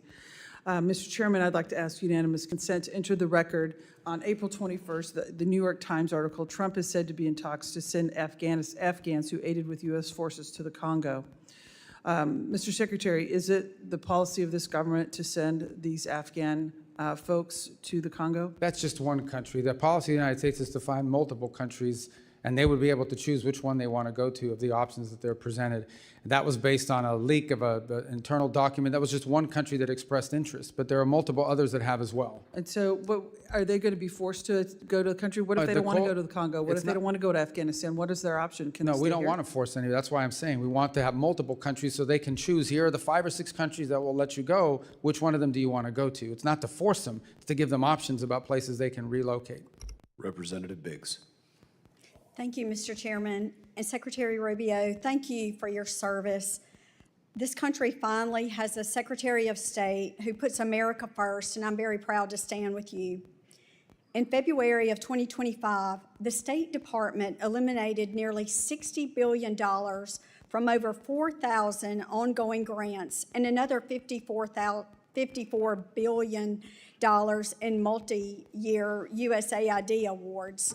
Money that was on autopilot, flying out the door every single year with zero accountability to the American people. Programs that spent $70,000 on a DEI musical in Ireland, $2.5 million on electric vehicles in Vietnam, and $6 million on tourism development in Egypt. That is waste, and that is fraud, and that is abuse of the American taxpayer dollars, plain and simple. I'm proud to stand with an administration that had the backbone to do what Washington has refused to do for decades. What has been eliminated is very significant. It is historic, and it is just the start. The savings from USAID cuts have already sparked serious proposals to redirect billions towards something that actually matters, like repairing veterans' homes. I'm talking about long-term veterans' homes like those in South Carolina and throughout this country. That is what America First looks like, not Sesame Street in Iraq, not transgender opera in Colombia. But Secretary Rubio, I would like to know what is still in that remaining portfolio that should not be there. What programs are still drawing a check that wouldn't survive 10 seconds of scrutiny in front of a working family in my district, like the 3rd District of South Carolina? And how do we complete the mission of putting America first in every single line item of this budget? Because I can tell you, the people in my district are not going to accept it. They are tired of hearing, well, we got most of it. What is your commitment, Mr. Secretary, to finishing the job? Yeah, well, it's happening already. So USAID no longer functions. There is a USAID, but it's largely now operating as a wrap-up and wind-down operation. So that's what's happening in USAID. We took all the programs that were worth preserving and all the programs that were worth doing, and they're all under the State Department now. So you have the State Department is conducting foreign aid and foreign assistance within the context of the criteria that we've created, and those are outlined in this year's budget request. And then there are legacy programs that we did not bring over to state that are still at USAID, some of which may not be operating any longer, but are tied up in litigation. They claim that they're owed money. They got a judge trying to get us to pay them, or if not, there's wind down costs in unwrapping those programs. They're not active programs, but some of them are under active litigation because the NGO is suing the government, and a judge is saying, well, you may have to pay them, so make sure you preserve the money until I rule on it. So those may take years to clear out. They're not active programs, but they're involved in litigation. But those are under the USAID portfolio, not under state. And I no longer am the acting official at USAID, and that's being run through the Office of Management and Budget. Well, thank you so much. I appreciate the work and the efforts that you're doing, and I know our taxpayers in my district do. And with that, Mr. Chairman, I yield back. Secretary Rubio, they've called our votes, but we have this last row of individuals to your left. Do you think we have time to work through them? Yeah, we can't. I have to go to the Senate in a little while, but I'll talk fast. Thank you. Representative Moylan. Thank you, Mr. Chairman. Secretary, thank you very much. We've been talking regularly. I appreciate all your interest into the Indo-PACOM. And last time we were out here at the hearing, we spoke about the importance of establishing a passport issuance office in Guam. And as you know, residents in Guam must have their passports issued from Honolulu, which creates a huge barriers in emergency situations. So I want to thank you again, your staff, for working with us on this issue. And can you briefly say, touch on where we're at with this process of establishing the passport issuance office in Guam, please?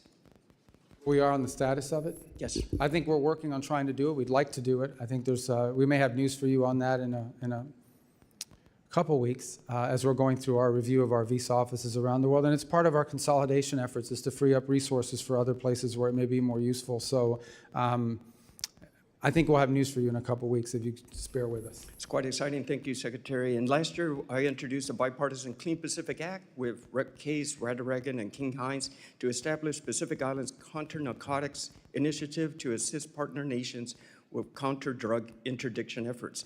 This year's budget request contains strong support for INCLE and outlines the strategic priority disrupting U.S. inbound illicit drug flows, especially fentanyl, meth, and cocaine, and expanding U.S. advantage and access in regions critical to the national security like Indo-PACOM. Can you speak how the State Department is working with partner nations in the Pacific to combat narcotic trafficking in the region? Absolutely, and our Department of War partners and our DHS partners are also involved in that effort. And it involves two things. Number one is allowing us, in some cases, to cooperate with them, to work alongside them in this work. And the other is building their domestic capacity so they can have better awareness. Some of it is domain awareness, radar systems. In other cases, we're providing that to them, the intelligence that they need to action. The third is training and equipping, which obviously is a key part of being able to take on these groups. The challenge with these transnational groups is that in some cases, they have more money and better weapons than the actual host government. It's been a problem in place after place. But as you've seen more recently, Guatemala's now entered into an agreement with us. We're cooperating very closely with Ecuador. El Salvador has been there from the beginning. We're hopeful that we can increase our cooperation under the new administration in Honduras. So I think we've made good progress in that regard. Thank you, Mr. Secretary. And how do you believe Guam and the other territories can leverage their strategic location for promoting foreign policy interests in the Indo-Pacific? Well, a couple points, obviously. Number one is many of these, as a domain awareness, just from a geographic perspective, the ability to be there allows you from the military side to be able to station forces, but also allows you to do more activities regarding the safety of navigation, the freedom of navigation, domain awareness to control, to support that, the safety of undersea cables that are increasingly under threat from being disrupted. And there's a whole host of areas, illegal fishing. There's a whole host of things of cooperation that we could reach, and that the Pacific Islands are geographically prime located to really help us. And we've given them more attention. We've been more engaged at a bilateral level than we've ever been with Pacific Islands. Thank you, Mr. Secretary. And final question. In the recent years, we've seen malign influence grow in the Indo-Pacific and threatening the stability of the region. How is the State Department responding to the increased CCP-related funding and police training across the Pacific? Again, it's a topic that we're raising with our partners, but first on awareness. It's not just in the Pacific. We've seen extrajudicial, extraterritorial efforts on the part of the CCP in multiple places around the world. And so in all of our diplomatic engagements, we raise these issues with these countries. The opening of police stations, the sending of individuals to harass Chinese nationals that are abroad who they view as a threat or what have you. It's become a feature of much of our engagement in many countries around the world. Mr. Secretary, and Mr. Chairman, I'd like to yield my last minutes to Rep. Salazar, please. She's got this thing rigged. Her time, that's great. It's 5 minutes. I know, I understand. So, okay, so let's continue then with the Cuba issue and with the Venezuela. I was asking you earlier today that Venezuelans have a desire to have free and fair elections. So we know that we are in the country, that we've liberated them, but the big question is it, and you answered me partially, I just wanted to give you the opportunity to finish. Why can't we just establish and send the signal to the Delcy group and to all the Maduro people that were cooperating with the Maduro regime that are still in power because of Delcy? Why can't we just send a clear message that elections will be coming, let's say, December of 27, beginning of 28? In that way, I think the rule of law will start. They will have the impression that the rule of law will be established. Yeah, I think that impression's been clear. I mean, the Venezuela that everyone wants for the future is not possible without free and fair elections. They have to understand that it's been a feature of all of our engagements with them, and it continues to be. I'm not sure it would serve that purpose to announce a date certain, in a public forum, because the conditions have to be in place. It's not just about saying I'm going to call elections in December or January. It's about, is there a free press?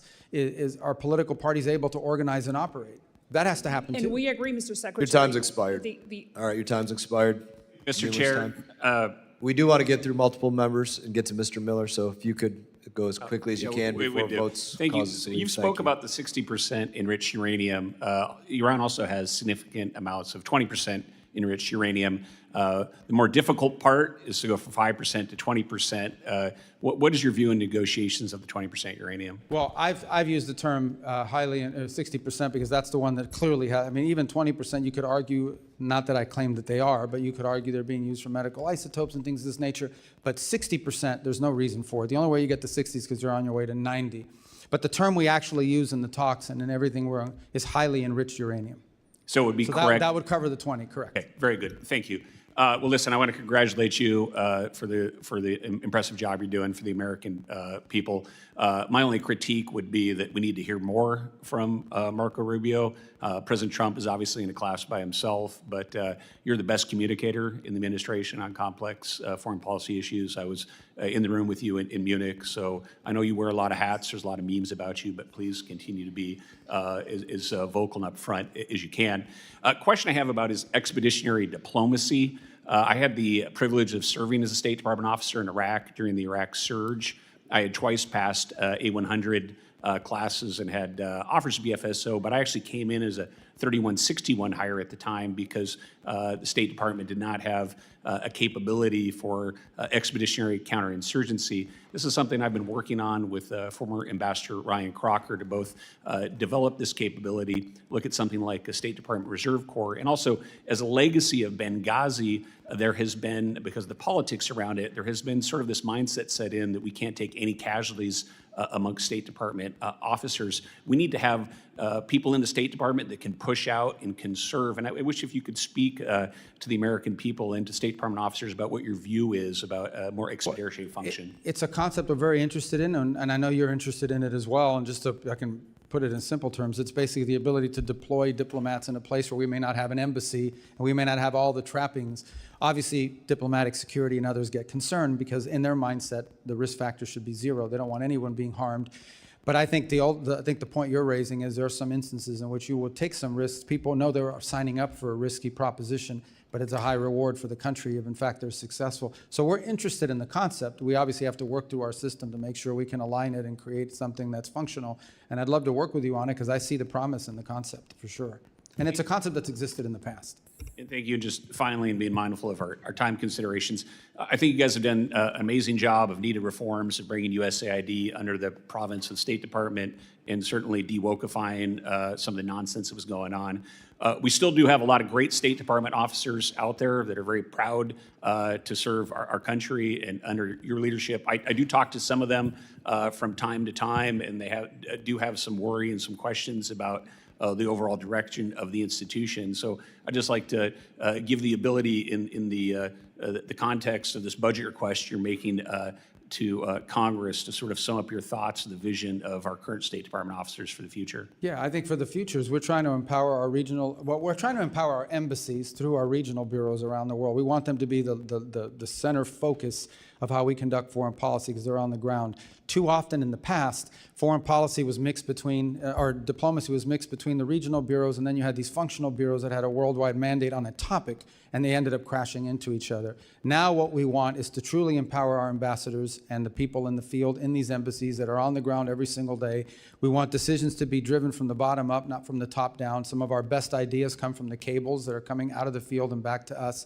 And we want regional bureaus that are empowered as well. To be able to coordinate all this when the lines cross between different countries in the same region. We're also encouraging greater regional integration. So for example, our Western Hemisphere ambassadors are now all are about to start a monthly conference call so that they're all coordinating with each other on regional affairs. These are the kinds of things that we're trying to encourage, but ultimately what we want is a State Department whose foreign policy is driven by the national interest and understands that first and foremost, you have to define what's in the national interest and you have to pursue it in a pragmatic and effective way. That's what we want our diplomacy to be about, and I think some of that mission had been lost. And that's why multiple secretaries of states before me had tried or wanted to reorganize the State Department and were unable to do it. I'm glad we did, and I think it's going to get stronger every year under this new organizational scheme. Thank you very much, Mr. Chair. Yield back. Representative Luna. Secretary Rubio, thank you for being here today. I was wondering if you could let me know if you are familiar with the name of Neville Roysingham. Yeah, he's I think an American millionaire living in China who's funding all of these left-wing radical loons. Correct. When you were on Senate Intelligence, you had actually sent a letter encouraging the Department of Justice to look into him for a FARA violation. For those people who will see this clip later on the internet, can you just briefly explain what FARA is? It's the Foreign Agent Registration Act, and it means if you're operating on behalf of a foreign country, you have to register and declare yourself as such. To provide some context for those looking at this, Mr. Singham's in total given $1.3 million to an organization called Code Pink, as well as over $278 million to various nonprofits since 2017. Secretary Rubio, it's in my opinion, observing what's been happening on both sides, really contributing to the political divide in this country, that many countries are engaging in influencer operations to include psychological operations on the American people with the intent to undermine not just our foreign policy from the administration's perspective, but also to pit us against one another. Would you concur with that statement? There's no doubt, absolutely. Are you aware of any countries in particular that are currently engaging in this? Well, I don't think there's any doubt that we see evidence of it from the CCP. We've historically seen some of it as well from Russia historically in the past in a different way. I think you're starting to see some of it from Cuba, and I think some of these are linked with one another. In fact, that group that you just mentioned actually traveled to Cuba, stayed at a very fancy and expensive hotel that is sanctioned, and I think are now being looked at by the appropriate officials to see if they violated U.S. law in the trips that they're taking. But there's no doubt that when you have people showing up with pre-printed signs 24 hours after Nicolas Maduro was arrested and extradited to the United States, that's not an organic movement. Someone's paying for that. I think one of those organizations would be the National Network on Cuba, which is a pro-communist, anti-American organization comprised of dozens of member organizations to include Code Pink, the Communist Party USA, Democrat Socialists of America, Socialist Worker Parties, and various organizations to include Armed Queers of Salt Lake City, which Tyler Robinson, the individual who murdered our friend Charlie Kirk, has loose ties to an association with at the time of the assassination. I just want to point out that from my perspective and in talking with you personally, I can see that you are very much of the mindset of peace through strength, but also pursuing peace first before you hit people with a big stick. So I appreciate that perspective because it is refreshing and not common in Washington, D.C.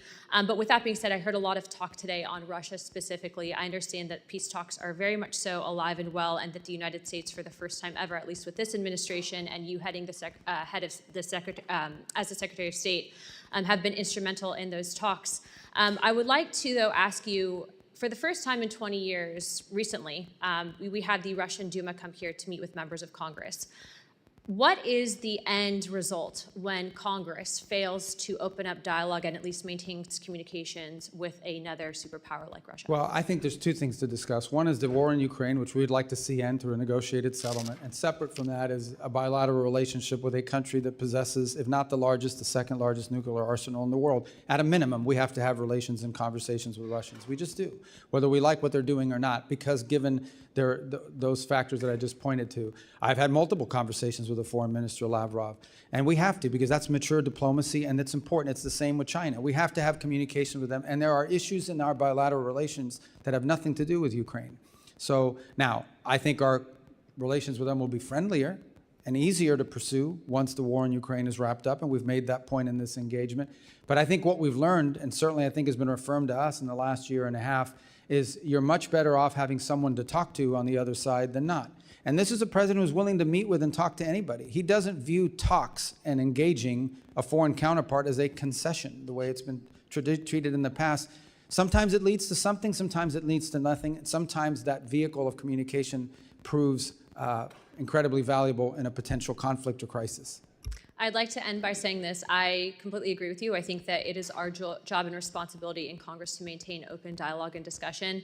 But I do think that you guys will be successful in this peace deal. And so I want to be the first to congratulate you on that, because I think that sometimes in this instance, having the courage to step up and do the right thing and lead by example is a big thing. So with that, Chairman, I yield the rest of my time. Representative Miller. Thank you, Mr. Chairman. Mr. Secretary, it's good to see you. You were the first person I worked for when I started in politics, and this is very unique for me. But first and foremost, I just want to say thank you for the job that you've been doing. People back home, they comment on your stability, your bearing, and how you represent our country on the world stage. Thank you for doing that. And look, you're sitting here today and for several hours, and our colleagues on the left, for the vast majority of them, they want to get a political stunt. They don't want to hear your answers, and that's why they wouldn't let you and afford you the ability to speak, because they know that you would school them in every which way possible and actually tell them that 2 + 2 = 4. And for a lot of them, that's hard to understand, so I respect your ability. But look, you have been asked a ton of tough questions. This is your time, if you would like it. I know you have spoken a lot today, but if there is anything that you would like to correct the record on by any of our colleagues on the left or even on the right that may have misspoken, I'd like to give you this time if you would like it. And just one last thing. When you're done with all of this, if you could come to Cleveland, Ohio, I know it's not where you're from, but the Cleveland Browns could use a really good coach. And so with all the different hats you've been wearing, maybe you could take us to a Super Bowl. But at that point, I leave the rest to you, sir. Well, I don't claim I can lead that to Super Bowl, but I wish them luck in Cleveland on that. Look, I thank you for the opportunity. I think we've covered almost everything, and thank you for giving me the opportunity to do that. Unfortunately, I have to be in the Senate here in just a few minutes, and they get really mad if you're late. But I just want to touch off by saying, look, every element of our foreign policy and everything we do, including aid, is now synergized, and it's about the national interest. And I do think it's important to point out and continue to point out, we are the most generous country in the world. By far, we give way more money than anybody else does to all of these things. Other countries who are very rich, powerful countries should step up too if they want to join in helping. There's no evidence that that's the case. We've seen a little bit of an increase among some countries, but it's not just us, the Canadians, the UK, other European countries have cut back in their expenditures as well on foreign aid, not timed with us. It just happens to be they have those domestic considerations to take into account. This is the most generous country in the world. This year alone, there will be millions of people around the world that will receive food and medicine and medical care and in a way that furthers our national interest, but is also good for them. And we do that more than anyone on the planet. Foreign aid and what this country does to help people around the world is something we should be proud of, but it has to be done the right way. We can't be spending money on things that don't further the national interest, and we can't be spending money on things that waste the taxpayer dollars, and we can't be spending money on social experiments around the world that further the aims of an ideological movement in the United States. That's not what foreign aid is ever supposed to have been about, and that's what we're going to get it back to. On foreign policy, we're going to be pragmatic, but we're going to be principled at the same time. We have to understand that when it comes to foreign policy, oftentimes you're not given the choice between the clearly good one and the clearly bad one. Sometimes you're given two bad choices, and you're trying to figure out which one of these two bad choices is the least harmful to the country. In the end, at the end of the day, foreign relations between countries is about one thing, the national interest. I expect that every time I meet with a foreign minister of another country, that foreign minister is going to push for what is in the interest of their country.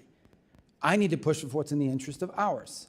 Not what's in the interest of the world, not so what's in the interest of ours. In those cases where our foreign where our national interests align, that's where cooperation happens. That's where alliances are formed. In those instances where our interests don't align, that's where you hope that diplomacy and cooperation can find a way through.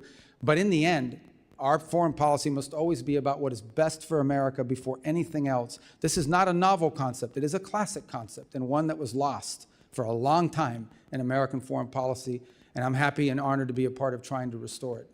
Thank you, Mr. Secretary. Mr. Chairman, you're back. Final member, Representative McKenzie. Thank you. Thank you, Mr. Chairman. Thank you, Secretary Rubio, for joining us today. I have the pleasure of representing Allentown, Pennsylvania. It's home to one of the largest Syrian-American populations in the country.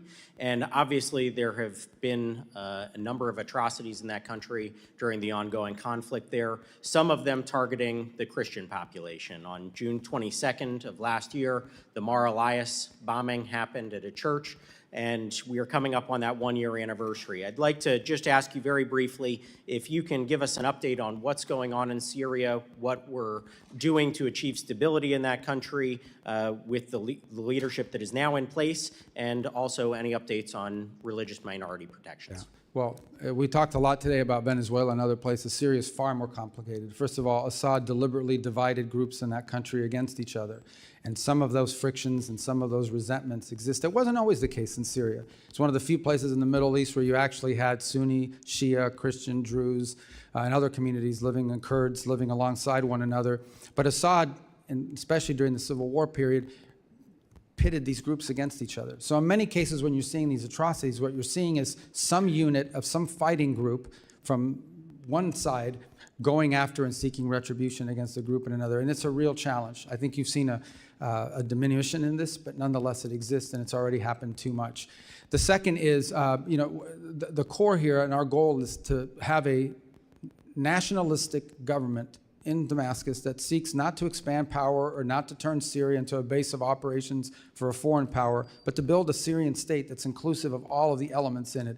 That's what we have engaged with the interim government there on. That's what we've given them and tried to give them every opportunity possible to succeed. We've had some successes. As an example, when we had some fighting break out, especially in the Northeast, and we had these ISIS prisons. This is an underreported story, but we had these ISIS prisoners there. They agreed and were very cooperative in getting those prisoners transferred out of Syria and into Iraqi prisons before there would be a jailbreak that could threaten them and also threaten the region. I think we've seen significant progress in the relationship between Kurds and the central government. There's more work to be done, but some of that tension has now been downplayed. Down in the south, there's more complexity, of course. There are different Druze elements and Bedouin elements that have been more difficult to deal with. But we're trying to give the Syrian government there that's in place every opportunity to succeed. And obviously, there's a trust but verify component to this. I will say this, and I want to be, everything we've asked them to do, they have tried to do or have done, including counterterrorism cooperation. But they have some capability gaps. They still have individuals within their armed forces, quote unquote, that are members of radical groups and have certain ideologies and aren't necessarily neatly disciplined. I think they're working through that, but there's a challenge again because of capacity. So this is a long-term project, one that I think is going to exist long after this administration. I hope the next administration will pick up the baton. But I remind everybody that just 2 years ago, Syria was an operating base for the Iranian regime and all of its proxies. And had Syria stood on the table for them, it's interestingly enough, in the midst of epic fury and everything that's happening in the region, the one country that didn't see any of this. You saw it in Lebanon, you saw it in Iraq, you didn't see it in Syria. And I think that alone is a sign of why what's happening there has been good, but not good enough. We have a long ways to go. Well, thank you. Appreciate that detailed answer and your continued focus on Syria and improving stability in the country. The Syrians I know and the Syrian Americans say that they don't see those differences along religious lines. That is, as you pointed out, divisions that were created by somebody else. So what we can do to heal those divisions, protect religious minorities in the country, and ultimately get back to a stable and safe Syria for all those individuals is We agree great goal. 100%. The future that the government in place now claims to want is impossible unless every element of Syrian society is incorporated in power sharing and has a voice and influence over its own future, and of course isn't being killed. Thank you again, and look forward to working with you as we move forward. I yield back. Mr. Secretary, I thank you for your valuable testimony today. Members may have some more questions for you. They will have 5 days to submit statements, questions, and extraneous materials for the record, subject to length limitations. And without objection, this committee stands adjourned.